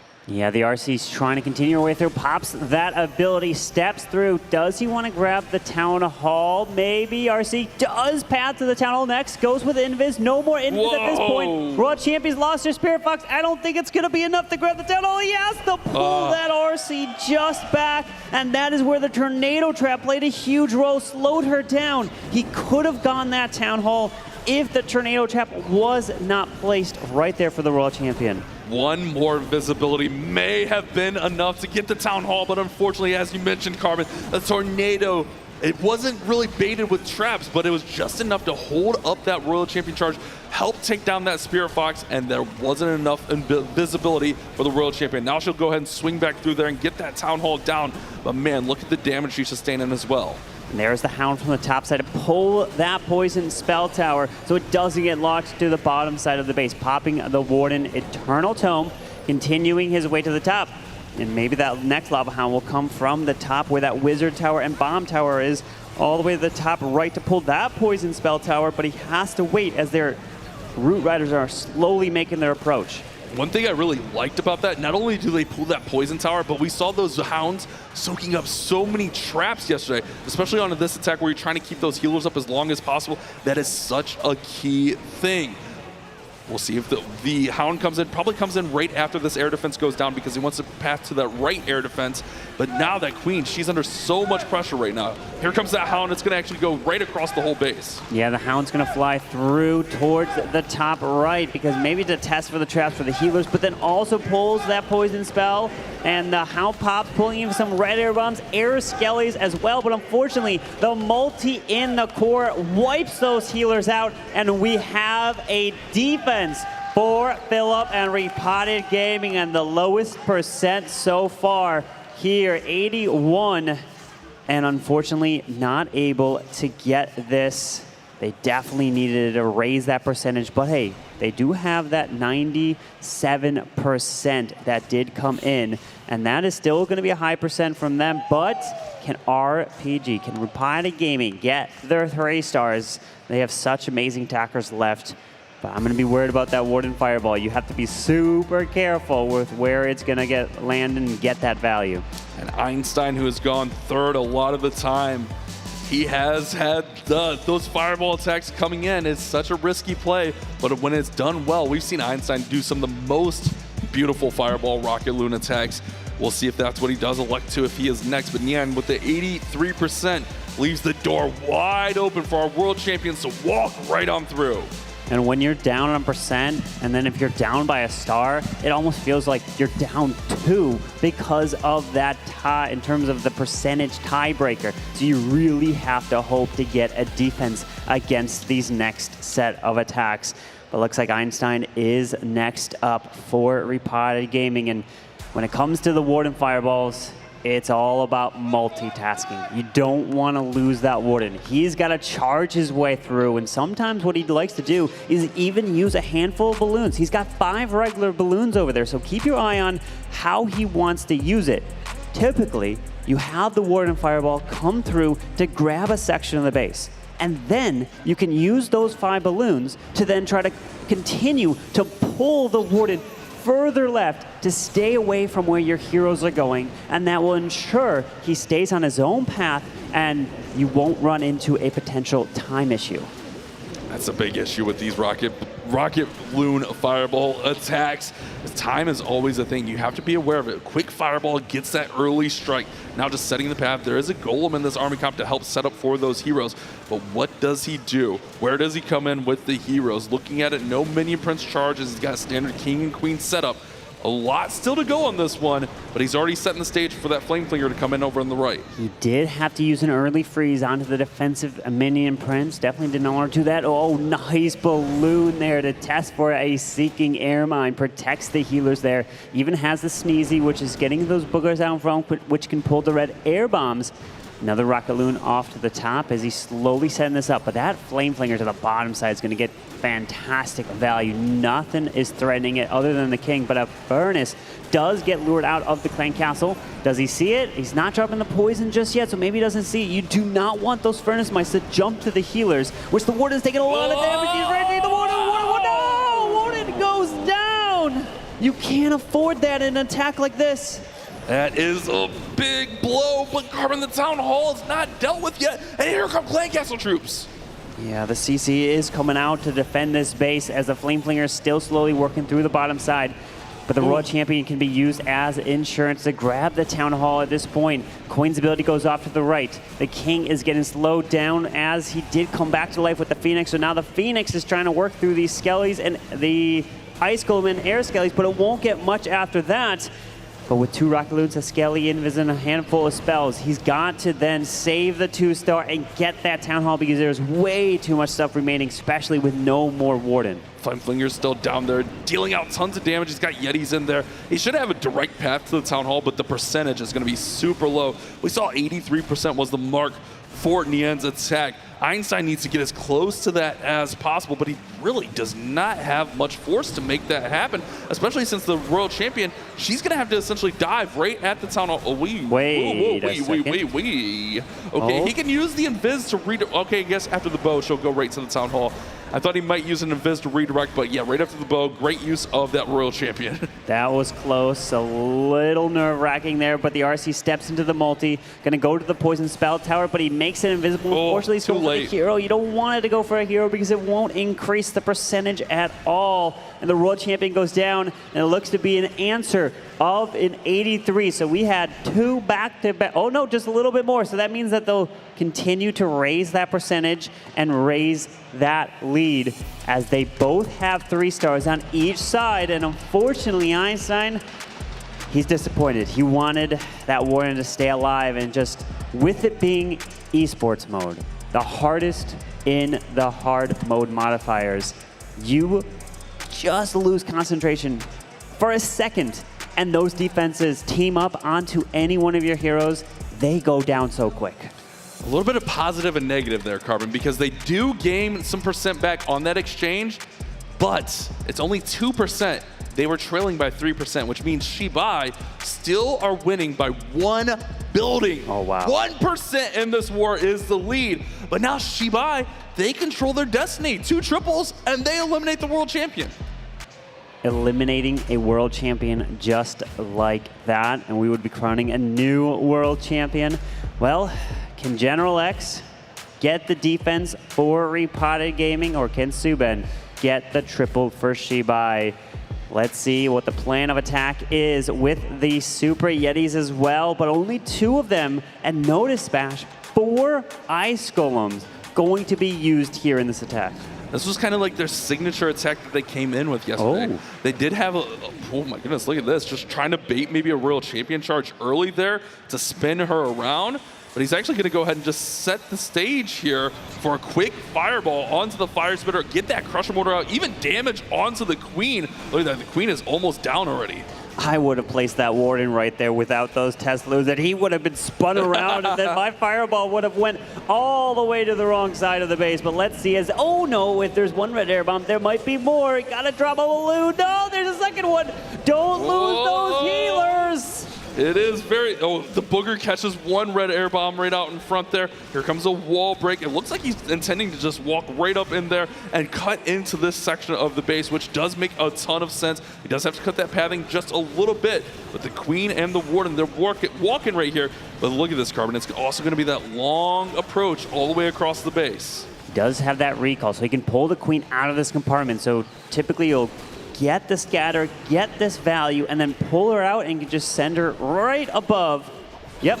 Good call. Pretty close to where he was deploying, just so that he stays out of this compartment, because if this queen is in here and he doesn't pull her back, then she's going to have to, unfortunately, get stuck on a wall. The minion prince and the other defenses will start to lock onto her, and it would be a huge problem. Exactly. Great call there. Great play by Suben. But now it's a long trounce, literally from the 12 o'clock side of the base. The town hall's at 6 o'clock section of the base. He's got to keep all these healers on these troops, on the heroes, and keep everything alive. King and the Royal Champion will be in charge of keeping them in the middle of the base. But remember, we saw some issues with log launchers yesterday, and that log launcher already looks like it's a little bit low. It's going to open 1 more section of walls. He needs those walls near the town hall to open up. Pops the queen ability. The logs are still going 1 by 1. The final logs coming through, and yes! Opens towards this town hall, so he's going to have access to take that down. Royal Champion is making her way to the top, still has her ability. The king, unfortunately, is getting stuck on a wall because the defending Royal Champion is distracting him. Suben is looking really strong through here. That multi-gear tower, always an intimidating foe. But look at this, he still has the Royal Champion's ability. Not much support aside from that, just a little bit of cleanup. There is a baby dragon. Here comes the Royal Champion ability with those hogs. He's got to get through this multi-gear tower right now. There is no Spirit Fox remaining onto this Royal Champion. The hogs are trying, but there's probably going to be giant bombs down here. The RC is still not targeted. She's still safe. Can he get through this geared up cannon? He's trying his best. Go! Oh, the RC! Go! He's trying! Oh! And down she goes! And unfortunately, with an air defense still remaining, even the baby dragon got picked off before it, but it's percentage. It's still a decent percent at 94. But the attackers left for Repotted include General X, who got that triple, even after swagging a Warden Eternal Tome. Then we have Philip, who also got a triple. So they have some amazing attackers left, and this is going to be a difficult spot for XiBai if they're hoping to try to stop Repotted Gaming. One more strike from that Royal Champion, and we could have been looking at a 3-star there, but not quite enough for Subin. Such a close attack, such a nail-biter for XiBai, who are ahead going into this 4th volley of attacks. Will it be General X up next? It looks to be the case. He is normally in that 4 spot, and it is the one and only captain of Repotted Gaming, General X. What will he bring to the table? And it looks like we're gonna have rocket loons. Look at this invisible. Wait, it's dragons. Excuse me, it's gonna be long RC charge into dragons. With the angry jelly on the king, so he targets the defenses. There is the wall break. It's gonna open up this compartment. Going to go straight into the queen, take him out, pops the ability with that giant gauntlet, which is going to set the funnel on the right side. He's setting the funnel on the left side, and notice the blimp actually soaked up that Giga Bomb, so the Yetis that came out did not get hit by it, dealing the poison to help take that out, and it's going to directly try to path this Royal Champion towards the Town Hall. Hopefully she doesn't get pulled to the ice combs to the left. Oh, she's good. Oh, wait, watch this blow from the Town Hall. Oh, he's got to be on point on these invises. He's got to be on point on these invises. Or he's going to elect to go right for the Town Hall. Great call there. You don't want to dilly-dally and get taken out. Better to play it safe than sorry in this situation. Now this Royal Champion is going to continue charging to the left side of the base. He does have a ton of rocket loons on this one. He had 11 to begin, still has 10 remaining in his pocket, and it looks like Dragon's just going to deal with these rocket balloons down there in the bottom, and this Royal Champion picks up so much value. Yeah, that Royal Champion was fantastic. We do have the poison spell tower on the right side. Does he try to sneak in one rocket loon over there to try to pull the poison away from his dragons as he goes with an early Warden Eternal Tome to the top? Those rocket loons to the top left are sniping that air defense to try to protect the dragons, but he has the minion prince also moving through to the top. And yes, one rocket loon's coming into the poison, pulling it so it doesn't go to the dragons to help protect them. That's such a good play. We've seen that with Lava Hounds, but being able to use one rocket balloon, 8 housing space to negate that poison spell, that is so massive, and there's really no damage on it. Might actually even be able to get that building down, but in the meantime, his dragons up top are taking so much damage. Strike after strike, he needs to keep these dragons alive. Minion Prince is still in there with ability, and now that scatter shot locking onto the other pack of dragons. All right, he's got to use these 3 balloons on the Builder Hut near that air defense. He's waiting until everything comes together. There you go. On the Builder Hut's moving into the air defense to snipe that, protecting the dragons. He's moving through, he tested, and now the Minion Prince and dragons are all coming together. He's liking it with the Warden Rage, really raging up this Minion Prince, powering through this backside. He's clapping, and the MVP of Repotted Gaming stepping up yet again. Look at that Dark Crown making that Minion Prince attack faster, attack harder, and that's what Repotted Gaming, you heard the crowd, MVP, because he is a former Worlds MVP. He knows what it takes to get the job done, and they are back to defend their title, and they are not rolling over for XiBai. And that is what we were expecting from the captain himself, and the pressure is going to XiBai here. They must answer the call, but of course we know who the final attacker is. The MVP from 2019, the man who has gotten 2 triples so far. He's 2 for 2, the one and only way. So they get a triple. It's an answer, and then it's gonna put the pressure right on back to Philip that he's gonna have to get it. But let's focus on this attack now. He's been getting the triples with some Super Yetis. Will he continue with a Super Yeti attack, or is he gonna switch it up and try to throw us off? And it's been like that signature approach that XiBai kind of came to the table with. And I almost wonder if that's kind of like Wei's go-to attack, and he's kind of taught the guys because he's so good with it. As you mentioned, 2 for 2 thus far with the Super Yetis. And here it is. There's the 2 Super Yetis. He's got this setup here. We'll have to see if there's the Fireball on the Warden. It actually looks like he's going to go with the Queen charge here with the Warden and then pull them out with that recall, which we've seen them do time and time again here. Looking really good, setting up the pathing here with the Yeti. The crowd is asking for a defense, but let's see what Wei has for him. With that Queen to the top side, Ice Golem, Warden pushing their way through, and he finds a spring trap right off the bat, so the Monolith will not get frozen, but he does get through this Ricochet Cannon. And this queen is powering right on through towards the monolith. And look at what he saw. There is a hidden open wall up there. I believe that is right behind that storage, which means that the queen just stepped into this compartment. I would have completely missed that. Nice identification from Wei as he continues through.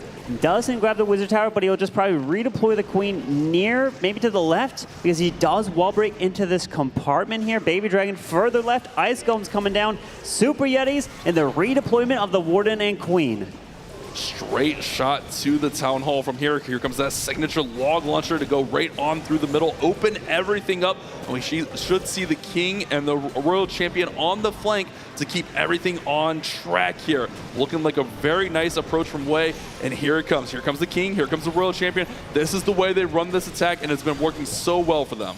Yeah, with that Warden ability now going off to help protect these troops leading towards this Town Hall, which also clips that log launcher, so it can ensure opening up to the Town Hall, giving you access to take that down, as we have, I believe it was another Super Yeti that did come out of here. Yes. As he's trying to continue. I think I saw a Super Velk in there. Yes, a Super Velk went off and died, which means that it drops that rage spell, and the giant, as they're getting raged up from the spell. But does he have enough? And the Super Yetis all unfortunately went down. The Queen's continuing with this Warden, but does he have enough with the Royal Champion trying to move through the bottom while the King is trying to provide the tanking? Einstein's base using the chemistry and melting Wei's troop in the core. This Royal Champion goes to ability, bringing those Hogs out for some tanking support, but there's not much support left on the base. One freeze, one invis, and it looks like this is going to fall short. I mean, he's still got quite a bit of base here. King is on the outside with these snakes, but I don't think this Royal Champion, once these Hogs go down, she's going to be targeted by the bow, the multi-arch tower. I don't think she's going to have enough to get through here. Well, with one freeze and invis, you can never count anything out. He's trying his best. Oh, does good put freeze. a perfect freeze spell right there. Gotta go invis right as it goes off. Invis that Royal Champion. He does. Nope.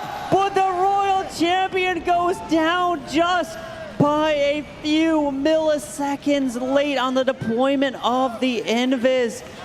Wouldn't have been enough. I really don't know. It could have been close, but unfortunately Wei falls short, and this is only a 2-star, putting them to a total of 11 stars, meaning Philip can completely switch up any of his plans and now go for a 2-star victory.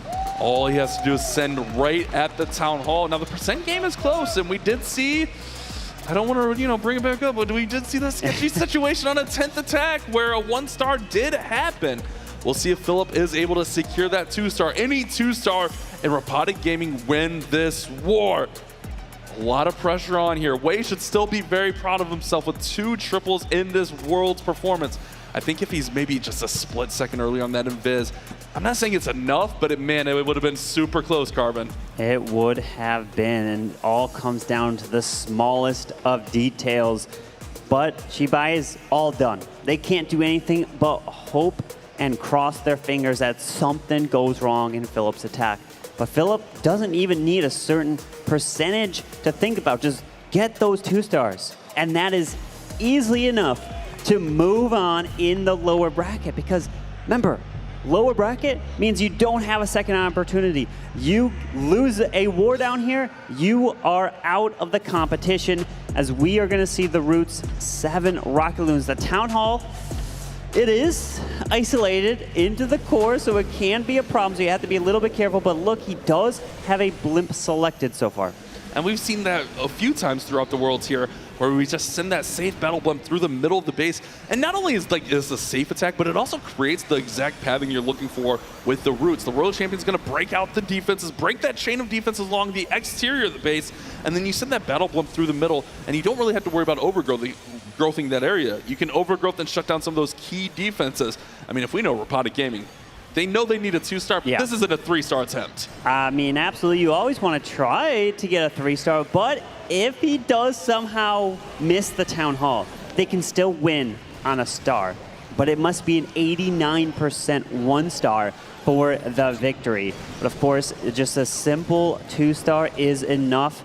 Nonetheless, the King is off to the right, trying to move his way through to help grab those defenses and kind of push the Root Riders in towards the geared up cannon as we have the Queen Royal Champion also moving through as he pulls the clan castle up, poisons it up, and there is the blimp. Get ready for this Warden ability, probably just to be safe, protect it, and protect all the other troops. Here comes the takedown that we need. Battle Blimp is in the compartment. It is all looking safe. There's the Town Hall.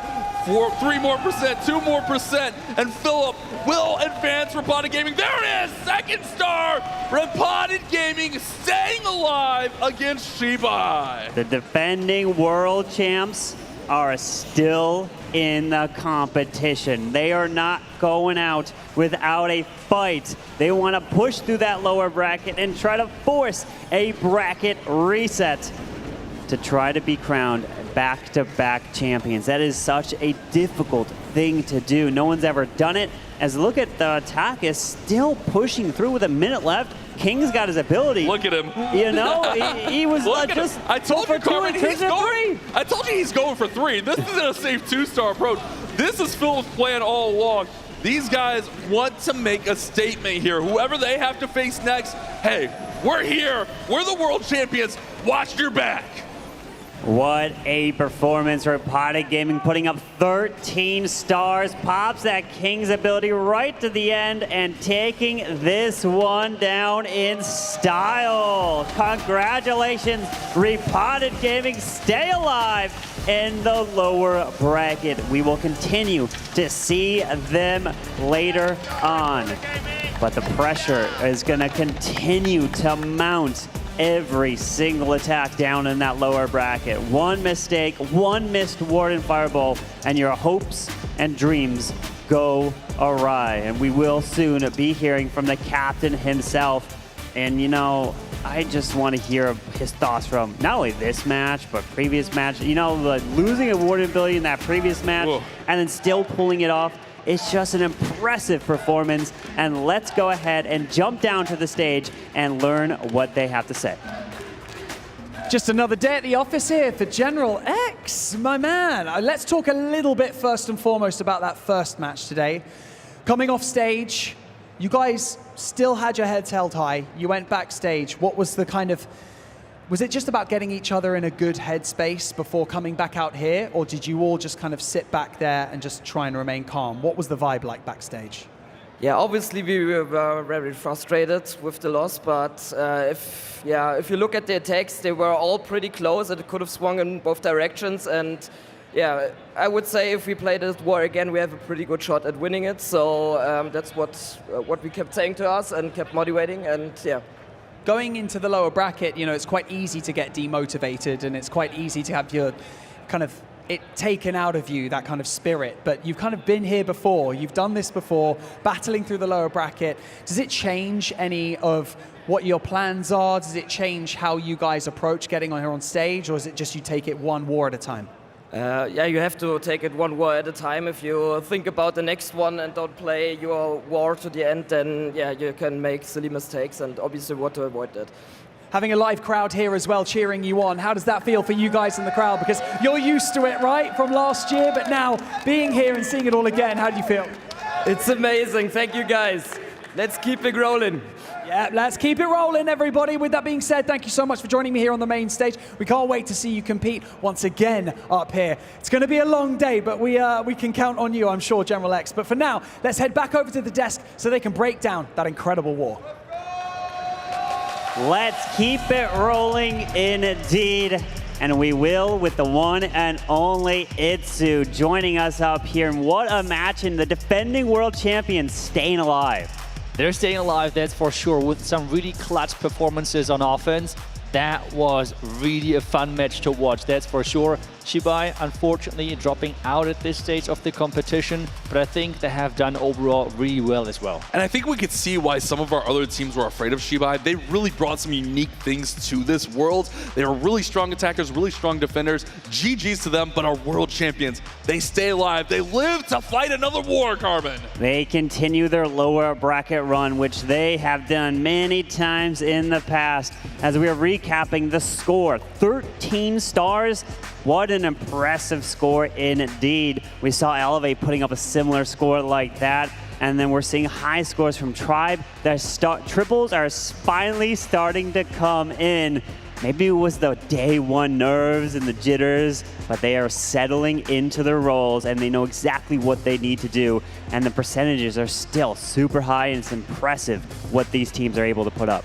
Yeah, and before the match, I was criticizing Repotted for like typically getting like 11, maybe 12 star mark. But this match really showcases they have what it takes to really push those 13 stars, because we have seen it earlier. This is what you have to achieve if you really want to beat those top teams. And that's really what they are doing right now. And let's see the MVP. Do we have to really even see it? Let's be honest, it's General X. Obviously. Obviously. Anytime General X is in the war, I don't even think General X needs the 3 stars to get MVP, but I think that Repotted heard you, Itsu, and that's why we saw Philip going for that 3-star. We're at 12. No. Itsu said we're an 11, 12-star team. We're putting up 13. I think if General X is just sitting in the audience, he's going to get MVP. You know, just being in the arena, they know he's here. But let's update you all with the current bracket standing, where all the teams are. And look at that in the upper bracket. What a match we have. It will be coming up later. Elevate taking on Tribe Gaming. But it's gonna be a fight down in the lower bracket. We have DIZI X STMN taking on Millesime MG. And Millesime MG are just happy to be here. They were completely checked out right before that final attack that came in with Carry Esports, but they are ready, they are focused, because if they win, they would be taking on Repotted Gaming, and nonetheless, many teams still remain, and they are fighting for that first place prize, which is $300,000. Yeah, and at this point, I mean, all of those matches are just getting harder. I mean, even if you're going to survive another round in that lower bracket, the next match is going to become even harder. And you just, as Generex said it, you have to take those matches one by one and step by step. And honestly, for me, I hope that we see the qualifier, the last chance qualifier, Millesime. I hope their nerves have settled a little bit, because we know what this team is capable of. And I really want to see that squad here on the world stage, because this will be such an incredible war. If those nerves are calmed and they're ready to go, this is going to be such a good one. Yeah, well, we got amazing wars still up next. You do not want to miss them, because this is the lower bracket. You lose, you are going to be sent home, and the pressure is mounting. I just can't wait to see what these teams are going to be bringing. Is it going to be more of the Rocket Loons? Is it going to be more of the Roots? Or will they have a few tricks up their sleeve? Yeah, I feel like the Super Yeti is really showing up big time during this World Finals so far. And the question is, how successful can they be? I think we're getting ready for the next match, so let's take a look at a couple of those highlights of the match which we just had.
Our team, I think the most emotional player would be Adi. Like, he's very reactive. You can see him on stream smashing his desk sometimes. And I think maybe Isma is the most stoic one, yeah. On our team, the most emotional player has to be Rikires. He gets very fed up when he fails, and he's not in a good mood, not in a good spirit. You better don't talk to him for the next 2 days. The most stoic player, I would say, is this guy behind me. I've never seen him crack a smile. Who knows, maybe someday. Either me or Dark are the most emotional players in different ways. I would say Fluxy is the most stoic one, like with the coldest blood. 在我们队里，我是最容易上头的，然后我们队长飞猪是最淡定的。在这个队伍里比较动情的，我觉得是我吧，因为我很容易被一些小小的因素影响。然后最冷静的话应该是 Ruta 吧，他无论遇到什么都是比较冷静的应对。I would say on our team the most emotional player probably I am. I can get pretty emotional and I try to restrain myself, but sometimes it just comes out. And yeah, probably Einstein is the one which can keep us calm the most. 私たちのチームで最も感情的な選手は自分で、最も冷静な選手は、クラスだと思います。O jogador mais emocionado é o Bernal e o mais tranquilo é o Max.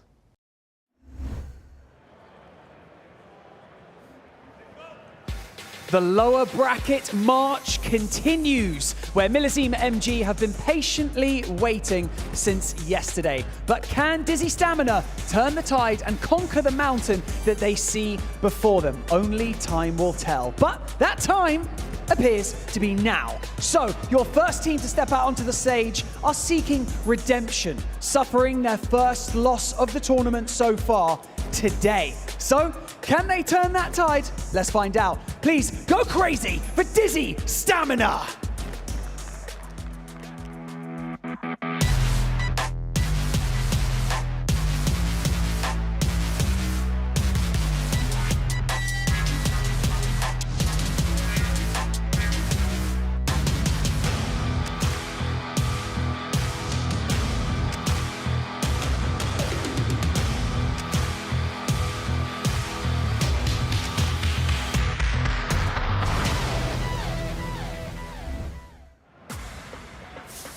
They are Fluxy, Sante, Darkstar, Hawk, and Mask.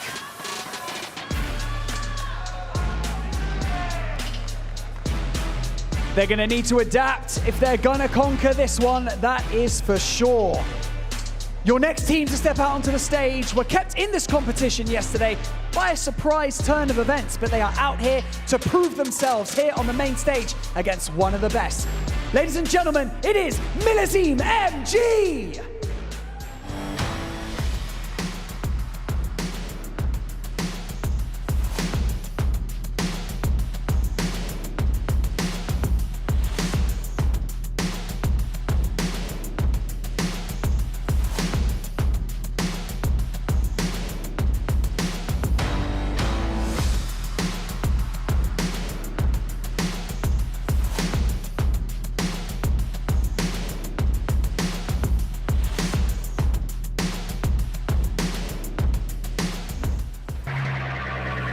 Millesime MG is Anat, Mr. C, Isma, Adi, and Nez 4X.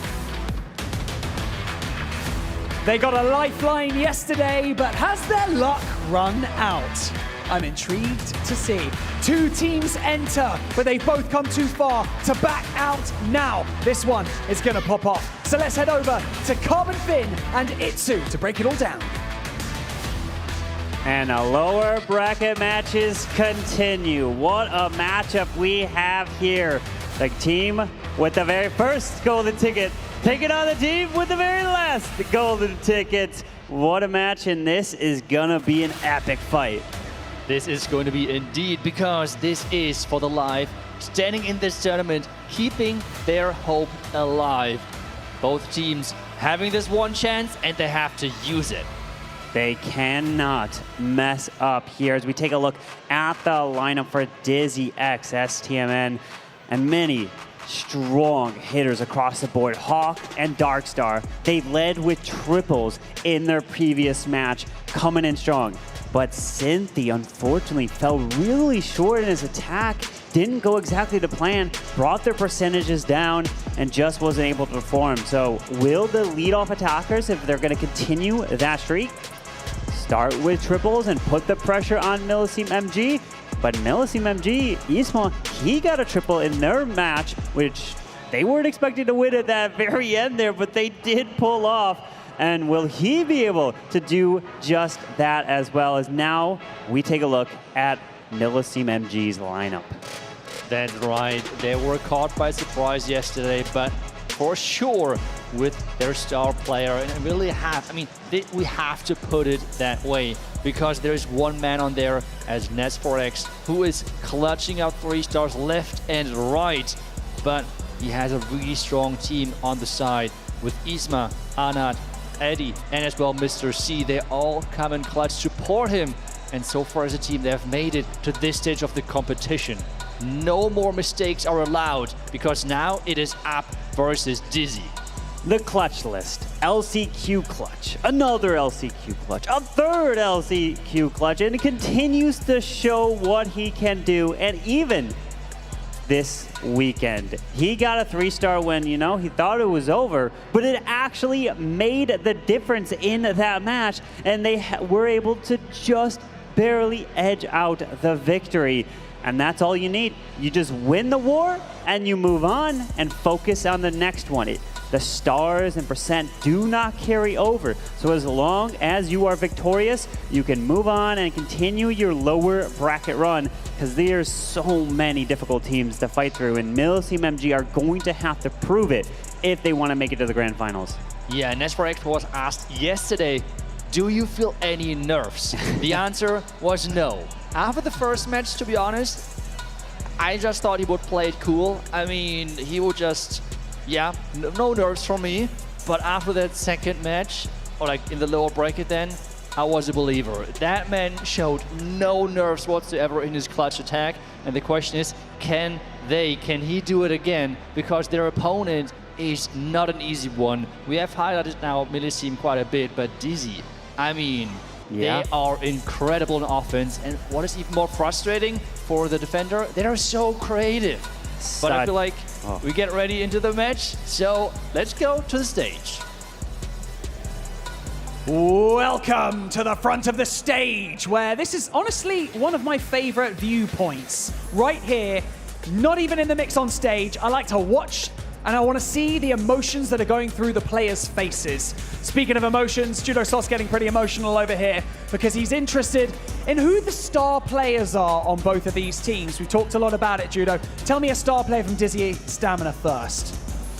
If I had to pick one, I would say Darkstar, because he's very creative in how he approaches bases, thinks outside of the box. And if I had to go for Millesime MG, I think everyone knows what I'm going to say. Nes4X, that MVP finisher. Nes4X, he's a bit of a demon. I've got Trample Damage joining me here. Former clanmates, or still current clanmates, with Mr. C, who's currently on the stage. How's it going, Trample Damage? You good? It's wonderful. I'm so excited to be here for Clash Worlds. So excited to root for MMG all season long. I love all the teams that are here, but my heart is rooting for MMG. His heart is with MMG. I like it. And I've got to say, what's the experience been like so far? Clash Fest, DreamHack Atlanta, like there's so much going on around here. This is one of the most impressive stages I've seen at a DreamHack. But yeah, what's your thoughts? How have you been? The layout is incredible. The energy is electric. It has been so much fun. There's a lot of cool stuff going on at DreamHack, which I haven't been paying much attention to because we've had a great opportunity to pay so much attention to the Clash content. That's right, and that's how everyone else should be feeling as well. Right, we've got our audience predictions locked and loaded. DIZI Stamina going up against Millesime MG. What is the percentage of our prediction? The community have voted in favor of DIZI Stamina, 56%. It's still extremely even. Judo, did you think it would be that even? I did not actually. I think Millesime MG have a lot of talent, but they really need to step up their game following yesterday. I will say that they've been able to reset overnight. DIZI Stamina are fresh out of the defeat, so maybe that will play in their favor. Who knows? That could balance it out. The mental game is where it is. Judo, thank you for joining me. Trample Damage. Enjoy the rest of the show. It's been amazing to see you so far. But for now, Millesime MG going up against DIZI Stamina. It's time for our first attack. Let's go. And we are going in with Isma leading it off, taking on Darkstar with the Root Riders. 2 overgrowth to utilize as the world champion is charging her way right on through into the enemy queen. And this compartment has the poison spell tower, the ricochet cannon, the multi, quite a bit of value as the RC continues to go invisible. One benefit is if you're able to pull back the Spear Fox as well, that is huge. But unfortunately, the Town Hall does launch a shot off, and he might lose the Spear Fox here. Oh, I think he tried to use another invisibility to somehow keep that Fox alive, but it's going to be so close. Can he keep her? No. The Fox going down, but still he accomplished everything he was going for. Now it's all about the follow-up. And something we're seeing more and more common now is the Lava Hound in this army composition, which seems really out of place into the first second, but those pros are using it to trigger the poison tower on the back end, because those poison towers can really damage the healers, and without healers, those ground attacks won't have any fun whatsoever. Yeah, especially pairing the poison with some red air bombs. Those healers go down so quick. But the King is placed to make his way all the way up and around to keep these roots charging their way right on through. The Overgrowth is doing fantastic work on the Town Hall, so he can deal with this clan castle and take it down and not have to worry about all that damage, including the Crusher Mortar. The Lava Hound flew to the left side of the defense, and this means the poison tower is not getting triggered. This is 30 housing space invested for nothing, and this is not looking good for Isma then. The poison is still now ticking on those healers. The Town Hall is there as well, dealing a lot of splash damage. Can he overpower this backend? I'm not sure. He's trying his best as the Queen is in the core. One red air bomb is waiting there. I did see a few red air bombs to the top side of the base, so let's see if there's any more. Nope, there's a sinking air mine. These healers can go down pretty quickly as he continues into the mile. Queen's ability goes up. Giant trying to get towards this wall here. Eventually, with the King ability still intact, but very low health. The healers are trying their best, but the defensive RC is coming through, taking out that Warden super quick, and the Giant is going down. Oh, losing that Warden, losing the Rage Gem is always so painful. And now it's all about somehow saving this attack to as many percentage points as possible. Sneezy's in there as well, catching a Black Man right away as well into the air defense. And this attack falling short quickly as the Lava Hound flying to the wrong side of that air defense, and with that the poison tower staying, well, alive and not getting activated, and this has cost him big time. Yeah, what an unfortunate series right there where the Lava Hound could not pull that poison spell tower, but he still wasn't able to power through that backside of the base. The Archer trying to get a little bit more, finishes it off with an 82% 2-star to start off this match. Definitely not what he was hoping for. Their last match, Isma was able to start off with a 3-star to set the tone, but this one is a 2. And unfortunately, the last match that DIZI x STMN came in with was 2 triples. So if they repeat that performance from Hawk and Darkstar, Millesime MG is going to be in trouble. Yeah, and especially the first attacks are just so important when it comes down to the pressure on the other team, because you feel like you have to take more and more risks to somehow get the comeback. So let's see if DIZI can do that and set up this pressure and get their first attack into a successful 3-star. I wonder if it's a good sign when you see Darkstar. That means he is out first. And if Darkstar is going first, does that mean he's like, oh, I found the perfect base. I want to go through and I want to take it on? Or wait, maybe it's not Darkstar. It's maybe Cynthia. Okay, it isn't Darkstar. It's Cynthia. They are kind of tricking us here. We got to stay on top of our feet with the dragons. 10 invisibility spells. And Cynthia wants to fly these dragons right on through. Maybe the RC is going to be used for the Town Hall. Quite a bit of invis. If you take that Town Hall down early, it's nice. But if you don't take out a lot of defenses, that could be a problem, because those defenses, especially if they're ever raged up, in this case they won't be because there are 2 poison spell towers, can take those dragons down very quickly in this esports mode. Yeah, and he has as well invested. Oh no! No! He's losing the Royal Champion early. He has planned to even invest most likely the Overgrowth to really get into the heart, into the core of this base. And now he has to plan around it. The Ice Hound and the Hound into the Ice Block spell combination to start things off, to tank a lot of the damage. But losing the Royal Champion in that way is going to be hard to be recovered, because you have talked about it. 2 poison towers inside that core next to Inferno towers are waiting for him. As he is charging right on through, he could decide to use the invises for the Queen. She is solo to the left side at the moment. Super minions are coming out of the siege barracks, moving into the core, but these dragons have split off a little bit.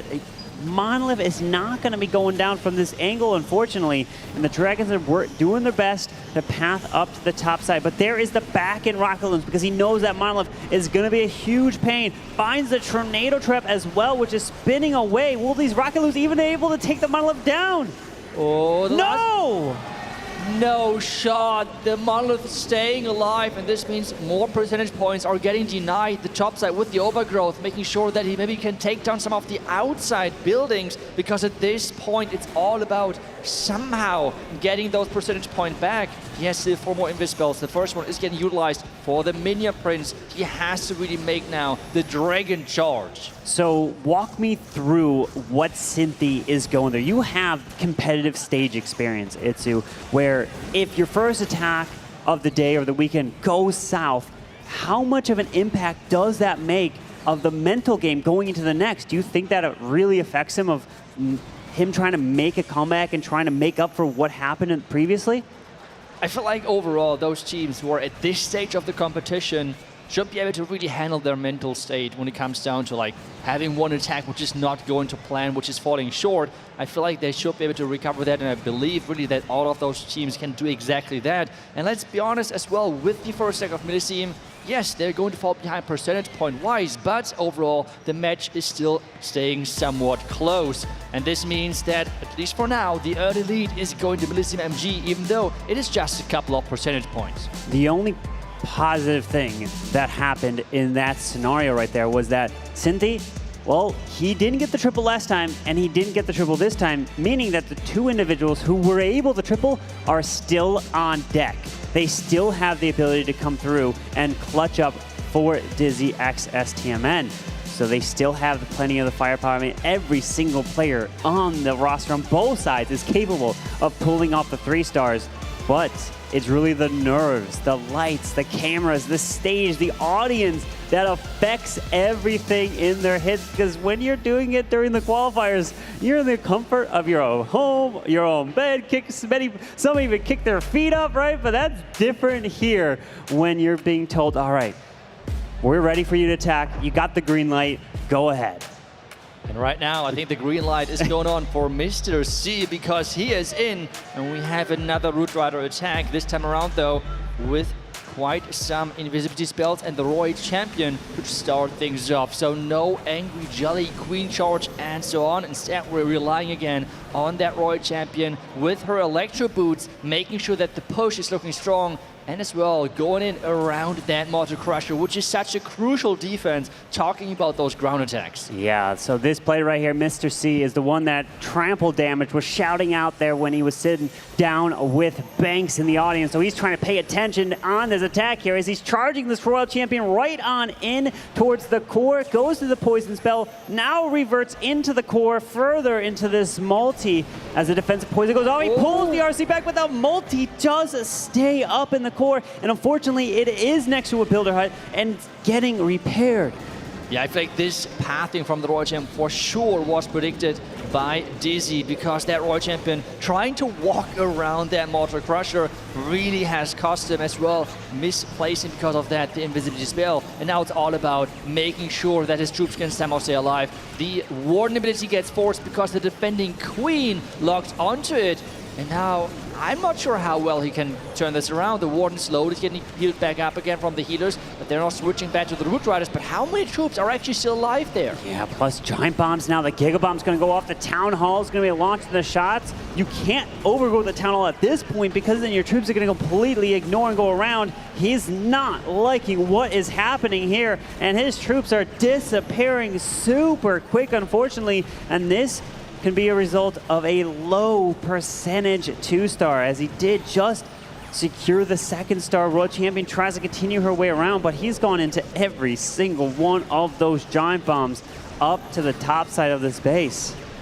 Yeah, this is now all about, again, recovering the attack, as we have seen now already 2 times earlier for the pros, because the opening just not going to plan, and it's really sometimes hard and challenging to recover the attacks after the clan castle at the bottom side with those 2 heroes flanking. This is just too much damage for those Archer Queen clones and the Warden himself to handle, and in the end it's going to be again around the 80% mark. So they could keep the percentage lead, but DIZI, if they're getting successful 3-star in, and you have highlighted their star players, they could take the lead here. Mr. C is approaching into the mid-80s, where he's finishing. Cynthia was at a 73%. So Millesime MG are going to be having the lead at the moment. what the next set of attackers, you're gonna have to be worried if you're Millesime MG, because they are some of the best in the world gonna be coming in, and they are looking to plan with those 3 stars. If it is Hawk, you know he loves to bring that ground smash. He can easily do roots, he can do the Super Yetis, and then Darkstar can bring those rocket loons with that fireball and makes it look so easy.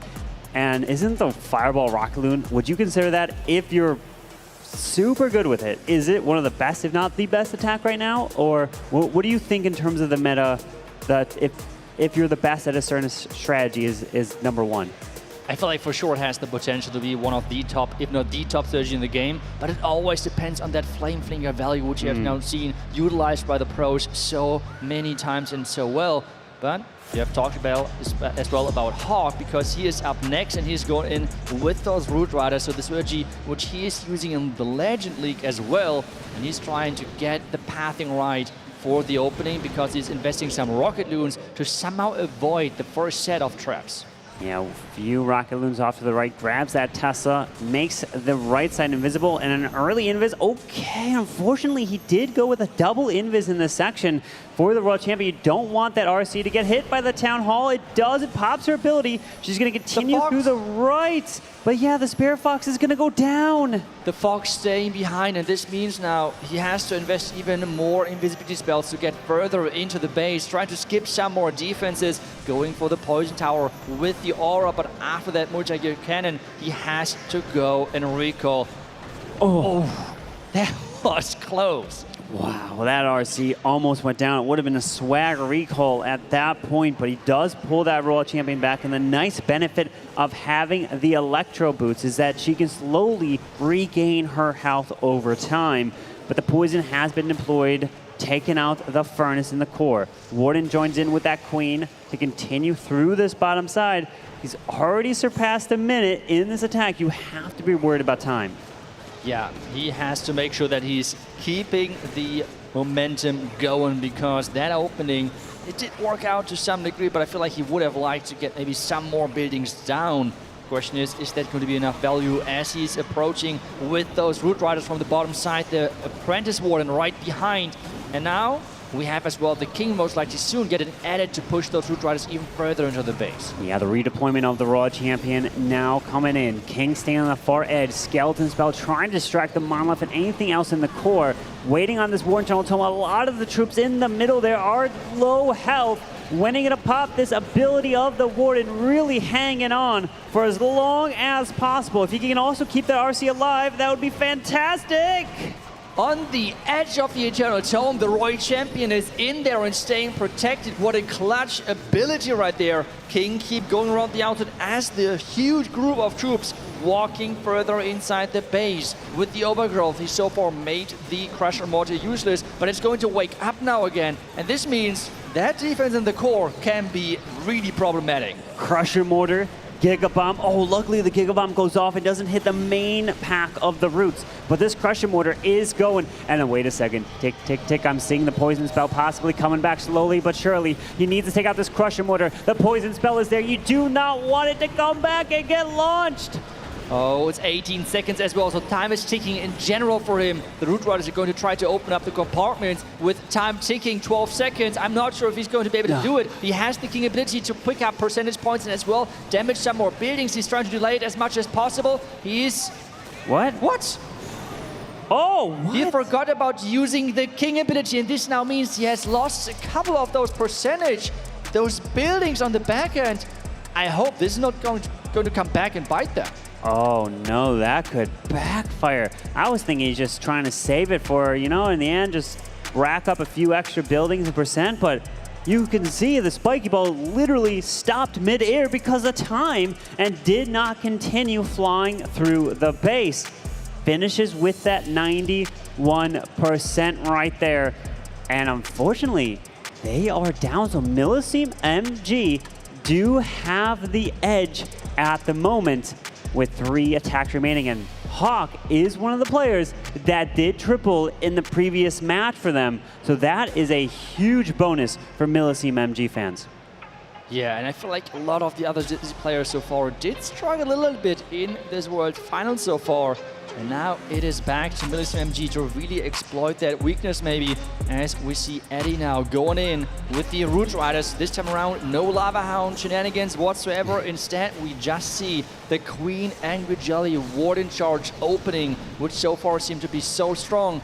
If, and that is important, if you can keep that Queen alive. He did take 2 shots from the Monolith onto his Queen, but continued to try to charge her through. The ground skeletons, unfortunately, causing the Queen to stay distracted. Another Invis is down. Locks onto 1 healer with that Monolith. Oh, he loses a healer, unfortunately, but continuing this charge. Can he grab the poison? Yes, and he decides to continue to invest the Queen. No, she does not. Okay, the Warden finishes off the Builder Hut, while the Queen does actually take out the enemy Queen. There goes the recall. He was able to lure out the furnace, so he can invest the poison now, making sure that that defending troop is not having as much impact. The troops are now charging into the back of the first fire spitter. The drain trap is found early on, which means at this stage, it is mostly about delaying and wasting time of the attacker. As long as these healers can continue to move through and help heal up these Root Riders, the troop launcher needs to be launching the balloons to the roots, but no one is going over to the King. Those are where the balloons need to go into the core by the roots, but unfortunately, he's getting unlucky with the placement of the troop launcher barrels. Finally, one more comes in, and we have a Yeti that's coming out of here. He needs to try to keep these healers protected as much as possible, but even still has another overgrowth. Which does he decide to use it? No, goes with the Warden Eternal Tome now. I think there was the healing tome on there because he's losing those healers with Black Mice through the Warden ability, as we have the Town Hall going finally down. The healing tome is still active, which means he's able to push through the back end, but as it's going to run out, this is then where a lot of damage can come in, especially now with this back end, because for right now, he's able to completely take out the Mortar Crusher, but that one is going to wake up again. He's doing his best. He's trying to hang on to this Invis spell. The Queen's already burned her ability. We have a couple Giants in the roots to the far left. Yetis are still off to the left. Unfortunately, they are stuck behind the walls. But the Crusher Mortar is about to come back. There it is. It is now active again. The Queen can turn around, go for the scatter shot. 44 seconds left. This one invisibility spell is going to be clutch. Oh, he's using it on the Roy Champion. No, he's now on the Roy Champion to get the Mortar Crusher. 30 seconds, more than 30 seconds are enough to hopefully crush this base. 30 seconds, time is ticking, but the Wall Breaker is coming in, and this is the first 3-star of this match, and it's going to be for Millesime MG. A 3-star, he really is putting the pressure onto DIZI X STMN. Because if they even get a triple, they'll still be down on percentage. So that means now the other side has to get 2 triples to be able to try and take that lead. And thinking about it, I feel like not many were expecting for DIZI to be in this position. No. Even with the 3-star, you said it, they would be behind. And this is not a good position to be in as well. Really, it does not feel great to know that even with a perfect attack, you're not going to take the lead. And right now, Millesime MG have all of their cards in their hands. DIZI, though, they're up next. And they have to the 3-star to keep this match close. So I'm looking ahead, right? I can forecast here. I'm looking at the stats. We have for Millesime MG 2 players left, and not in Ness4X. I mean, Ness4X. He's been 99%. He's been a triple. So if he is going to be coming in with something high, so that means it's going to be even more pressure for a player like Darkstar. Right away to the Fireball, and no! Fireball goes to the edge, and he was too quick with it. He was trying to do a little sneaky strategy of going with an invis, and instant pop of the Warden ability so that it would fly before any Teslas in that area could activate. But unfortunately, he just did it too quick, and it didn't let that invis stay and make that building officially invisible. And this is now not an easy task for him whatsoever, because he's charging into so much damage. You can see it on the hit points of the Warden. It's dropping so quick. The Flame Flinger is in there as well, trying to support at least a little bit. But this is not going to be easy to be recovered. He's trying his best now. And remember, he is as well one of those star players for this team. His creativity is just so impressive. But on this one, the fireball not connecting. No! Warden goes down to the monolith shot there. And this is now a 2-star recovery. There's no way you can pull through after a Warden. Fireball goes off to the edge, and then he doesn't make it more than about a 10th into the base there, because the Warden was supposed to stay alive throughout this entire attack. This is really, really rough. I mean, at this position, wait, he's even going to use the overgrowth for the Town Hall. I guess he wants to get closer with his Archer Queen to then later on snipe maybe the Town Hall with the Roy Champion. But this is not looking good for DIZI right now, because this is going to be pretty much guaranteed. If a 2-star, a quite low percentage 2-star attack, as he's trying to charge into that Town Hall section with the Queen, having a Druid as support in there, the Giga Bomb pulling off, but this is still, with the Queen, a tough task to get that Town Hall. The Ice Golem does freeze the Town Hall, pops Queen ability, trying to take down the Town Hall as quick as possible. She will get distracted by these archers. One by one. Where does he deploy the RC? Does he send the RC more into the core? No. Keeps her on the edge of the base to the right side. Another invis. The Giant's actually going off to the right, trying to get the enemy Queen. Does pair a Headhunter in there, but at this point he's trying to get as much percentage as possible. Cynthia's attack was a 73% 2-star. He has to try to, raise it above that, but granted, Millesime MG's fails were an 82 and an 85. And all it comes down to is the fireball. If it goes wrong, the attack completely crumbles. Yeah, and even with the fireball in the beginning, I would say the result is quite impressive, considering the Warden went down and the fireball did fail, which are like the two worst nightmares of every Warden charge fireball attacker. And he still is able to get it to a 74%, which is quite impressive. But in this current position for him and his team, it is just not even close of being enough, because they're just so far behind currently. And with 2 attacks each now, DIZI, they have to come up with something crazy, because Millesime MG still have Nes4X. Nes4X, their clutch attacker, always closes their wars. Still up to attack. He won't attack next. He does not will go next, but he will close it off. But the players left, Mask and Fluxy, they haven't been delivering the 3-stars themselves. They are gonna have to be forced to get the triple. So at this point now, whatever their plan was, if they had a safe approach, a risky approach, well, you gotta go risky. You gotta go all out for the triple. And if you get a 1-star, you get a 1-star, because you need the 3-star no matter what, because you can't win on percentage, since we have a 73 and a 74 so far from them. But if it not gets a 3-star here, that is gonna look to try to seal the deal. But with the roots, 2 earthquakes, let's see the plan. It seems like another fireball. Is this going to be a heavy lock launcher commitment?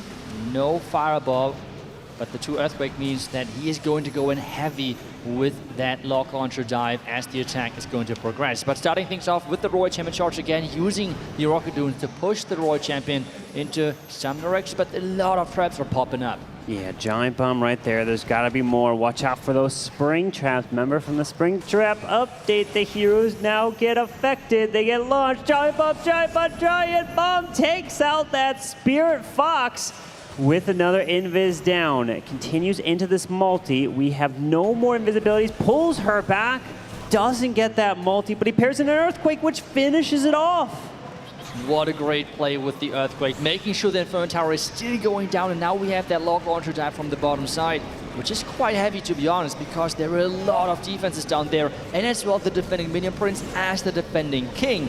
The Hog Riders are in, the Roy Champion with the Warden in there as well, and this is now all about of how good is this push through the bottom side going to look like. He finds the Tornado Trap getting spun around. That would have been a deadly section to send a Roy Champion. Luckily, he did not send her down there, but he's hanging on to the Warden ability, still moving, pops the RC, and a nice Warden, because the RC would have gone down and not been able to utilize all of her Rocket Spear shots. So great Warden Eternal Tome to protect her, as there's the overgrowth on the backside Crusher Mortar with that scatter. So now the Queen should be able to step towards this Town Hall and take it down but the clan castle has now just been lured out. That's right, and that will delay the core even further, except the Yetis could maybe take down the town hall with the queen in time. She's connecting on the town hall, the ice golems are there, the Yeti mites are there as well, and the town hall is gone. This is now all about the push on the far left side with the water crusher waking up and no spells left. This is not looking like a 3-star, I think, because he is missing the damage from the Royal Champion. He had to invest the Eternal Tome early on just to protect that hero, and this, at this stage, seems like cost him big time. It cost him indeed. Roots are still trying to push to the left. The Ice Golem's slowing down one of them. They won't target the Ice Golem, but the King's ability is intact. He's trying to get as much percentage. Unfortunately, the King is going to now target the wall. It's stuck there. He's not staying up to the top side. One super barb to use. Maybe use it off to the far right to go into the drill to try to get the Dark Elixir drill. There you go. Sends in a Headhunter over there to help try to take that down. But every building can help you in this match as they are looking to further their percentage lead. And if we're not going through the match into the future, at this stage with this high percentage points, I feel like DIZI have to 3-star twice, while Millesime and Nes4X have to get a 2-star. Yeah. I mean, this at this stage is the only win condition I see for DIZI, and they have to do it back-to-back with players so far who are not able to deliver those 3 stars in this competition. Not able to get a 3-star in your previous matches. Is that going to affect your mindset right now of trying to have to deliver? Because percentage is nowhere near on their side. Quite a bit down here with the attacks in the 70s. And we already have that triple. That 1 3-star from Millesime MG is such a huge advantage here. It is for sure. And I mean, the pressure now on DIZI is quite a bit. Otherwise, they would need to have a miracle. The same miracle, actually, which happened yesterday to Millesime to still win their match. But now we're getting ready. We're setting things up for DIZI and their next attacker to make sure to find out what is this match looking like. Is it going to be closer again, or is Millesime just walking away with their lead? And here we go, Mask. This is your moment. You're going to have to triple. If you do, you have a shot. You'll be able to give Fluxy the opportunity to try to get it for the final attack on your side, as Nes4X will be up next after this, but we are going to see Dragons. Yeti, near the defensive RC, takes out one of the Wizard Towers with a Lava Hound used as well, as the RC is going to try to path their way maybe to this Town Hall, that's why you use the Yeti to help with the funneling. Well, let's see how well the timings of the invisibility spells are, because as you might have noticed, you have those timings where you can deploy the invis spells based on timings during the attack, and this is why he used the Royal Champion, deployed to the Royal Champion exactly at 50 seconds to make sure that he can take advantage of those invisibility cycles and everything. And so far, it seems like the Royal Champ and the Fox are not taking any damage whatsoever. This is some amazing timing so far. Look at this RC go. This is looking fantastic as the RC is continuing way into the core. The timing is still perfect. The Spear Fox has plenty of health. Okay, he predicted the wrong way. He used that invis, and there's no pulling this RC back anymore. Yeah, but that is fine, because with those dragon attacks, you want to have the damage dealt with the Royal Champion charge itself, and do not recall her whatsoever. Oh, now we have the dragon push on the far left side as the King is pushing and charging in from the top side. And this is now all about how do those dragons get through the core? That's, to me, the big question. That was a clutch ice block onto the Lava Hound, because we've seen other attacks where they had an ice block but forgot to end up using it and just had to swag it in the end. So it was able to protect the Lava Hound and tank a little bit longer for these dragons, which definitely can make a difference. But we're seeing now the King charge his way to the top side to help take down the enemy Queen, be able to pop his ability, pops the Warden Eternal Tome through a Seeking Air Mine, will even still have the Minion Prince ability to use to the backside of the space. This is looking quite promising. When is he going to use that Minion? Oh, there we go. Nice ability as well. Catching the defending Minion Prince. Remember, this Dark Orb is not just affecting defenses, but as well defending heroes.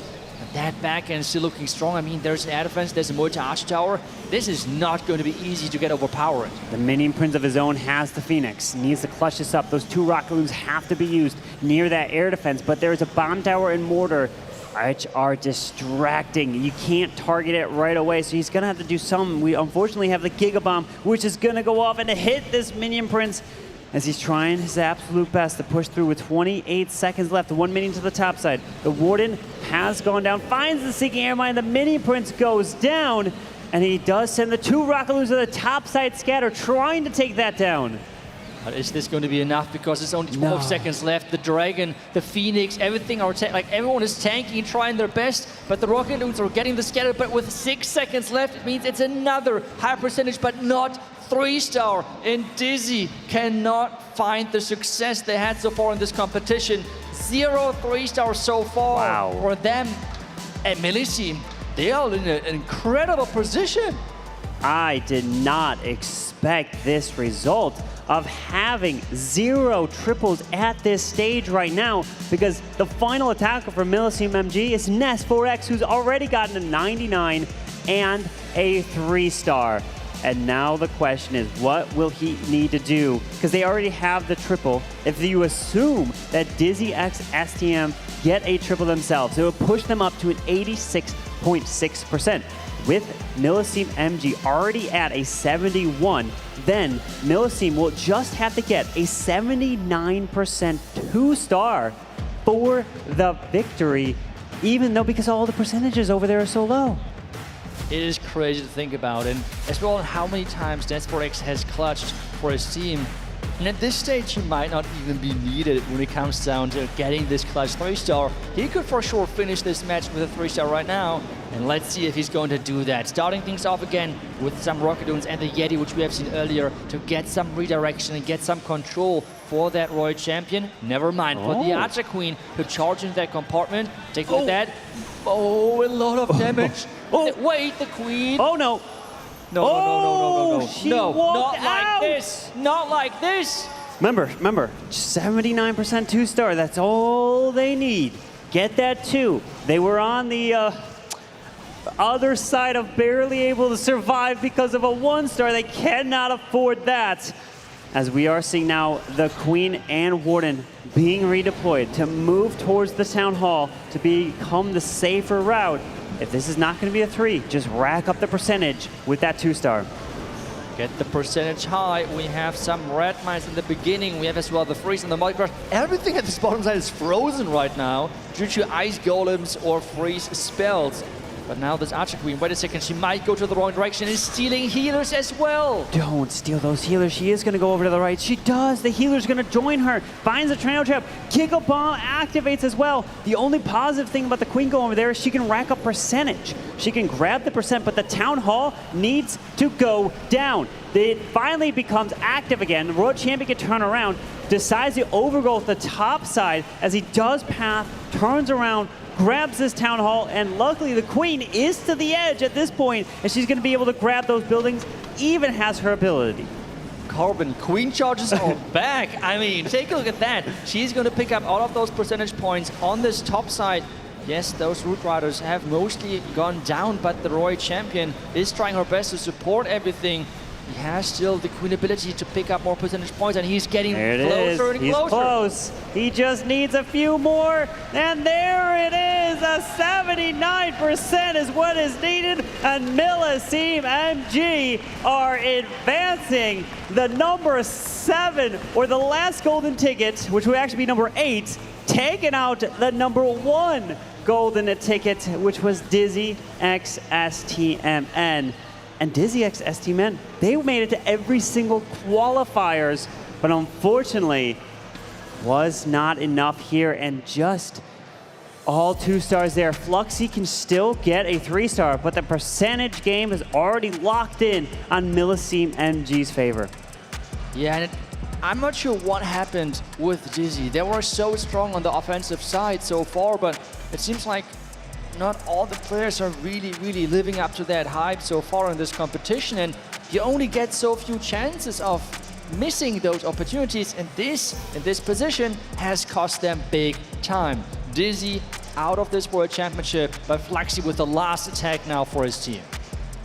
Fluxy is gonna try to at least get a triple for them, but it is such a heartbreak to go down after their previous match where they were getting back-to-back triples. They were feeling good, they were looking fantastic, but unfortunately, just not their way. Few things going wrong, and Darkstar got a 74.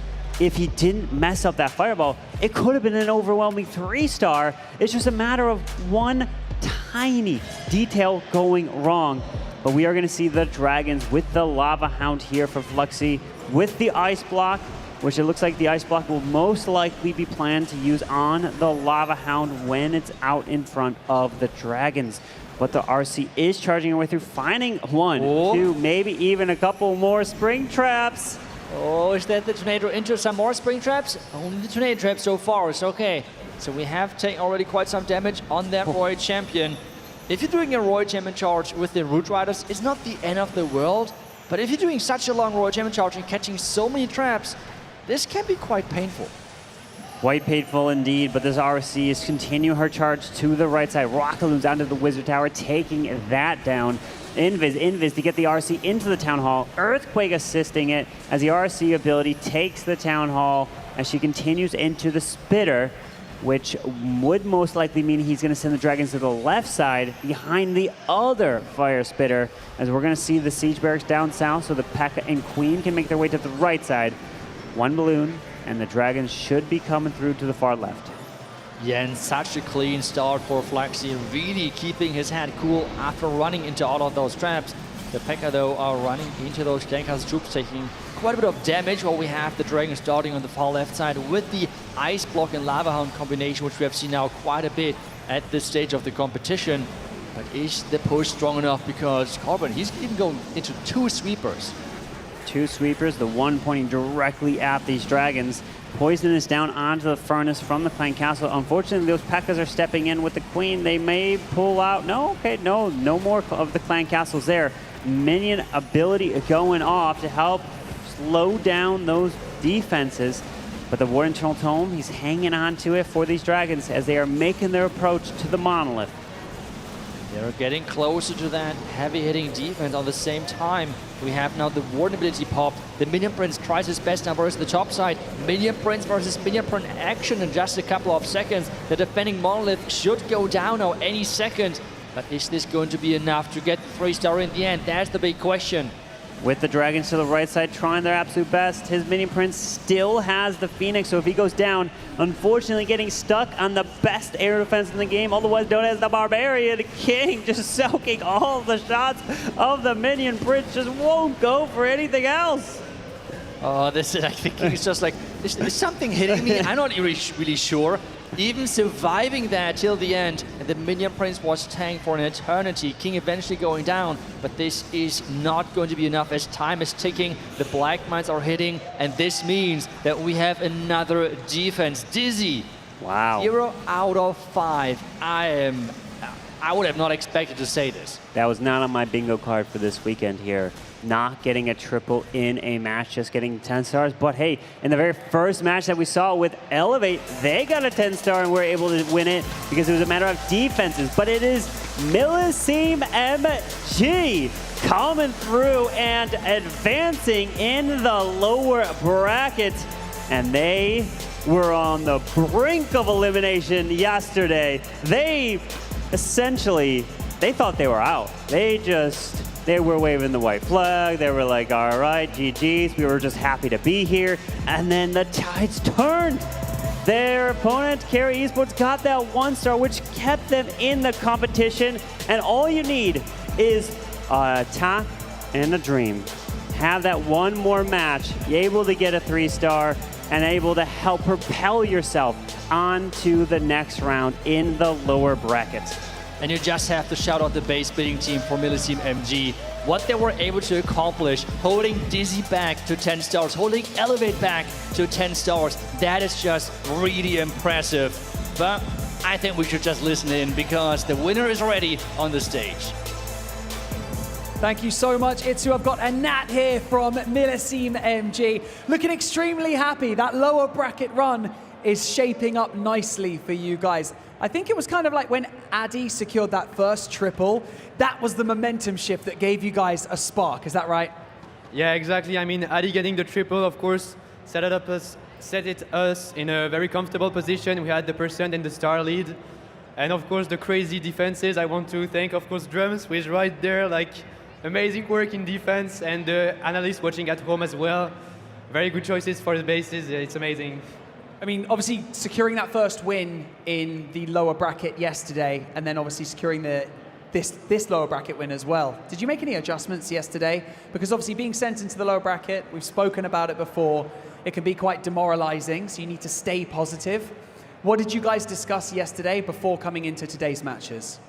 I mean, we just want to keep the momentum. We had one win yesterday at the end of the day, so we just wanted to keep the string going on, and worked out just fine today. We just had to prepare for both potential teams, Tribe and DIZI, and worked very well. So, speaking about preparing for teams, your next match, it's a long day for you today, isn't it? You got another match coming up as well. You're going to have Repotted Gaming in the lower bracket. Give me your thoughts on that. The current reigning champions, but you're on a bit of a hot streak right now. Yeah, I mean, everybody had a really nice year against us. Like, they won pretty much every single war, I think. So, but it was the same thing against DIZI. So if we can do the victory as well when it matters the most, would be perfect. Of course, it's a great team, especially in defense, but they proved also in offense. So I guess we'll see. There's cracks in their game like everyone else's. And Nat, thank you so much for joining me on this main stage. Ladies and gentlemen, give it up one more time for Millesime MG. We are going to be heading back over to the desk so they can break down that war in more detail. Let's do it. And Millesime MG keeps their dreams alive in the lower bracket. And let's welcome the one and only Clash Bashing here to help break us down. What you saw there, and it's crazy that DIZI X STMN didn't even pull through with a triple. Yeah, I mean, I thought it would be a defensive struggle, and we saw that Millesime team kind of live up to the hype of the last chance qualifier. You gave them a second life yesterday, and now they're taking full advantage moving forward in the tournament. Yeah, and I feel like DIZI right now are not going to be happy about what happened yesterday in that lower bracket. I mean, that was a big, big surprise. And we see again the match result, the stats on your screen. They started into the match already with a really low percentage, 2-star, 73%, then Darkstar with the missed fireball. So many mistakes which were not common whatsoever, and as well always were based on the opening. So Royal Timber Charge going down during that phase, a fireball missing the target completely, a lot of uncommon mistakes, and maybe the loss today earlier really broke them to like some degree on the mental level. Yeah, unfortunate mistakes that cost them this match here, but Millesime MG took advantage, and they will be advancing. And even if it wasn't a triple, they were on the lead in percentage as well. They could have won in the 10-10 star war if Addy fell just a bit short. But in the end, Millesime MG are going to be advancing through the lower bracket. It's going to be a tough run down there.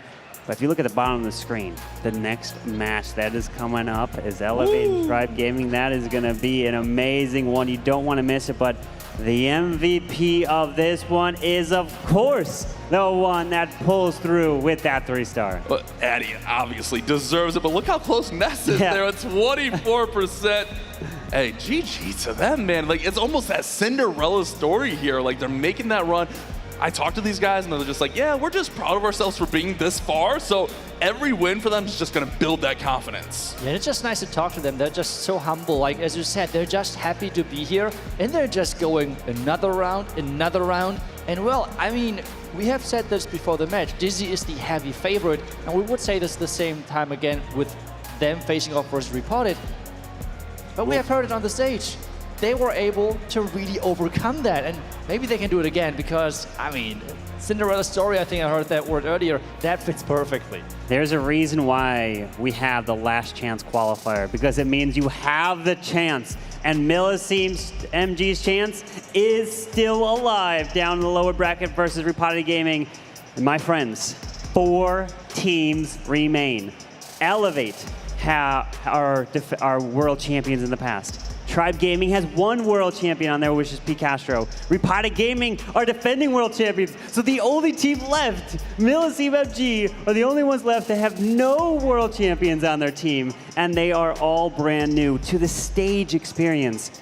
But as you see on the screen, with match number 11 is going to be Elevate versus Tribe Gaming up next. It is an upper bracket match, meaning the winner advances to the grand finals. The loser goes down to the lower bracket final. Will have to try to keep their hopes alive down there and then make it back to a grand final and force a bracket reset. So this match right here means so much because you will have the momentum moving into the grand finals. But we are getting ready for that match of Elevate versus Tribe Gaming. So we're gonna take a look at some quick replays and be ready for an epic one.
Guys, come on!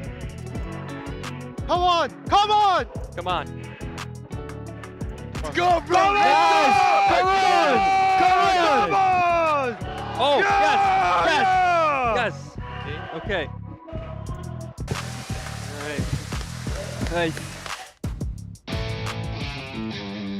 The expectation going into the tournament is definitely to win. Is it going to happen? Queen's going to get it. She gets the multi-archer tower. 3 stars for Max. If Elevate want to beat us, I think they're gonna have to come with their A-star game. Can he get the wizard tower? He's gonna get it! No, he gets Zipper it! has got it! Zipper advances his team! Tribe is an amazing team, but we're definitely confident against them. I think we're very confident that we have a good shot against Elevate. We're ready to crush you. Elevate, you better be ready. We came to win. Let's go.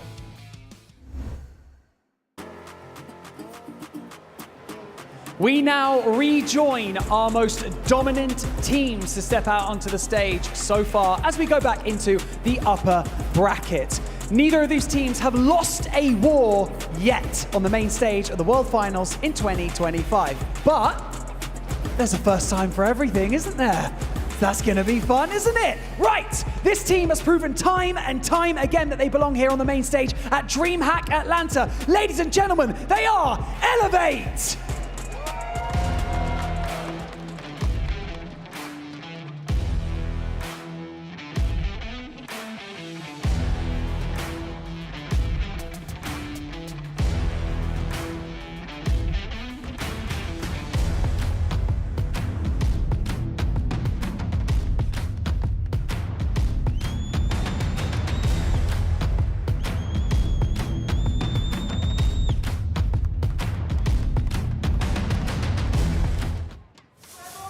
They are Bernal, Celinho, Max, Pato, and Leo. Celinho always bringing the vibes here on the main stage. Best of luck here in the upper bracket. And now their opponents, here to continue their dominant streak. We've said it before, this is their home crowd. It is Tribe Gaming!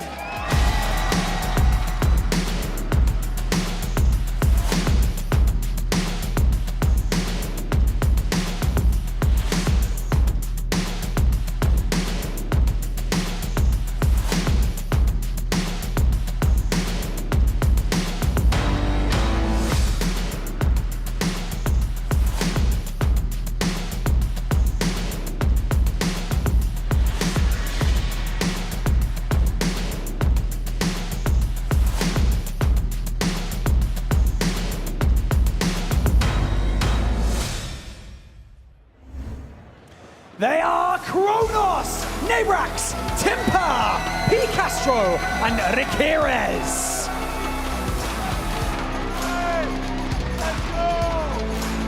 They've got big personalities, but you know they are going to focus in when it matters the most.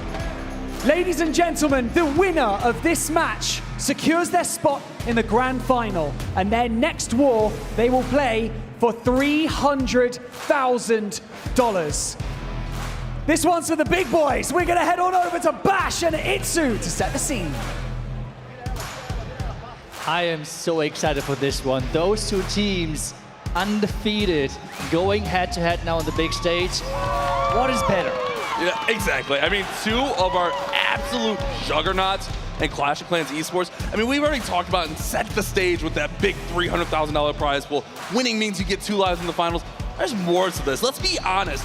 These are two rivals for such a long time. I would not be surprised if at that first 3-star we see some chirping happen early. It is always an epic, epic matchup. We're starting with a lineup of Elevate, Bernal, Seleno, Leo, Pato, Max. They are just so good. It is incredible to see those players attack. It's every single time exciting, and they have done so far really well in this competition. We have said it earlier, not a single loss so far, and they plan to continue that. And look at Max's stats. Max was voted the MVP of this season. There's a reason for that. He is so consistent. He's usually in that 1 or 2 spot, starting off the war so strong for this Elevate squad. But over on the other side, Tribe Gaming, they've added that key piece in P. Castro, former world champion himself, and he's always that leadoff player. As we take a look here, Riqueres, Temper, Kronos, Nebrax, and P. Castro. They are ready at any given moment, and this feels like this is their time. A lineup of superstars, that is for sure. And especially, I feel like all of those 10 players have this clutch factor. They're showing up when it matters the most. And I mean, trust me, in this match, it matters a lot. That's an understatement. And I think you brought up a great point there. This is 10 players. This is 5v5. But any of these 10 players could just put up an amazing 3-star at any point in this war and just shift the tides to their squad. I think it's going to be very important for Pete Castro, who's been leading off. I'm going to assume he's going to lead off here, and or Max or Pato, whoever leads off for Elevate. I think it's going to be very important to get off on the right foot. That's right. We have seen this now many times, that putting up the pressure on the other team early on is such a big game changer, because remember as well, you can play then in this other win condition, which means if you're tying up on stars, you can already build up that percentage lead then later on, which can be really something those teams can rely on. It can be so crucial moving forward with building more pressure on the other team. Exactly. It just compiles one after another, and that's where those mistakes come in. But it's feeling really good in here. Barney, how is the vibe feeling down there? Well, Bash, I can tell you that this vibe check is a particularly special one. I think I can speak for a lot of people, both at home and here at DreamHack Atlanta, that there's nothing quite like cheering on your own kids when they are competing and when they are doing a great job. I can attest to that, Judo can attest to that. We got Max's dad here and Max's mum behind me right here. It's Bill and Stephanie here to cheer on Elevate, of course. Bill, talk to me. What's it like sitting out here in the crowd, seeing Max thrive up there on stage? Oh, absolutely amazing. I've been watching Max play his whole life. He started playing this game when he was 8 years old. That was just something that we all did at home, and now seeing him up here on the stage at the World Championship, it's absolutely incredible. We talk a lot about how much dedication these players put in to be able to be up here on the main stage. Obviously, you have a first-hand experience of seeing how much time and effort and energy he puts in. Like, what's it like seeing him so dedicated? He is very dedicated to this. I'm sure all of these players are. But as a parent, watching him put that much time into it, it can be concerning sometimes, but he's taking care of everything else outside of the game in his life. And he's just really grown up into an incredible human being, as well as a great player of the game. I can attest to that. I've interviewed him a couple of times on the main stage, and he truly is awesome. You've done a good job. I'll give you a spud for that. Judo. Oh, I'm trying not to choke up. I've got a 3.5-year-old boy at home, and I'm like, oh, if I got to see him on stage, that would be a big moment. Judo, How are you feeling about this match? Let's set the scene a little bit, right? Elevate, Tribe Gaming. Tribe Gaming have this home crowd advantage a little bit. Everyone's behind them, but Elevate have looked so dominant here on the main stage. Obviously, both of these teams will have a second chance because they'll be going into that lower bracket final, but, you know, what's your take? Oh, this is a really spicy one. I'll give you the tough questions, don't I? Tribe came out swinging. They really put up their best performance. But I feel like Elevate have that little bit more to give as well. You're just saying that because Bill's next to us, aren't you? Okay, right, but now let's go through our audience predictions. Those of you at home, the community, you've all been voting for who you think is going to come out of this match on top. Let's find out. Once again, ladies and gentlemen, we have a 50-50 split from the community of who thinks that this match is going to be won by. That's enough to sway me to just go, I'm going to send it over to the big brains right now. Let's go back over to the casters to bring us into this match. It's going to be a good one. That is insane on the community prediction there, but man, as a fellow dad, just, the dad vibes right there hit me right in the heart. But man, shout out to dad there. The support system at home has to be so, so nice as we hop into this lovely war. Itsu, let me put you on the spot. Which team did you pick? I can't even remember. For me, it was like really 50-50 because those two teams are just so close based on the performance over the year as well to some degree, or in this competition mostly. They had both incredible performances, and we have now Tribe Gaming starting things off with P. Castro. Can he repeat his performance from earlier today and kick us off with a really, really strong attack? Starting things off here with the Blim for the Town Hall. Take that, keep building out early on. Running already into a couple of traps early as he's getting ready with the Roy Champ. Always that big risk, especially on these long charges. The Town Hall. Oh, what's going on with the Town Hall? The Town Hall did survive the Yeti Balloon. Oh, I didn't even see that. I see what you're saying. He's going to send a rocket balloon in there. It might even take another rocket balloon. It is going to take one more. Good shot up there, Itsu. I didn't even recognize that the Yetis did not get that down. So throwing more assets at the Town Hall. Now we got to keep an eye on this Royal Champion. Can she get the proper value? Now she's spinning. Are there more traps in here? She takes a shot from the model. There's a Giga Bomb, a Giant Bomb, excuse me. Gets the Fire Spitter down. Get this under control. He's still got some invises, but he cannot miss. He cannot miss indeed, because those spears have to hit right into the heart of the space. The scatter going down, the poison tower going down as well, which means he's not going to get any more buildings because of the slowdown most likely. Or can he clutch that Inferno Tower? No. It's going to stay up. So I close. feel like the value wasn't the craziest, to be honest. Yeah, it felt like he definitely wanted more, maybe to get one of those multis, maybe even to set off that Giga Bomb right there next to that multi. That would have been insane value. But now he's got to deal with that Giga Bomb on approach. He's got the multi-gear tower just firing away on these dragons. Remember, P. Castro's 1 for 2 on 3 stars, and his miss was with dragons on day 1. He really has to push through here. He used both of those hero abilities early on, which means the Minion Prince and Eternal Tome are not available to him anymore. The King is going to be utilized on the back end. There we go with the Angry Jelly, which means he's not going to be revived with the Phoenix or anything like that. Instead, he is really relying on getting the value with that Angry Jelly, getting into the action as quickly as possible. But those Tesla might lure him to the outside. Man, and we've seen this time and time again when these dragons start to thin out, spread out. They just get picked off one by one. King needs this air defense. That's a huge pickup. That multi-arch tower, if that can go down, will be an amazing pickup as well. But look at how much base remains here. Poison tower, scatter shot. So much just to shoot these dragons out of the sky. This has no chance of a 3-star. No chance indeed, but we have mentioned this many times. The percentage points are so important as he's picking up more and more buildings on the left side. He's getting closer to the 90% mark on this one, which can be crucial as he's moving on. The Air Expo, though, picking off those other minions, and what that means, he's going to finish on the 89%, I think. Yep, that should be the final score for this one. 89%, 2-star for Picasso and for Tribe Gaming to kick us this match off.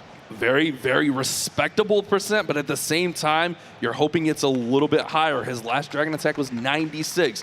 I think you would hope for it to be around that range. 89 is still fine. It's like that number that you're not really in trouble, you're not really ahead, you're kind of just on par with where you should be. But however, if Elevate come out with a 3-star, then you're really feeling behind. And we know who they are attacking with, like, early on. I mean, it's either Max or Pato. Yep. Those players are scary good. And let's find out who of those players are going to be the starters for their team as they're getting ready. We have seen a lot as well with the Super Yetis from Elevate, which we have not seen that much from Tribe Gaming, for example. So I'm wondering how as well the test process was. If Tribe maybe did not predict the Super Yetis to be as strong in this competition or maybe used as much in this competition. So the question is, did they test their bases properly? Maybe you redo some tests overnight if their bases defend versus the Super Yetis. And that's the tough thing, is adjusting each day as you develop. Which opponents are we facing? How do we bait them? What are their tendencies? Where can we try to bait those entries? Let's see who's going to be up to bat here for Elevate, and it's going to be the one and only Max, voted MVP by his peers in the community this season, and he has earned that title. 3-star after 3-star has brought them to this point. We're going back to the Root Riders. This is what he 3-starred with earlier. He's going to go and switch to a log launcher. Remember, he had that really unique battle blimp earlier. Yeah, this time around, the log launcher is his choice with the Angry Jelly on that Archer Queen to dive into the base as quickly as possible and get that value going. Ground skeleton traps on this one can be dangerous because they're delaying that Angry Jelly ability, which means if that one is running out, you might run into issues. Let's see if he does face any of those issues you just mentioned. It looks like the Queen's going to go ahead and wrap in and around. Oh, wait, she's going to come back for the Arch Tower. Then she should go up and around towards... Oh, look at... Oh, my goodness. Look at that one balloon caught, I believe, 6 red air bombs. That's huge. He cannot recall. He cannot recall. The warden is stuck. Oh, no. Oh, no. The warden went to ability also. No shot, the Warden did not follow. This is why he could not use the recall. The heroes were too far from each other, and you want to recall the Queen and the Warden together. This is now a nightmare. He has to somehow rethink what this approach should look like. There goes the Earthquake. We have the log launcher going in. We have still the Warden ability going on because he used that, but the Archer Queen is gone. She's on the top side. It was not recalled whatsoever, and this is now all about somehow saving this. Missing those clone queens and that giant later in the attack. This one is going to be so difficult. I even wonder if the plan was to go from that top right side, but he's going to make that adjustment and come in right at the Town Hall to make sure he gets that Town Hall down, get that 2-star, and then run up as much percent as possible. A nightmare situation for Max, but let's see how he handles this pressure. Yeah, it's all about how he can somehow save this and turn around into a really solid percentage attack. Right now, his minion, the Royal Champion taking a lot of damage. He doesn't have many spells left, but he somehow needs to keep that Yu alive since she is such a crucial part of picking out those key and out-of-range defenses, which the King cannot reach. Oh, she almost got that multi-gear tower, but it's actually going to take out the Sneezy there. Royal Champion still continuing to work, but she's going to get taken out, and the percentage is going to shift huge into Tribe's favor. He does still have King ability, but I don't think he's going to push this up much further than 80 at best. Yeah, especially with the defending Archer Queen approaching soon. She's going to really take down that King, and with the Spiky Ball ability, he has no opportunity of taking down any further buildings on the far right side. He has crossed the 70% mark, but any further is going to be a real challenge as he has one Rocket Dune left. He's trying to snipe some defenses, but with Wave Dragon is his last chance of saving some more percentage points. It's one more bidding, 73%, but that is not how he has envisioned this opening to go. That is the one risk of that. If somehow those heroes get separated and distracted, now it's a 16 building advantage. That is such a huge shift. I mean, we felt like Pete Castro's attack was just kind of like average there, but with Max going in the 70s, this is Tribe's war to lose right now. All they have to do is continue putting that pressure on. It's early, anything could happen, but it almost already feels like Elevate are going to have to put up a lot of 3-stars. Yeah, and especially with Max being one of their star players, right? Like, he is so consistent with those 3 stars. Seeing him fail is really something unusual, and right now, I feel like the mood in Tribe has to be really, really good. Even though they did not get the 3-star, but just knowing that they are having such an advantage in the percentage points, they have to feel great. But at the same time, they still have to get their first 3-star as well. Like, yes, they have the lead, but we have seen many matches where the 3-stars were just not happening. And at the end of the day, that was the most important, crucial part. We see Rick Heroes now going in. We have, again, the Root Riders. And can he make this work? Royal Champion dive in at the top using that Earthquake to go ahead and weaken up those buildings. Double Spring Trap there, dealing lots of damage to that Royal Champion. Giant Bomb's going off. It feels like this is a little bit baited with traps, but let's see if he can maintain it. More Giant Bombs going off. And Viz to push that RC in towards the Town Hall. Let's see if she can take it down. Should have a smooth approach into the Town Hall and a great takedown for Rikiras. Yeah, there were still some issues in the beginning where the Royal Champ did take quite some damage. I'm not sure how much he's trying to really get through, or like from that core. The question is the value enough? Because he has to still recall that Royal Champion. Another invisibility spell is getting invested, and he's getting the entire core, not taking any more risk, recalling that Royal Champ earlier, now opening the attack from the top right side with his Root Riders. And look at that Lava Hound to pull that Poison Tower out. I love that play. One of my favorite plays we've been seeing here in Worlds. Also, those pups spring the Tornado early. So just negating some of those big traps, those big defenses on the base to slow down your troops. Get these Rocket Loons under control, that should be fine. It's a heavy commitment on that RC charge. He has pretty much no support left. He has the poison, he has one skeleton spell, but no overgrowths to support these roots on the back. If I take a look at that, the Entrepreneur was meant to go inside the middle with those Root Riders and add some more damage, but the outside biddings lured her to the outside. She's now stuck there with the King, still doing great cleanup, but I doubt that that was planned. Maybe the wall breaks can get her back on track. The Root Riders pushing ahead, and the Archqueen and King are falling behind. Yeah, the Queen is going to continue to follow that King down along the outside. Minion Prince, there's really not much in there besides the Royal Champion. Okay, Royal Champion's going to get ahead and step up, take him down. There's actually a Headhunter in there. Wow, he squeezed that Headhunter all the way in. That is nice, but this is the deadly area of the base coming up. You see the defending Royal Champion, you see the Scatter Shot, the Monolith, that Poison Tower, lots of heavy DPS. One of the healers are stuck inside the middle on the Giant. We see again some of those back-end troops really take down some outside defenses. We have the Royal Champion now leading the charge and not hiding behind the Root Riders, which means she's most likely going to go down soon, even though the Fox is trying to protect her. Bash, this is going to get into the back end. He has 2 hero abilities left. It's looking really good. Rikiras looking to push Tribe even further in this war. A 3-star would be incredible. He's clapping. The crowd's going crazy. And Tribe Gaming take a commanding lead against Elevate. Getting the defense is one part, but taking advantage of it on the offense is another one. And this is exactly what Tribe Gaming did with the attack from Rikiras. 3 stars for their Marine, pushing them up to 5 stars and even having the big percentage lead. Huge percentage lead. This is a situation where I don't want to say it's must triple because we still have so many attacks, 7 more attacks in this war, but it feels like a must triple situation. That is for sure. We really have to see from Elevate a 3-star because otherwise they're just falling behind too much. At this stage, it is, even with a 3-star, still that they're going to be behind on the percentage game. So let's hope for at least a higher percentage attack. But I think we all hope for a 3-star. Absolutely, and it's going to be Pato himself coming in. And if you're just tuning in for whatever reason, A, why are you late? What are you doing? But B, this is our upper bracket final. The winner will move on to the grand final for their chance at $300,000. The loser will go down to the lower bracket. Pato coming in with that Royal Champion charge into Root Riders. Using the Yeti to take down the bomb tower, pushing that Royal Champion into the Fire Spitter compartment. She should get redirected there. The Ice Golems, the Clan Castle, are getting loaded as well, so he can already use the poison onto that furnace, making sure that he's taking good use from his time. Negating the furnace this early is such a good thing because sometimes it takes just a few for the furnace to go down. Even RC comes over and smacks it one time for good measure, but getting that out early is so massive. Now he's going to go ahead and do that Queen Giant Arrow trick with the log launcher right on through the Monolith, the Multi-Inferno, and that Poison Tower. Huge pickup.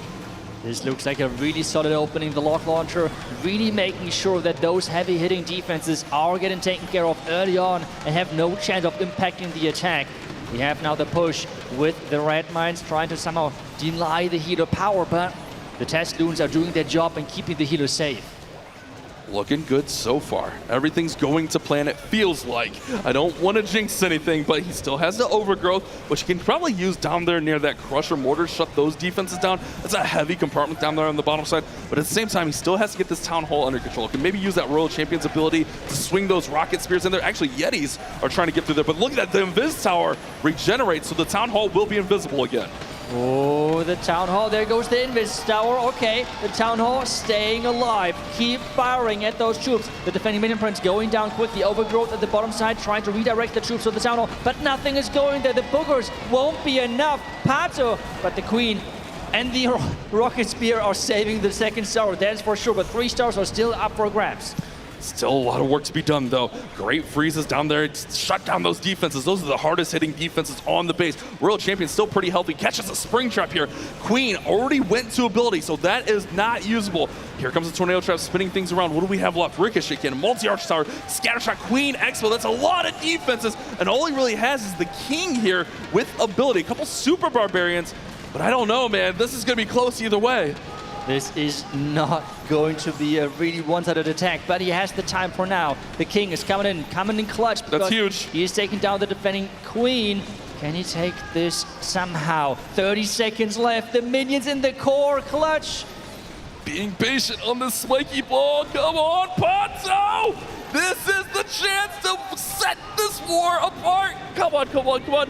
Spiky ball bounces. He's got the force. He's got the minions. 14 seconds. Does he have enough to get to that gold storage? The Root Rider will open it. Does he have the time? Where's the Root Rider going? No, no, no, no, Root Rider. You need to get the storage. Wait, there's a snake. There's a snake Hitsu. There's a chance. There's 4 seconds, 3 seconds, 2 seconds. Can he do it? 1 second. No! The 99.999. You cannot make this up. This was the closest possible defense. Pato falling short, and the Mets is running away from them. What an unfortunate turn of events. The minions were so well placed into that core, but it seems like just a millisecond too late. Things are not bouncing Elevate's way. What a heartbreaker. The opener from Max going completely askew, and now, I mean, was there any life bar left on that Ricochet kid? It was so close to going down. Oh my goodness, what a heartbreaker. It seems like everything going in favor for Tribe right now. The question is, do they get even another 3-star? Because we have said it earlier, this team as well is built from superstars. I mean, they're just all so good. And if they get another 3-star, I mean, at this point, it's looking really, really, really rough for Elevate then. Kronos is up as the next attacker. What is his choice of strategy? Did you hear him earlier, though, on comms? He said his name is him. He is him. Kronos' confidence at an all-time high. Root Riders were the move to get him a 3-star. Dragons were the move. Excuse me, nope, not Dragons for him. Root Riders were the move to get him a 3-star. And Rockets, which I see right now, Rockets were his fail. But look at this, 9 healers. With 9 healers. What is this man cooking? I mean, I really hope that he did not burn the kitchen, because with 9 healers, this is something which we do not usually see. We have as well some Rocket Dunes to really make sure that the Flamefinger value is enabled. Really smart move there to get the Flamefinger value, which is already a big part of the success for the strategy. The Fireball in the beginning did connect, which we have seen quite sometimes where we had problems with the Fireball, but the question still is, can those healers on the back end really get the value? That's going to be the big question here. He's going to go ahead and do like a Queen charge along with the Warden charge. So pairing up pretty much 2 strategies here. A lot of times we're seeing the Queen and Warden go together, but obviously the intention is for this Queen to go in here and gut this compartment with the Golem leading the way for her. She's got the tanking. Angry Jelly gives her 35 seconds of targeting only defenses, and now the Warden gets that Ricochet counting down. Things are looking great, but watch out for that mono. That Monolith is going to connect on that Warden. We have the Arctic Queen meanwhile keep going. Now the recall, I mean, this strategy has it all. 9 healers, recall. I mean, that is just some really, really crazy creative approach here. As we have the King now getting Warbroke into the fire spit on the back end. Queen! Getting popped and getting saved. But she also deals with that Royal Champion right away. I feels like that was the intention anyways. Get that Royal Champion down. That'll allow the King to go into this compartment and get that all squared away. The big thing here is get this Monolith down. That Warden still under heavy fire. The Furnace is just dealing damage. King gonna go ahead and open up the base. There's a tornado trap. Queen's still working through here. Warden taking his time, but he's hoping to get through the middle of this base. He's trying to get there. There are a lot of Bitter Hunts repairing those buildings again. The Mortar Crusher is getting frozen. The Flamefinger at the bottom side has popped meanwhile. which means he is trying to really get now towards the Town Hall. He still has to get the second star with 55 seconds left, but there's not too much damage on the back end. The Fire Spirit is getting taken care of. The Giga Bomb is getting triggered. This is looking good. It's looking really, really nice. He's thinned this base out from every angle of approach.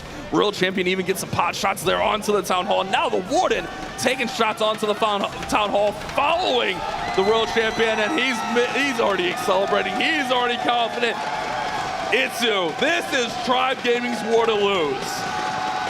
This is insane. He is feeling it, and this is exactly how this attack looked like. Flawless execution, the plan. No base builder in the world would expect. Wait. What's his Warden doing? Why is his Warden hitting the wall? Okay. Yeah, I was worried about time. But he's good. Okay, we're fine. Little brief panic attack there. All good. Yeah. I mean, it is just crazy. It is just crazy. But what I want to say, no base builder in the world would have ever predicted an entry like this or put traps against that. That was just really, really some magic. And now, Elevate.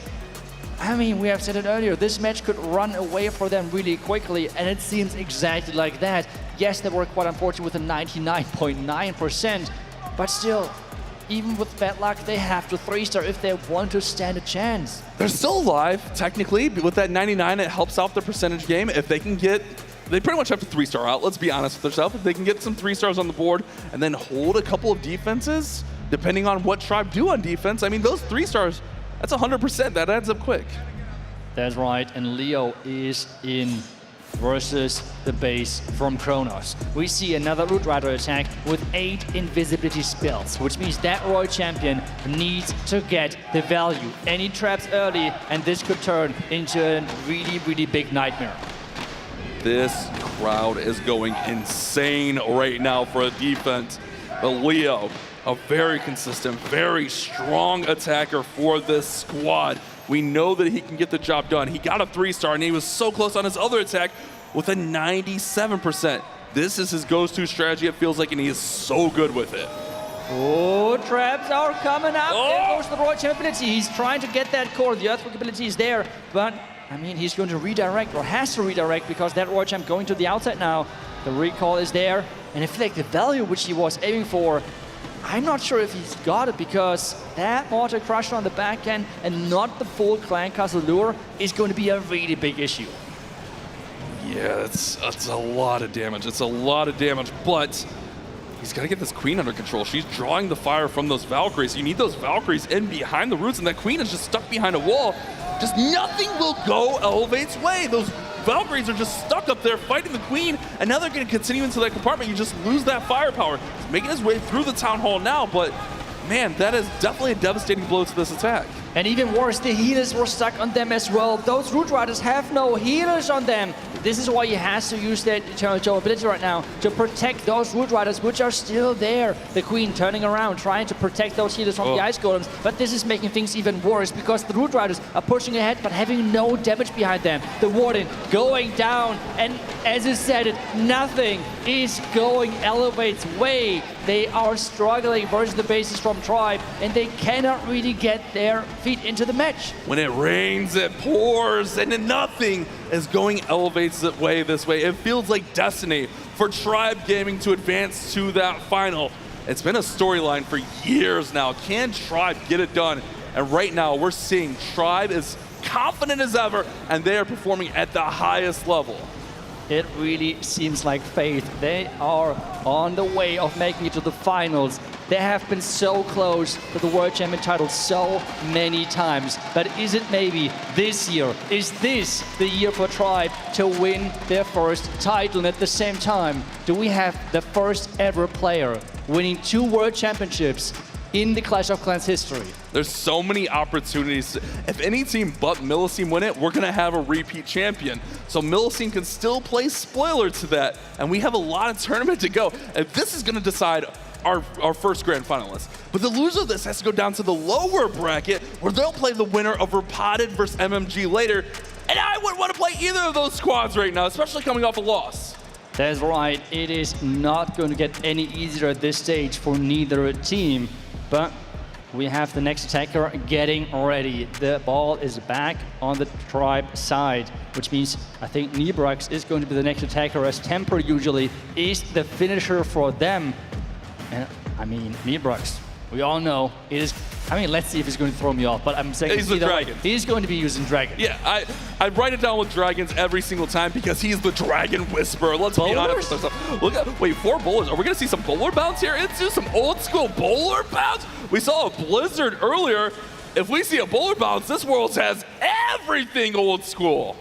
I mean, I really want to see where he's going to use those bowlers. I mean, Tribe are going crazy. The creative part of them is just on a whole different level.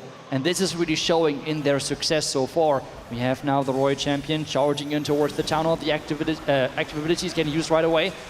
I mean, the Trainer Trap is getting triggered, but not doing too much, to be honest, as the biggest part of the value of the haste ball was within the town hall.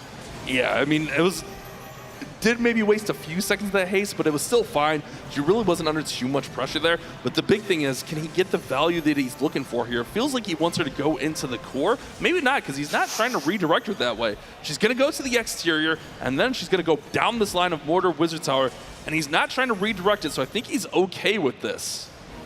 Yeah, maybe he just knows, hey, not go too crazy. They are having a really big lead, so not over-committing on those spells.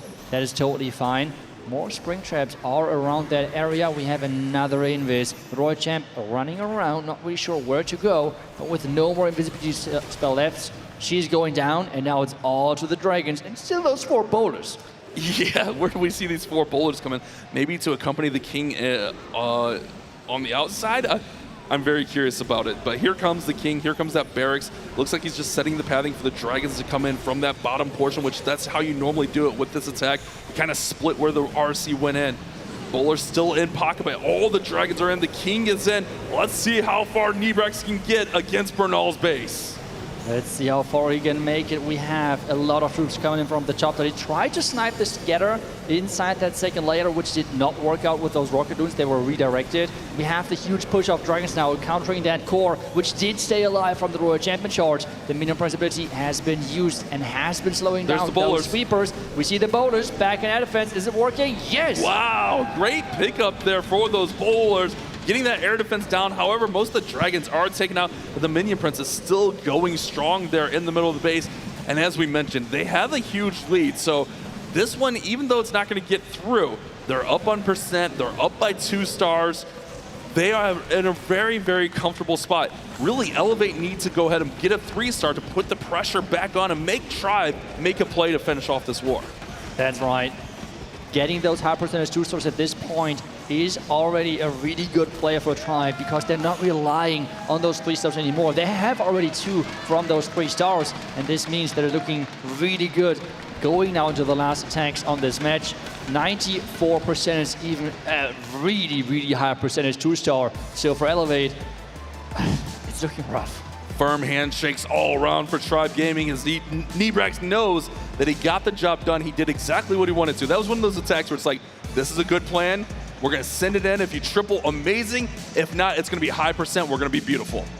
That's right. Nibrax again with the score 94%. We're now back to the side from Elevate. What are they going to bring next? Do we see dragons? We're going to maybe see dragons from Selenio later on. Or do we see more of those Root Riders? Or maybe as well some of those Super Yetis? We have seen Bernal using Root Riders. He had a 99%. Remember that 99% was so close yesterday. And then he did have a 3-star with Roots today. So if he sticks to the ground and pound, it feels like that's his really strong suit right now. And if he can get through for a 3-star, it does force Tribe to really get a solid 2-star and then put this one out of reach. Yeah, at this stage, it is not getting any easier for Elevate. They have to really get those 3-stars in. This is all what they can do at this point, which so far they were not able to accomplish. So, Bernal is the man for the job. He's going in with those Root Riders. And we have as well the Angry Jelly on the Archqueen, which means we're going to witness an Angry Jelly Queen Warden charge. But we have seen it earlier. Those things can go wrong quickly. Very rare that they go wrong. That was the first time we've really seen a big mistake like that in our tournament, but it can still happen. Bernal feeding it. You know Bernal. Bernal loves the crowd hype, but Bernal might want to take care of that queen instead of playing to the crowd here. I mean, he really tries to make it closer with the arch queen. Another invis is invested. Another invis since she's stepping forward. He does not want to really lose any of her hit points any further. We have the recall. Wait, why is she going for a wall? Interesting. Okay. Interesting. Well, it is Archer Queen things. We all know that. But now we're going to witness the giant arrow, maybe, because that was the other equipment on the Archer Queen. There we go. Arrow through the base. Earthquakes are in there as well. Does the log launcher take down the core? It looks set up pretty nicely Queen, for it. Queen. She's gone. She's gone. She got out in front of everything there. Multi-gear tower, you just can't get in front of that multi-gear tower. And in a war like this where it seems like nothing is going Elevate's way, of course, she got out in front and got taken out early. That log launcher does look like it's gonna get out there, take out the CC troop. Wait a second, no, the log launcher's down, never mind. The log launcher's down, it's It's down, but it has gotten the monolith and one of the key core defenses. The Root Riders are splitting a little bit right now, but they should reunite again around this far right side. The King is pushing around with his snakes, which means that he still has his ability, but he's running low on hit points. And the Town Hall still remains. This is a little bit sketchy. This is definitely a little bit sketchy. Skeleton spells up top to distract for these Super Barbarians. He's really just got to set up some pathing for the Royal Champion to take down this Town Hall once it comes from Overgrowth. He needs some of these exterior defenses taken out. The King's Spiky Ball will help with that. He should pop the RC ability. There we go. RC ability gets popped, but she's distracted on all those other defenses. Spear Fox makes her invisible. She finished off the scatter shot. She'll eventually get this Town Hall down, I think. Yeah, the channel is safe, but the issue is this third star. This is what Elevate needed. But it seems like that the bases from Tribe are keep defending and defending and defending because the Royal Champion is going down, the Mortar Crusher is up, and this means Tribe is still so far perfect on defense. We saw Bernal there like, hey, what can I do, man? These bases are really good. Tribe have brought their A bases out against Elevate. They know how strong of a foe Elevate can be. I think a lot of people had Elevate as their favorites coming into the tournament yesterday. Seeing Tribe just handle this war this way. Their defenses are incredible. Their offense is amazing right now. Tribe look unstoppable. Yeah, it really seems to be Tribe's match. Tribe's tournament, maybe. We have to find that out later then as the tournament is progressing. But right now, Elevate just cannot get into this match. It really seems like a repeat from the match which we have seen in the beginning from them versus Millesime MG. But Tribe on the other side, though, is taking full advantage of this and really, really getting those 3 stars in. Yeah, against Tribe right now, the way they're playing, you have to get triples on the board. A 10-star war isn't going to cut it. Even an 11-star war isn't going to cut it right now, especially as we're making our way towards those grand finals. But remember, Elevate, they are not going to be eliminated. It looks like the writing is on the wall. They will go down to our lower bracket, which means with a 2-star, Tribe Gaming will be our first grand finalists. Temper has just to get a 2-star, and I feel like we have to say it that way because he is a man for surprises. We have seen it earlier this year where he had to go for 2 stars and using the overgrowth on the town, and we appreciate that he's making it interesting for us. But at the same time, I feel like his teammates would appreciate it if he just goes for the safest possible 2-star in this current position. Temper is up next. He did a super wizard blimp earlier. What is he going in with right now? I do see a battle blimp selected, but I think that's going to be more for a Town Hall takedown, as we do have that traditional Root Rider approach, along with a couple of overgrowths here. And he's going to just set the stage here with his Warden and that Angry Jelly. The Angry Jelly is such a nice utility play, especially here in the esports or even the Legends League mode with those defensive modifiers. You can just thin out so many of those defenses and create just such nice pathing using the Angry Jelly. Yeah, especially the synergy between the Root Riders who are only targeting those defenses, so it's even more crucial. This is why the synergy between the Roy Champion Charge and the Root Riders is as well so powerful. But right now, things are looking good for Temper, not catching too many traps or anything like that, and he should be able to take down that next defense if he even wants to, because the Archer Queen is getting used early.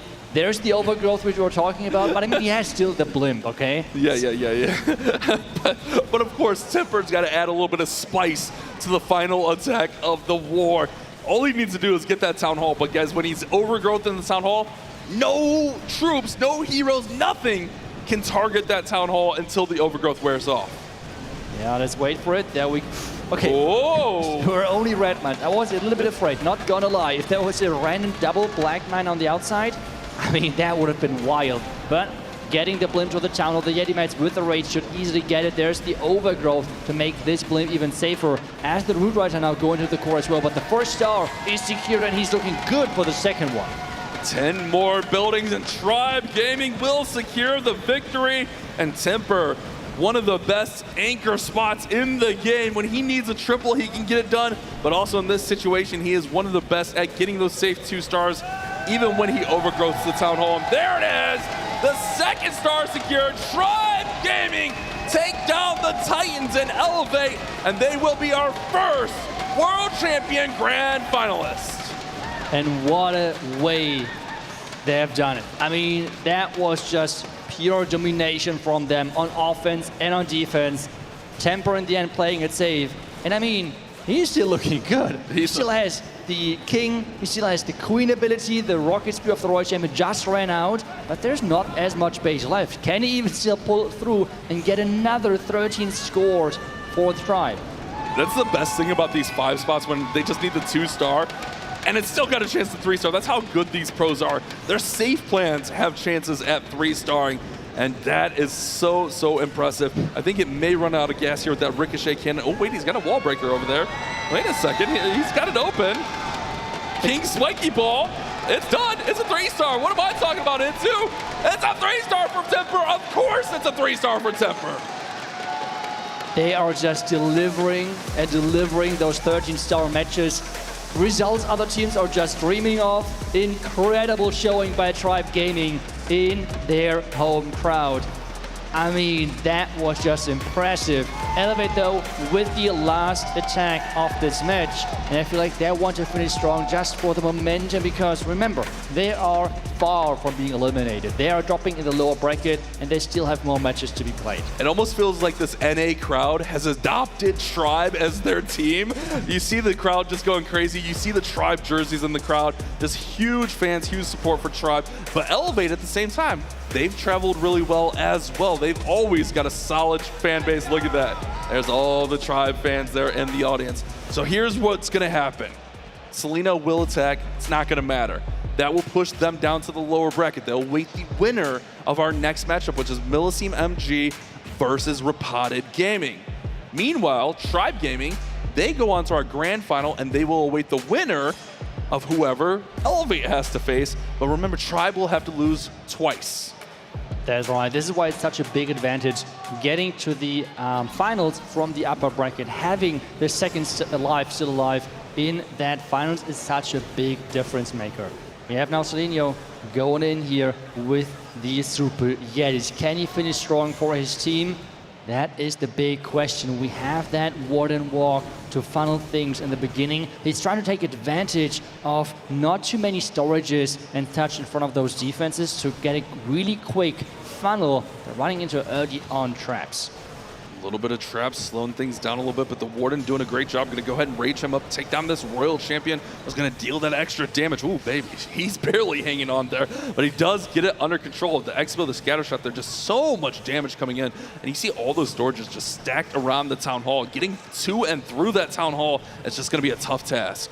Especially for Super Yetis, because they have to go through those storages. And another thing is, those storages inside the core are going to tank those Electromite chains. So that is another thing with having them inside the core, which you have to consider. Its second rage is getting invested to really make sure that this Warden is not taking the full 3 minutes for this funnel, because by now he has already bypassed the first minute. Yeah, and that's the one big risk of a long Warden charge, as time is always an issue, especially here in esports mode. Were those heroes, your attacking heroes, they deal 10% less damage. So heroes are some of the strongest units in the game, but when they're nerfed down by 10%, it makes it a little bit slower on every single attack. I mean, half the attack was just invested for the Warden charge. I hope for the best at this point, but I feel like time is going to be such a big issue for him. There we go with the Super Yetis. They're going to be pushed into that town hall. The funnel, the setup, everything looks great. Only time is going to be a really big factor for him at this stage. Jump spell to give access right into the middle. The Royal Champion on that outside flank. That's a nice little pickup up there. She'll be able to work. Those skeleton spells will be able to protect. And now an overgrowth to shut down the Crusher Mortar, the Poison Tower, XiBai as well. But everything is frozen right by that town hall. He's got to push right on through that section, but he still has hero abilities on hand to help out with that area. Yeah, he has a lot of hero abilities still left to push through that core. And I feel like with the triple Ice Golem Clan Castle, Tribe expected such a ground push to delay things even further and make time an even bigger factor. We have now the Fire Spitter waking up again, starting firing, but the Eternal Tome is countering most of it. 30 seconds, 33 seconds for the back end. And this is going to be close. This definitely felt like a base that was meant to counter ground with all the storages in the core. Those are meant to slow down and just make those troops eat and soak up damage left and right. But with that Warden Charge taking almost half the attack, this one just has no chance on time. But I think Celino maybe was self-aware of that, and then he's kind of just like, all right, let's go back, let's regroup, let's get ready for tomorrow, where they're going to have to play that lower bracket final and try to keep their tournament life alive. I think he gets there with time. It's just time ran out here. Yeah, and this is really, again, the really smart choices from the Tribe base building team, because what is going to be great versus great to provide a time fail? That's right, Ice Golems on the defensive side. Usually we always see 2 of them with the burners. On this base, it were 3 Ice Golems. So Tribe exactly knew what they have to expect here on the defensive side, what type of strategies they have to expect on those bases. And this is why they were coming up with those choices on the defensive side with the clan castles. And such things, it's just always thinking 2, 3, 4 steps ahead of your opponent. And with the victory, Tribe Gaming will move on to the upper bracket, not the upper bracket, the grand final tomorrow with a chance at their very first World Championship as an organization. Such a dominant performance today and throughout. Let's throw it to the stage. You hear the MVP chants. Banks, take it away, brother. Crowd is going absolutely crazy up here on the main stage. You've been up here so many times, you could take my job, man. How's it going? Oh, I'm stressed. Man, oh man. Undefeated in the World Finals so far. How does that sound? Please tell me that tomorrow, not today. Thank you very much. That is a fair point. I'll take that. Now, you know, this might not be the last time that you see this team. Out of preference, would you like to have a rematch, do you think, tomorrow? Let's just say. You got a grand final spot, man. This is awesome. But would it be a preference to see them, or would you like to see Millesime? Well, the history runs deep. Us Repotted last year, us against Clash Champs 2 years ago. I'll just take whoever gets the win. I'll take whoever I can get my hands on. I like that, Kronos. Okay, one final thing. We've been chatting a little bit backstage about just how many times you guys have been in this position. Come so close. You've got 2 opportunities tomorrow. Possibly a reset, you know, who knows? Let's not even think about that right now. But how will you cope, basically, if you manage to lift that trophy? I just want to know from you. I want to get a little bit of hindsight from you and just see how you guys are feeling ahead of tomorrow. I'm really sorry for the lame answers, but I will think about that tomorrow. And an interesting point, actually, was in our team. I mean, we're 4 Europeans and P. Castro, the Brazilian, who's obviously a little bit more quiet. He's not the perfect English, which is okay. But we were getting very rowdy, very excited. And he goes, guys, you do realize we have to play tomorrow. And that's just the bottom line. For me, for us, we'll see you tomorrow. Wise words from P. Castro. I like that. He doesn't talk much, but when he talks, you listen. I like that. By the way, hasn't he got the best hair in the business? My man! Well done, Kronos. Thank you so much for joining me here. Ladies and gentlemen, Tribe Gaming, they have a spot in the grand finals! Woo! Okay, let's not get too ahead of ourselves because we've got one more match to come up here on the main stage. So for now, let's head back over to the desk and break down that phenomenal upper bracket final. I spoke about it earlier, but that's why you add a piece like P. Castro. You keep your composure. He's been there. He's done it all before. So having that piece, like, guys, this is great and all, but we still got to get one more. I love that response, and I love P. Castro keeping the guys in check.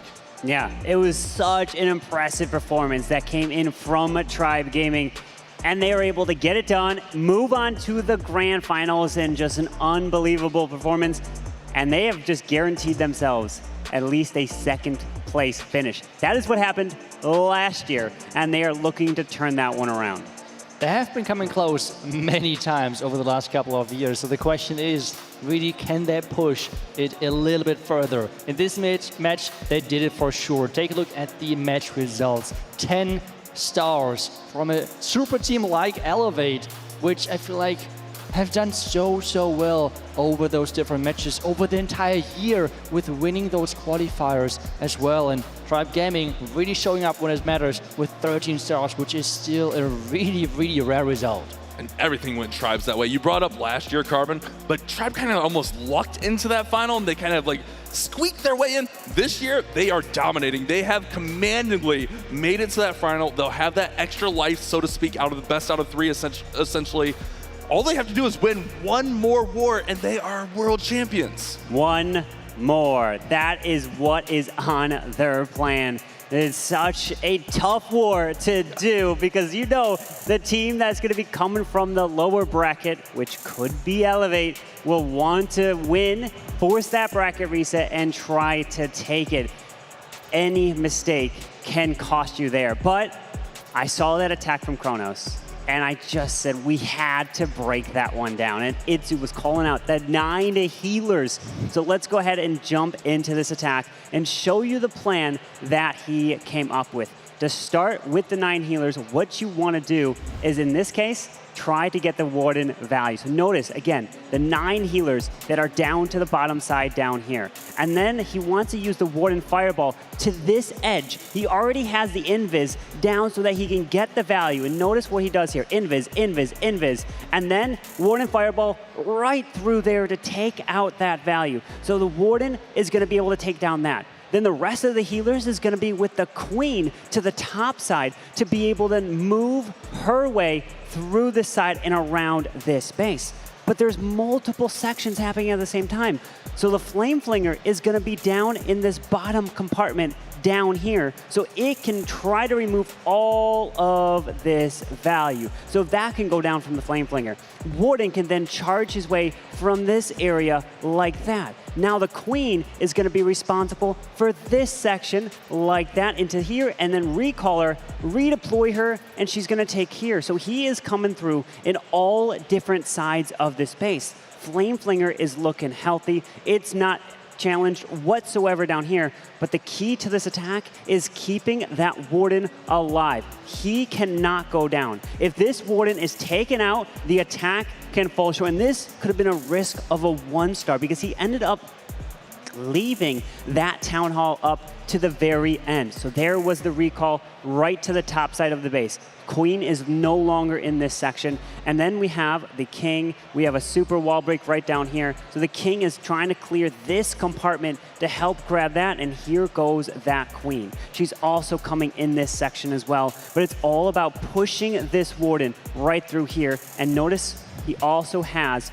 2 poison spells. He deploys one of them right away onto the clan castle. He can then deploy the next one here to try to help keep that Warden going. Rocket Loons, Ice Golems come out of here. But while all this stuff, Warden's going here, Queen went here, King went here, Queen over on this side, the Siege Barrack, and then even pair in the Royal Champion from the bottom side. Every single side of this base is being attacked by the heroes, and we just don't see an attack like this. That's why I wanted to break this one down and show you he left the Town Hall up towards the very end and was able to finish it off. So what a plan. Warden Fireball, and then he was able to send the Queen with her healers and recall her. An incredible attack from the captain, and he is the MVP for a reason. 53% of the vote, and well deserved. I can fully understand that. I mean, I feel like those Warden charge attackers are sometimes a little bit crazy. We have seen that with Darkstar going really creative. Kronos now, this World Finals is really his show, it seems like, with the plans he's coming up with. But the more crazy part about the plan is one part, but what is as well important, you can somehow execute it, which is not easy whatsoever. This is why we see those plans not too often. But let's take a look at the bracket as we see Tribe Gaming in the grand finals. We have Repotted Gaming and Millesime in the lower bracket. The winner from that match is going to face Elevate, and the winner then is going to get into the finals with Tribe Gaming. Any team from the lower bracket would need to win twice to force that as well, bracket reset, and then win the championship. And this is the advantage which you get coming into this grand final from the upper bracket. Yeah, and it's a huge advantage. Let's be honest with ourselves. Even if you win one from the lower bracket, you have to win another against this Tribe Gaming who is so confident, so just creative right now, and their defense, it feels so on point. So having to beat this Tribe team right now, it just feels insane having to beat them twice. But guys, don't go anywhere. We're going to decide our second lower bracket finalists after we check out some replays from that last war. We win on offense. Yeah, let's go, boys. We have a huge crowd. They will cheer for us. Yeah. Stay calm. Please, everyone stay calm. Rick, you are the man.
DreamHack Atlanta, one match remains on the main stage. We are going to descend into the depths.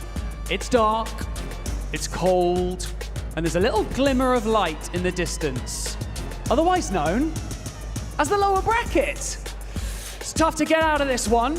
And you know what? Many of these teams might feel like, oh, all hope is lost. They might feel like they're in a tough spot. But this is an opportunity like any other. So you have to grab it with both hands. And so with that being said, your first team fighting for survival and a spot in the lower bracket final. They are Repotted Gaming!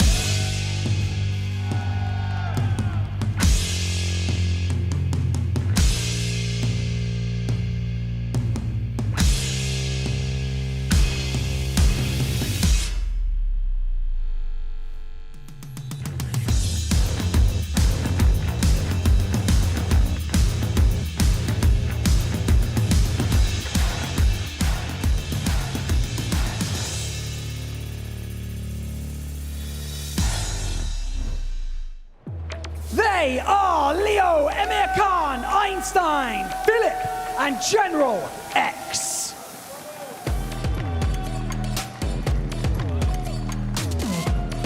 The boys up here for a third time today. Can they stay alive in the competition? And their opponents trying to stay alive and keep that lower bracket run alive. They are Millesime MG!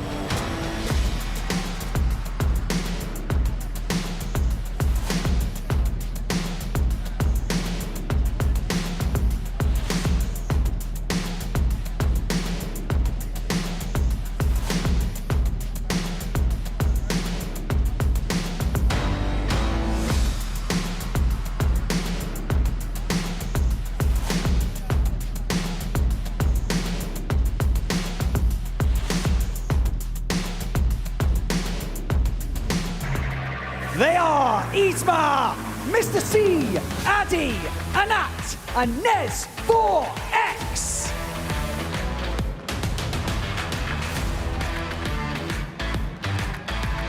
back once again on the main stage.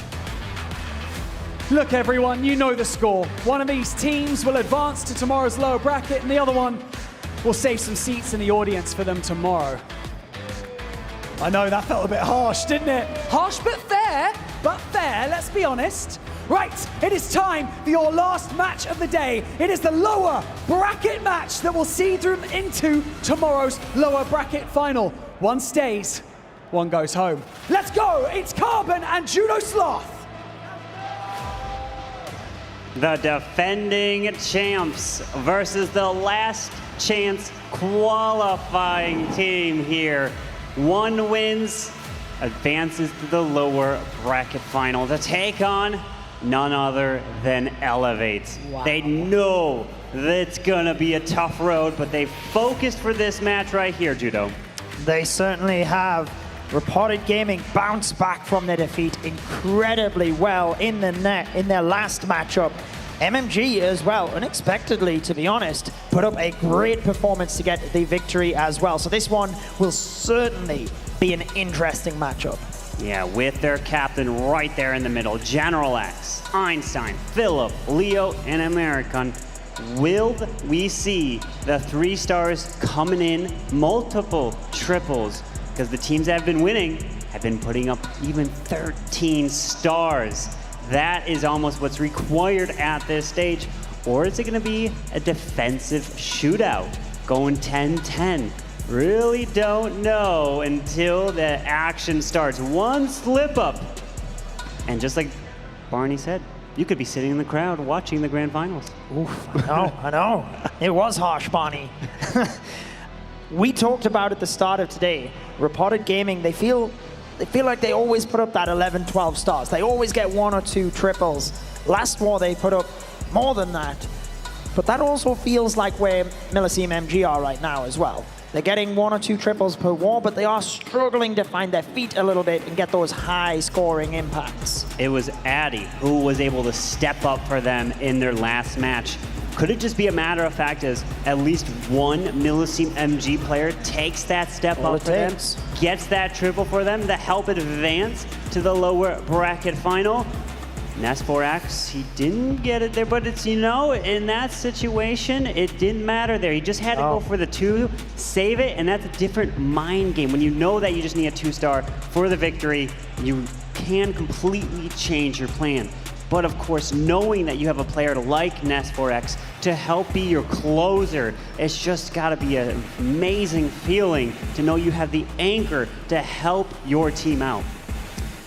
Yeah, well, I feel like Repotted have that in terms of Philip as well. I mean, they almost have a double closer. They normally have General X and Philip closing up, which they are super impressive players. But I feel like we constantly just big up both of these teams. It's difficult to predict. Let's see what the vibes are like down on stage. Judo Sloth, these vibes are immaculate. Because it's a very rare thing that you get to be sandwiched between 2 legends of Clash of Clans esports. I've got Gaku of Na'Vi on my right, and I've got Ryuta of Carry Esports on my left. And we're gonna have a very quick chat ahead of this final match of day 2 of the Clash of Clans World Finals. Gaku, I'd like to ask you first, you've been in this situation before. Do you have any words of encouragement for either of these teams before they go into this match? ガクさん、経験者として、今ステージにいる選手たちへ応援の言葉はありますでしょうか。やっぱりこういった大きいステージやるのはすごい緊張感もあるんですけども、それ以上に楽しんでプレーすることが本当に勝ちにつながっていると思ってます。I understand that being on stage can lead to a lot of pressure. It can make you quite nervous, but I also want them to have a lot of fun, and I also believe that that can lead to better gameplay as well. Enjoy yourself. I like that. That's good. We've got MMG. Blah, blah, blah. I'll get my words out in a sec. Millesime MG versus Repotted Gaming. I want to know, Ryuta, what is your prediction for this match? You have expert eyes, so I want to know who you think is going to take this win. リュウタさん、あなたの知識で答えてほしいんですけれども、今の、MMG 対レポッテッドゲーミング、こちらの対戦の予想をお願いします。経験豊富な RPG が勝つと思うんですけど、応援してるのは MMG です。MMG に勝ってほしいです。I think they're both very great teams, but personally, I am biased towards MMG. I want them to win. Oh, I like that. Ryuta, you've got some fans now because of that one. Now, we've talked about this match on the main stage. One of these teams will advance through into the lower bracket final tomorrow. But I want to know, Gaku and Ryuta, from both of you, who you think is going to take the crown? Who do you think will take the 2025 Clash of Clans World Finals? 2人に対しての質問です。今回のチャンピオンシップ、どのチームが王冠を手に入れるか、誰だと思います？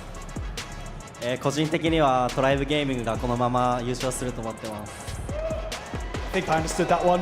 Is that Tribe Gaming? It is. Yeah, he said Tribe Gaming. Ryuta, do you feel the same? Tribe Gaming. Tribe Gaming! Unanimous decision. We've got, very quickly, I'm going to run you through the audience predictions that we have for this match right now between Millesime MG and Repotted Gaming. It's 51% in favor from the community for Repotted Gaming coming into this match. It's going to be a blast. We are ready for the game. Let's get the first attack underway. What a close prediction that we have here. Is it the performance that MMG has done to get the audience to believe in them more? But we saw Ryuta believe it in Millesime MG.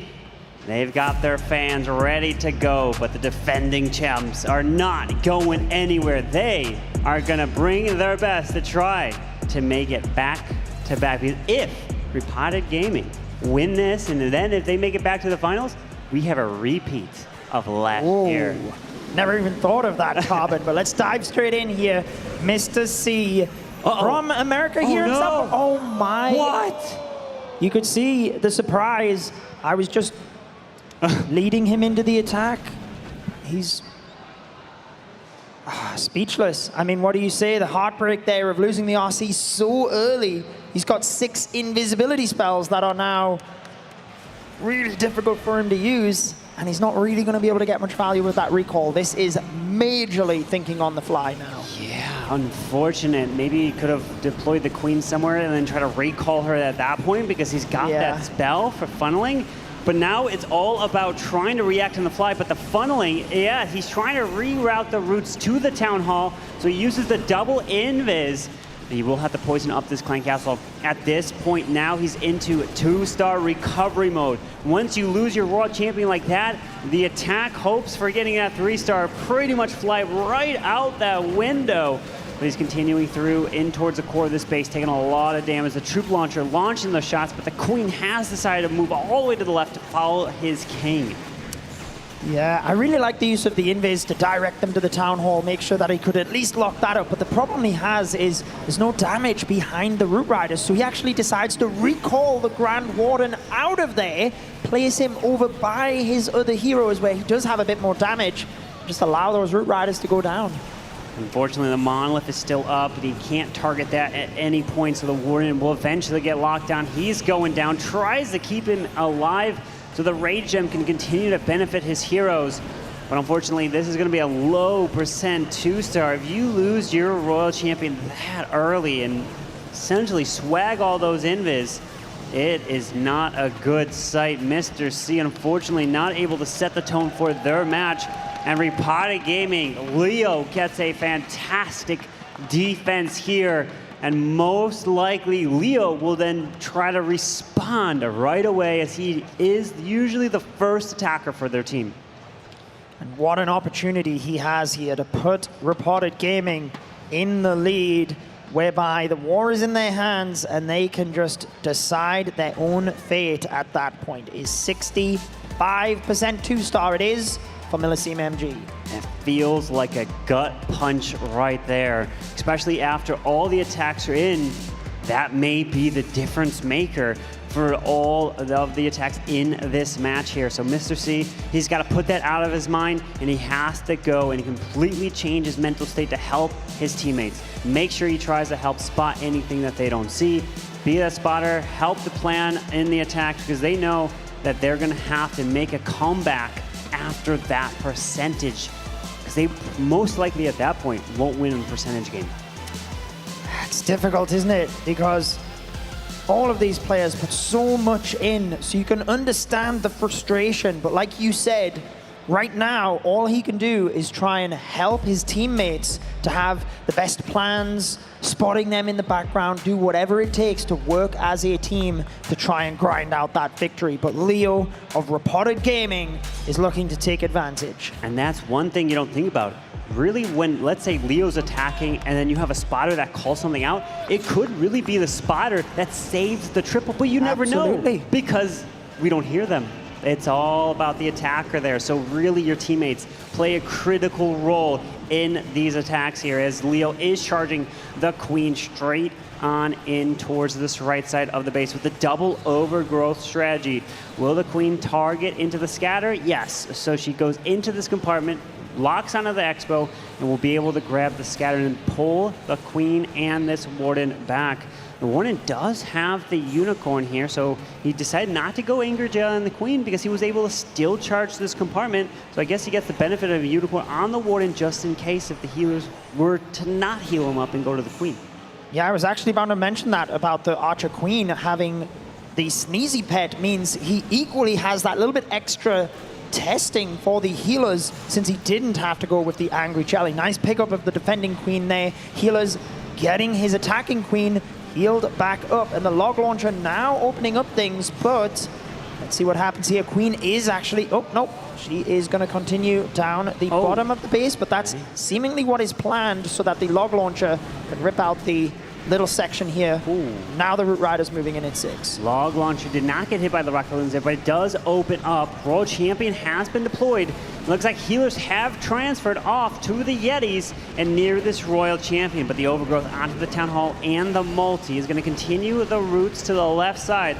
So he's going to have to wait until the overgrowth wears off to be able to lock onto the Town Hall with one more overgrowth to use, probably to the top side. Maybe he wants to wait until, okay, poison got launched. Now you could possibly use the overgrowth near that poison spell tower or even on it so that it stops from reloading. There you go. He's lost a lot of troops at the bottom there though, Carbon. The Crusher Mortar wiped out his Valkyries. Root Riders all but gone as well as he's trying to multitask since the RC is up at the top of the base. Thankfully, the Archer Queen does get the Town Hall, and he's still got 2 abilities to drive up that percentage. He's already ahead in the percentage game, but it looks like it might be that little bit far for the 3-star. Queen and King have ability. 5 super barbs are quite a bit actually, but unfortunately no wall break for them. There's the spiky ball right on through, hit some critical defenses. Queen has access to be able to reach those. Hang on here with 30 seconds. The multi is one of the biggest threats. Finally pops Queen ability. Now where are the super barbs gonna go? He's gonna have to drop them, it looks like to the left. He tried to get them into that scatter behind the roots, but the scatter does go down. He's moving through, locking onto the defensive minion prince. 1 minion left, trying to drop to the top side. Queen's gonna have to reach over the wall, grab that ground expo, but the multi is not in reach just yet. Super close. Wait a second. Come on. Does actually step through. 99. I thought he was going to time fail. What? He pulls it off. Manages to surround the multi-archer tower at the top. Wow, a 3-star. So that means they have the star advantage and the 35% advantage at this stage as well.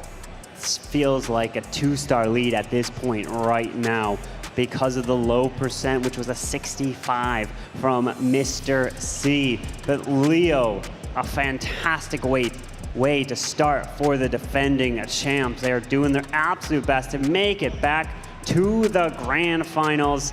And this time, it's a little flip of the switch. Tribe Gaming is coming from the upper bracket, while last year it was Repotted Gaming that came from the upper bracket. And pressure is on, but you focused on here this match. Let's see, is Mom maybe gonna attack next? Will he, because normally in the other matches, he was the first attacker. Maybe he likes to attack toward the beginning, and indeed, he is deciding to go next for them. Indeed. As Kronos said, for Tribe Gaming though, they're focusing on 1 war at a time. Repotted would still have to get through Elevate in order to get to face off against Tribe Gaming, and they struggled against Elevate earlier on. However, one match at a time, focusing on this one. MMG have still got 4 attacks left in order to catch up here. There is plenty of war left for them to be able to spin this around, but Isma using a couple of those rocket loons across to the top area of the base. Meanwhile, now diving the Royal Champion in, doesn't have to worry about her getting caught to that most northern compartment. He can control her right into this area. As this RC charging right on through, if he did find a tornado trap, it would actually rotate the RC kind of towards the scatter shot.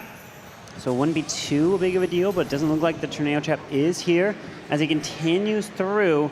But unfortunately, that poison spell is quite annoying, so he pulls back the RC and manages to bring the Spirit Fox with in that recall.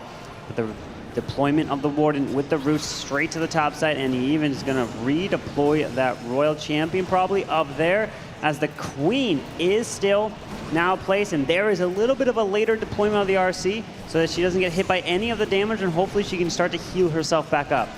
Absolutely critically important if your Royal Champion is a bit low on damage to make sure you don't send her in too early. She's faster than the Root Riders. That's exactly why it's important to keep the Spirit Fox alive. She'll constantly be blinking in and out of being visible, so therefore she can be getting healed back up, which is exactly what you see now.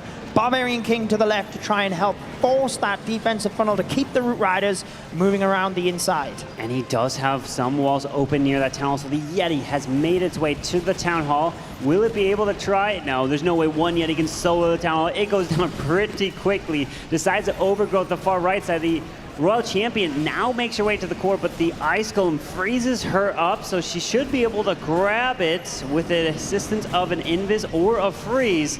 But the power through this bottom side with a Giga Bomb looming down there. I feel like he was a bit early on the skeleton spell. It's nearly worn off now by the time his troops get there, but he does now send the rocket loons to quickly get that monolith down. Got hit by most of his troops with that Giga Bomb, and we do see the Archer Queen stuck in the middle of the base there, having to force that ability to try and get through the wall, and it's all starting to fizzle out here with quite a few defenses left to go. Yeah, the Queen does get through the wall, but unfortunately, the Minion Prince takes her out. And we're going to have yet another defense here for Repotted Gaming. 2 strong defenses against Millesime MG. If Repotted get another triple to go 2 for 2, the hopes of Millesime MG is going to start to rely on their closers, and that is a tough task to pull off, as he's trying to get as much percentage as possible with that giant. One little archer to the far right side, but there's just a little too much remaining in the space. Yeah, just being patient with this rocket loon, trying to see where he needs to send it, let the Root Rider get the damage, maybe you can get it onto that Fire Spitter, get that 1 extra percentage point. Oh, I thought he was actually going to, but time failed there. In terms of sniping the few defenses, 83%. And like you mentioned, Repotted can take even more advantage. Still plenty of attacks to go, but as the war goes on, Millesime MG have to start catching up. It's the mental game. 3 stars and 3 stars. And if you're only pulling off 2 stars, you start to realize if we don't triple in our next attack, it could be over. Yeah. They would have to start taking as big of risks as possible just to try to come back, because they know they're in the lower bracket. And if you lose in the lower bracket, you are eliminated from the competition. And every single win from here on out, you are increasing your prize money by thousands of dollars. Yeah, I mean, even at this point, Millesime MG were on the brink of being eliminated yesterday, where they would have finished in the 7th and 8th spot. Yeah. So they've been able to claw their prize pooling up quite a bit by getting the 2 victories today. But against Repotted Gaming, are they going to be able to do it? Einstein it is. He has been so impressive in the first couple of wars, actually. And here we go with the Warden Fireball. He has this as his signature move, lands that Fireball, gets brilliant value there. You do need a 3rd Earthquake to take out that Ricochet Cannon, so often just left, and he can pick that up with the Warden as he moves in. Just one little rocket loon will finish it off to the left side, or even just like a tap for the Warden. It's very low health, but he is not waiting around with the Flame Flinger to the top. Does pull the poison or near that Town Hall. Oh, deploys the Queen pretty close to this Warden, which now means that the Warden will go support the Queen, because remember, the Warden is a support hero. He can be pulled by a hero or enough troop space, and then he will start to change his target to go assist. Absolutely. So now he can utilize the Rage Gem alongside the Archer Queen and those Root Riders diving into the base, overgrowthing the Town Hall so that he's not taking the damage of that huge range. But hopefully the timing here wears off, whereby he can snipe it out pretty quick. Yeah, the Overgrowth is about to wear off here soon. Flame Flinger is still doing work to the top side. Going to be working onto that Fire Spitter. There is the next Overgrowth, which clips the Monolith to the backside, makes the Warden invisible, trying to keep him alive. Hopefully the Queen can go for the Ricochet Cannon and does decide to freeze, which is a perfect freeze so that Warden stays alive. Took a lot of damage on the healers there and lost most of them, in fact, which means now his heroes being obliterated by the defending Minion Prince, not going to be able to survive. The good thing about the Overgrowth is you can pick up percentage points whilst that has locked defenses down, but the danger is then when they come back alive, you are in big trouble. He's still got some troops to come out of the Flame Flinger, but at this point, it's trying to keep the percentage up, because remember, they are ahead on not just stars, but a good amount of percent over Millesime MG, but the last attack by Isma was 83%. So if he gets above that, he can claw their percentage even higher. Yeah, every percentage point matters here in the attack, especially having a star lead. They're going to be considered up almost 2 stars. They're going to have to be able to win by stars only at that point. But there it is. He is surpassing what Ismo was able to do of the 83%. So Repotted Gaming are in a very comfortable position at the moment, but things can change on a dime. One attack from Millesime MG, and they can be right back in it. So Einstein, a great effort, 87% 2-star there. Unfortunately, not able to get it. Of course, he would love to try that again. The Fireball went exactly where he wanted, but unfortunately, he wasn't able to push through the remaining part of that base. It's like most of my war attacks. I'd love to be able to try it again. I'd love to see if the plan would have worked. But after that attack, he doesn't have to worry too much. Remember, it's a team game, and so far, Repotted 1 star and 39% in the lead. However, MMG, mid-war, it's make or break now. They cannot leave it too far, whereby they have to be finishing off to make sure it doesn't become mathematically impossible for them to catch up. So if they 3-star here, they at least start to put a little bit of pressure on the Repotted and give themselves a lifeline.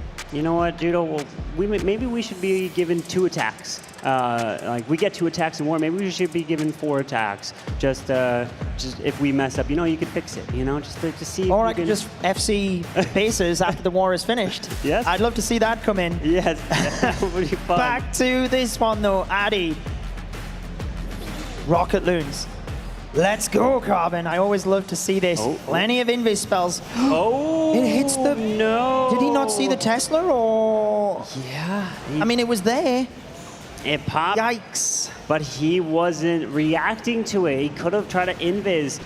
But again, another one of those situations where you go with 2 invis right away, and then unfortunately a tussle pops and completely changes that plan, because the multi was supposed to go down. The Minion Prince should have taken a lot of damage as well from that Fireball. Now he's got to be very careful. King moving across. Fortunately, the Minion Prince is out of range. He's going to have to freeze the King here as well, just to make sure. But yeah, if you're fast enough with your Warden, you can actually get past the Tesla initially. There's the Minion Prince attacking onto the Grand Warden, manages to keep that alive, but this is where he wouldn't have had to invest these spells, right? So even though he's keeping the Warden alive, is he gonna, still keeping it alive.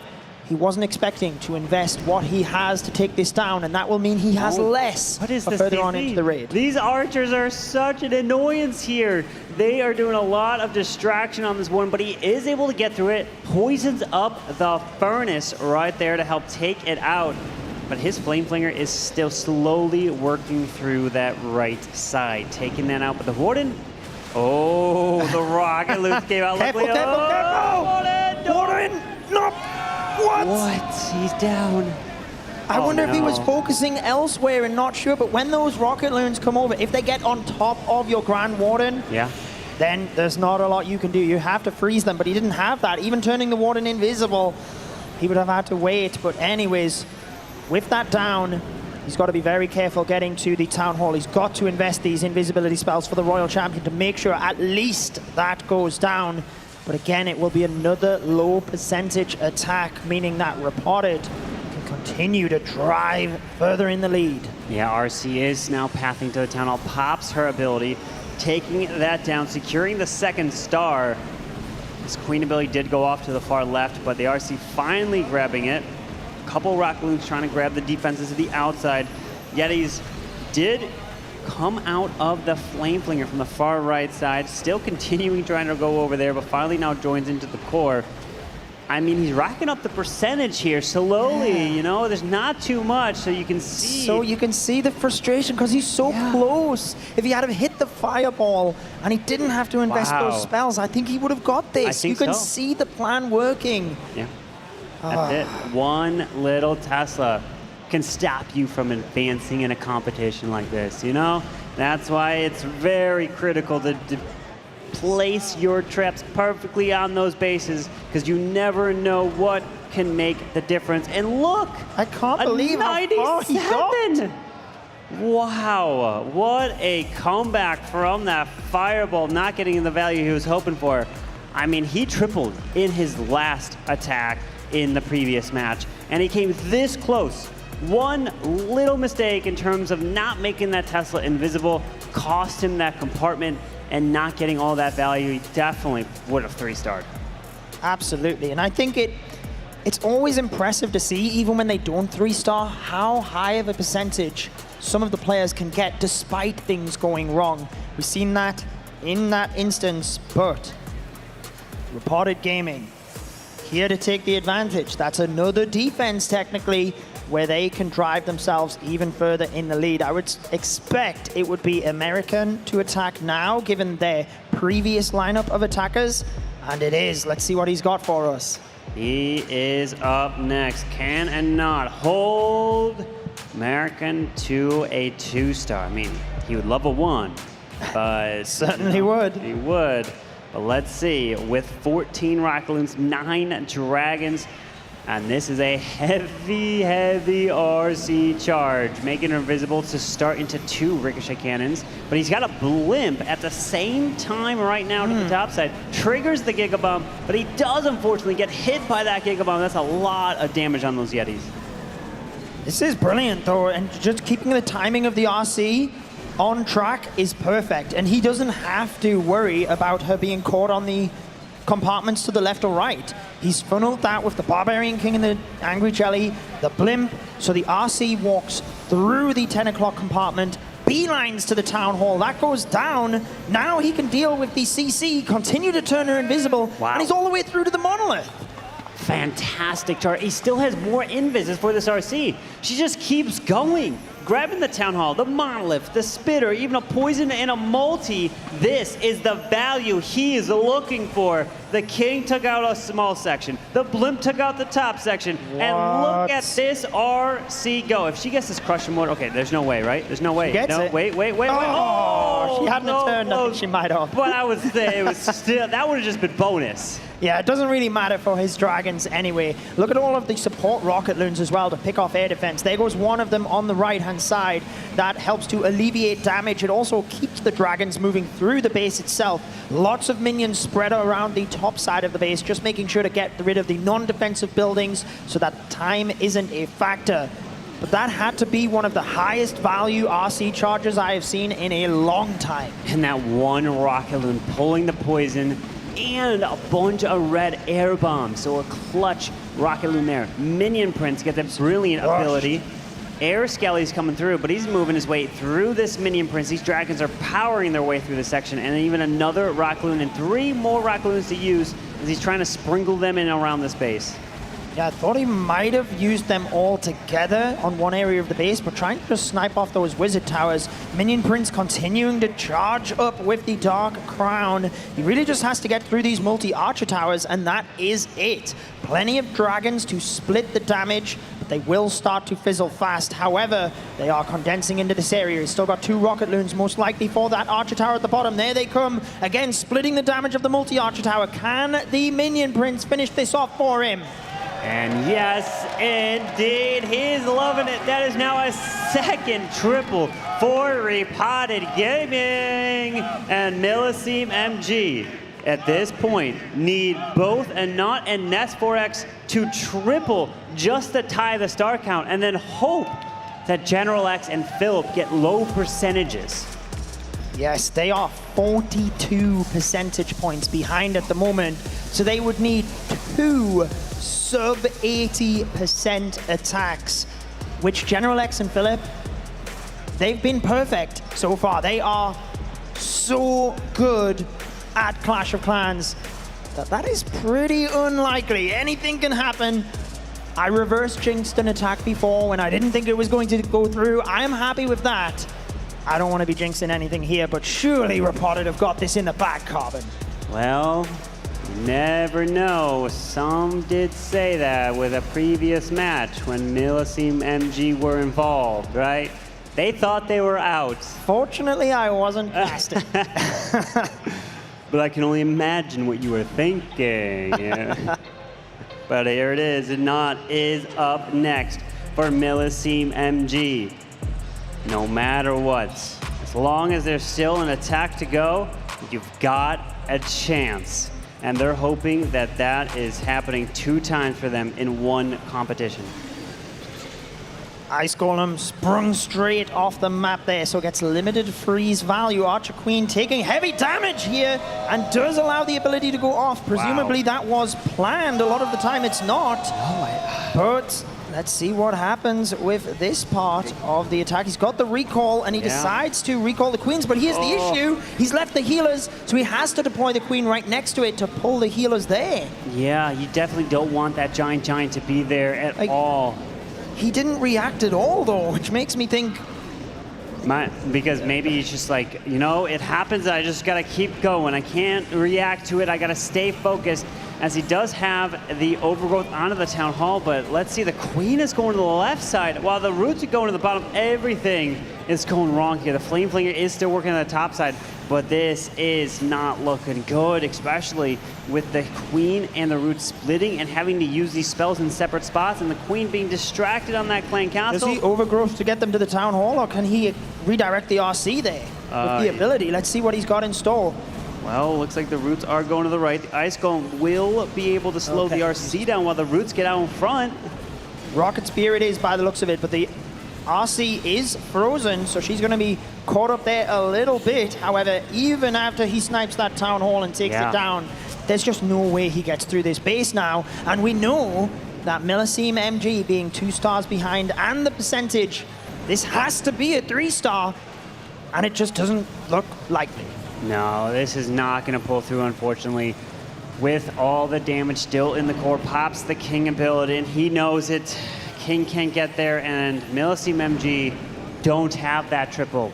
While Repotted Gaming already have 2 3-stars, and Repotted Gaming still have 2 more attacks to go in, and they are looking to just cruise their way to the lower bracket final, who they would have to take on Elevate.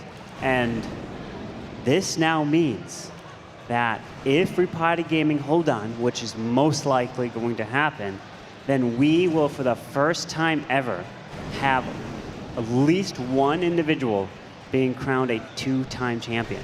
Ooh. There you go, Carbon. Wow. It also means that we will have kicked off the wars today with Elevate and Repotted, and we'll kick off the wars tomorrow with Elevate and Repotted. Tune in, Deja Vu.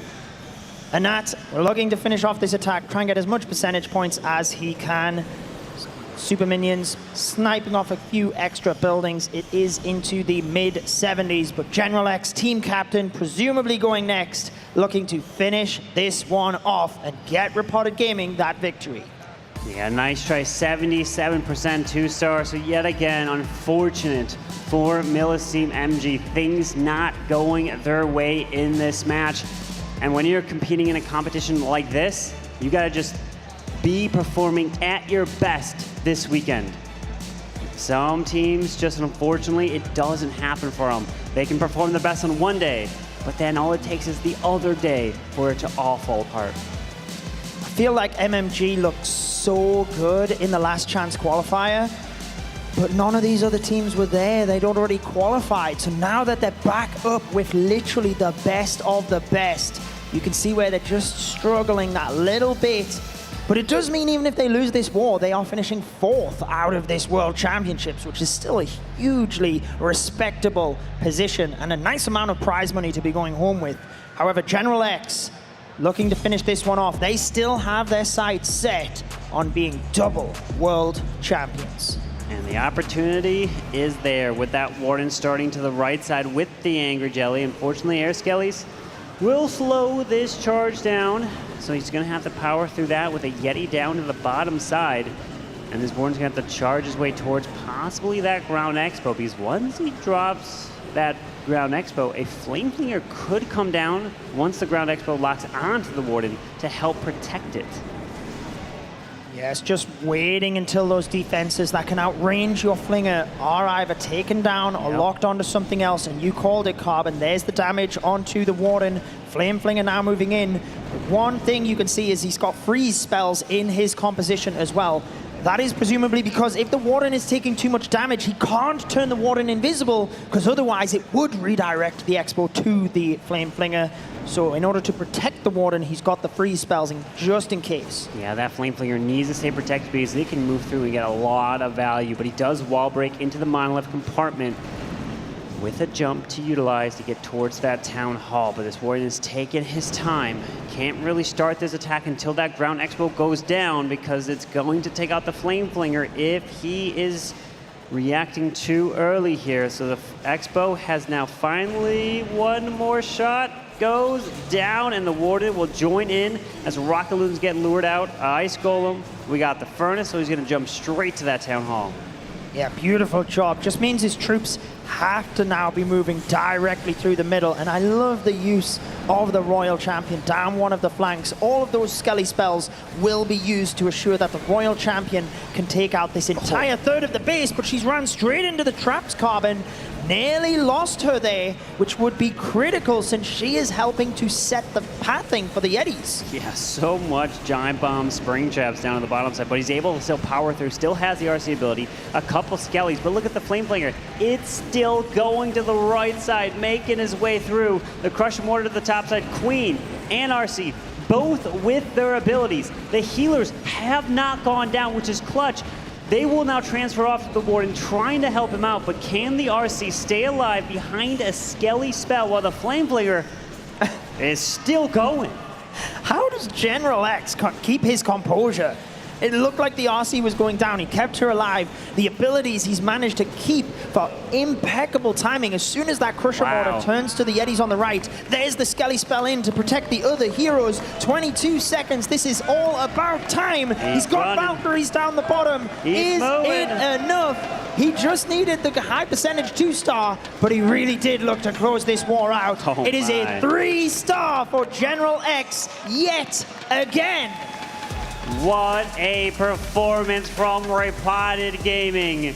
Nas4X will have the final attack, but even if he triples, the war will be tied with one attack to go for Repotted Gaming. That is the domination that they are coming in with in this match, and just not going Millesime MG's way. All 2 stars could not pull through, so at this point, Millesime MG can definitely be, there's no coming back from that. Yeah, think about this, Carbon. We had Elevate as favorites for this competition, and they got dominated by Tribe Gaming. Now, Repotted putting up that dominating performance themselves. Elevate have to be able to pick themselves up tomorrow after that defeat. Yeah. To then take on a team that have put up a performance like that themselves, that is an interesting match to kick us off. Luckily, Elevate and Repotted Gaming will have the whole day to plan their war, to know what to do, but you can't be building new bases because you won't have enough the 24-hour clock, so it's already got to be made. You just got to pick which base to use. But let's see what Ness 4X is doing as the RC is pathing her way to that left side. Will be able to use her ability, but unfortunately, he has lost that Spirit Fox. And not going to the Crusher Mortar over there. Yeah, and unfortunately, he's not going to be able to get the multi here, so he's going to have to recall. Does get the Builder Hut with the Electro Boot damage.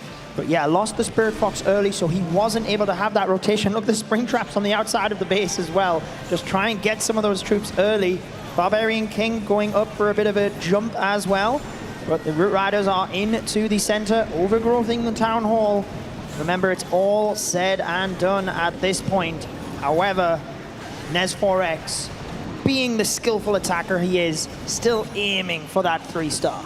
Yeah, he's moving his way through to the right side. King is staying out to the edge with that poison onto the clan castle, trying to take down the furnace, which it was able to. The Baby Dragon was not able to grab that bomb tower towards the top, but there is the overgrowth toward the monolith. Does he path his way to the tunnel? Should be able to with the RC, but she's getting pretty low on health.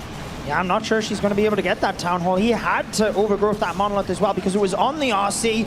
Archer Queen can now reach that since the Root Riders had opened up the compartment. So manages to snipe that off. He's still got the healers on the Root Riders at the top, but losing the Royal Champion means he's lost a huge amount of DPS behind those troops.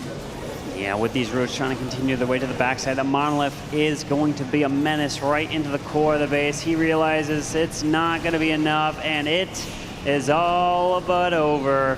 There's only one final attack from Philip to come in with, and Judo, Philip could actually fall asleep and not attack. They're up by a star, and it's at this point, he could do whatever he wants. There is no pressure, the least amount of pressure in an attack so far, as they're already up 11-10 now. Millesime MG, what a great effort. You guys put on a performance nonetheless throughout this weekend, and we loved seeing it, but unfortunately they do fall short here today.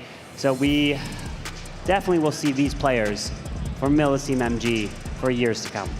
Absolutely, they've put up an incredible performance, and given that they were on the brink of being eliminated yesterday, that would have been $20,000, but they have managed to push themselves up and triple that by finishing 4th, and it is $60,000 for the MMG team. $700,000 prize pool for this World Finals, and that means tomorrow we will have Tribe Gaming, Elevate, and Repotted Gaming battling it out for that world title and the $300,000 first place prize. What a final day of the Clash of Clans World Championship. You couldn't have asked for a better storyline here. So many rivalries going at it. A defending champ's trying to get it. A Tribe versus Elevate, huge rivals in there. Either way, whatever happens, it's going to be an epic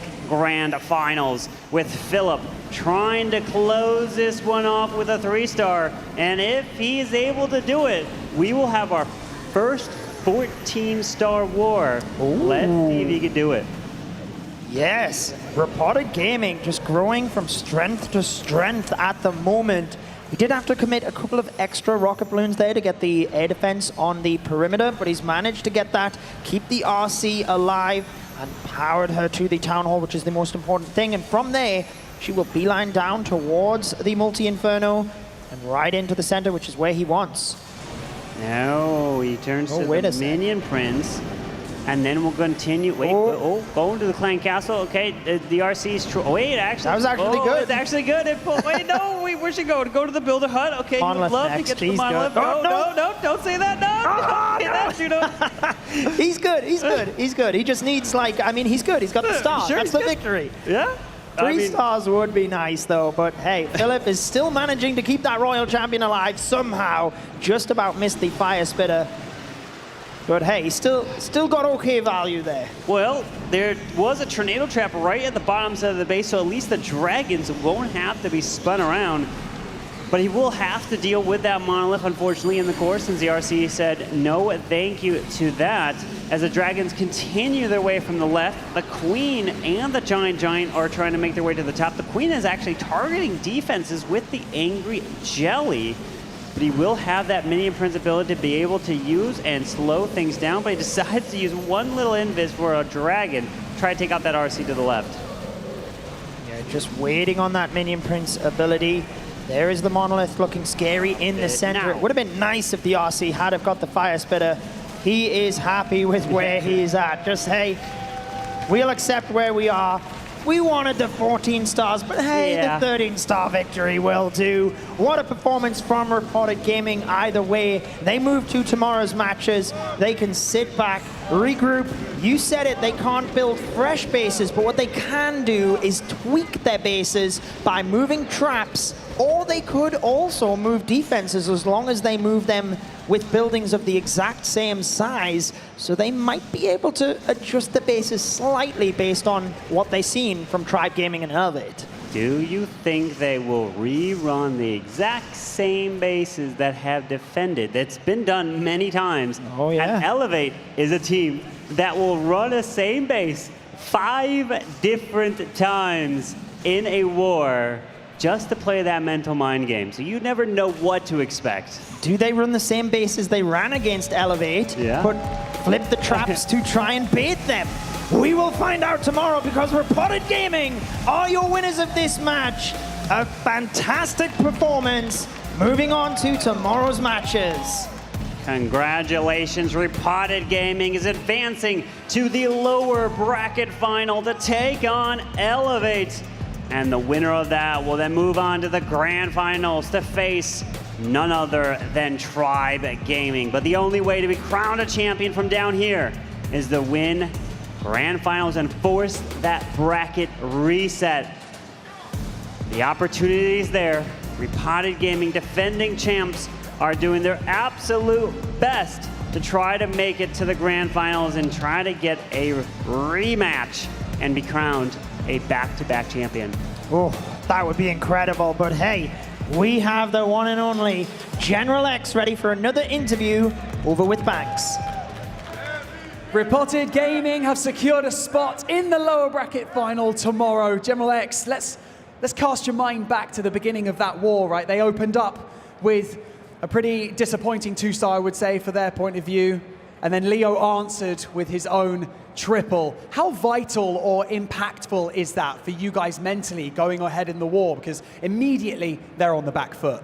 Yeah, of course, like a start like this is a major advantage and gives you a huge confidence boost, but also like the clutch triple in the end gave us like the mindset that we can also have a bit of luck, so I guess that was pretty nice. Also, you know, this is your 3rd war on the stage just today. How taxing is it for you guys? You know, could you go all day? Or do you feel like now is a good time to go and just really, you need that relaxation, you need to, you know, unplug for a bit? I think if there's not too much of a back in between, then the adrenaline keeps running. But yeah, if we hadn't go eat something in between, I don't know if we could stand to one war. Well, let's talk a little bit about tomorrow, okay? This is potentially just a day tomorrow of rematches for you. We've got the Elevate match that's going to be taking place tomorrow in the low bracket final. And then you've also potentially got a rematch of last year's grand final. What are your thoughts ahead of that? I know you probably haven't even had time to think about that kind of stuff right now, but now that you're on the stage here, what are your first thoughts? We haven't really thought about it, to be honest, but when we came in at the first day, we said to Tribe we want to do it again, so I hope we can do it. I love that. They want to do it again with Tribe Gaming. General X, thank you so much for joining us here on the main stage. Congratulations to Repotted Gaming for securing that spot in the final day of competition for the Clash of Clans World Finals. We are going to head back over to the desk for one final time today, and then tomorrow, it's our finals. See you in a bit. Thank you so much, Banks. And again, congratulations to Repotted Gaming getting to the lower bracket finals. Going to be taking on none other than Elevate, which some were considering the #1 team coming into this competition, winning 2 different, well, golden tickets this year. But it's an elimination match that will be tomorrow, and one will be going home, and only one can advance to take on Tribe in the grand finals. Indeed, and it will be that rematch, as Banks said. Elevate coming out on top today. Will Repotted come out on top tomorrow? Let's check out the MVP of that last matchup. Do we even need to look at this carbon? It is General X, 60% as ever. Such a big character in the Clash of Clans scene. He's always just so good with those interviews as well. You know, I think whenever you get an MVP on a world stage like this, you should get a little pin on your profile, right? If you got a little pin or badge and you got voted MVP, I think his profile would be flooded. It would be overloaded. Oh, there would be too many pins for this man. But I mean, it's well deserved. What he does coming through with attack after attack. And not only that, he's also won the defensive award this year as one of the best base builders. So he proves it not only on offense, but on defense. And here are the final 3 teams remaining in the lower bracket, which will be match #1 tomorrow. Elevate taking on Repotted Gaming, which was a rematch that they want to face. And then winner of that will go to the grand finals to take on Tribe Gaming to try to be crowned the champion Clash of Clans in 2025. Man, I am worried for Elevate because they were looking so good, but they have a 10-star defeat that they're coming out of. Yeah. Meanwhile, Repotted, 2 wars on the bounce, putting up 13 stars. They really have to be able to get their head together tonight and be able to come out strong again tomorrow. But what an epic start it is going to be. Yeah, it's going to be an insane match. It is also a rematch, so no matter what we're having, it's going to be a day full of rematches. It was 13-12, Repotted versus Elevate, and Elevate was able to pull away. But is that going to happen again? Lower bracket, more pressure is on the line, but it's going to be an incredible day 3. Any final thoughts as we're getting ready to close it out here?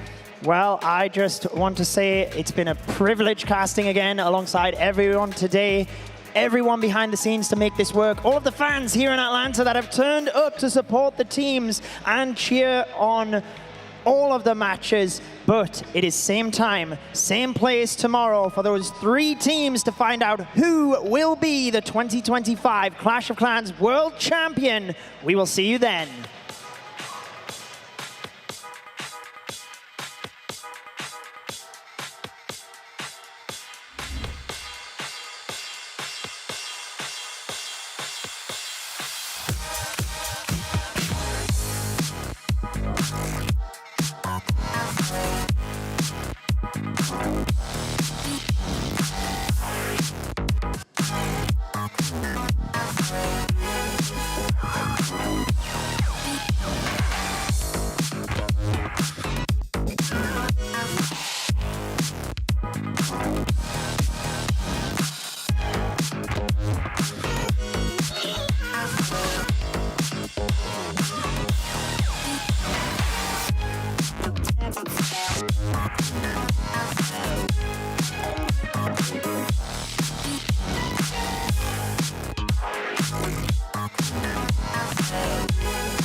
multiplied.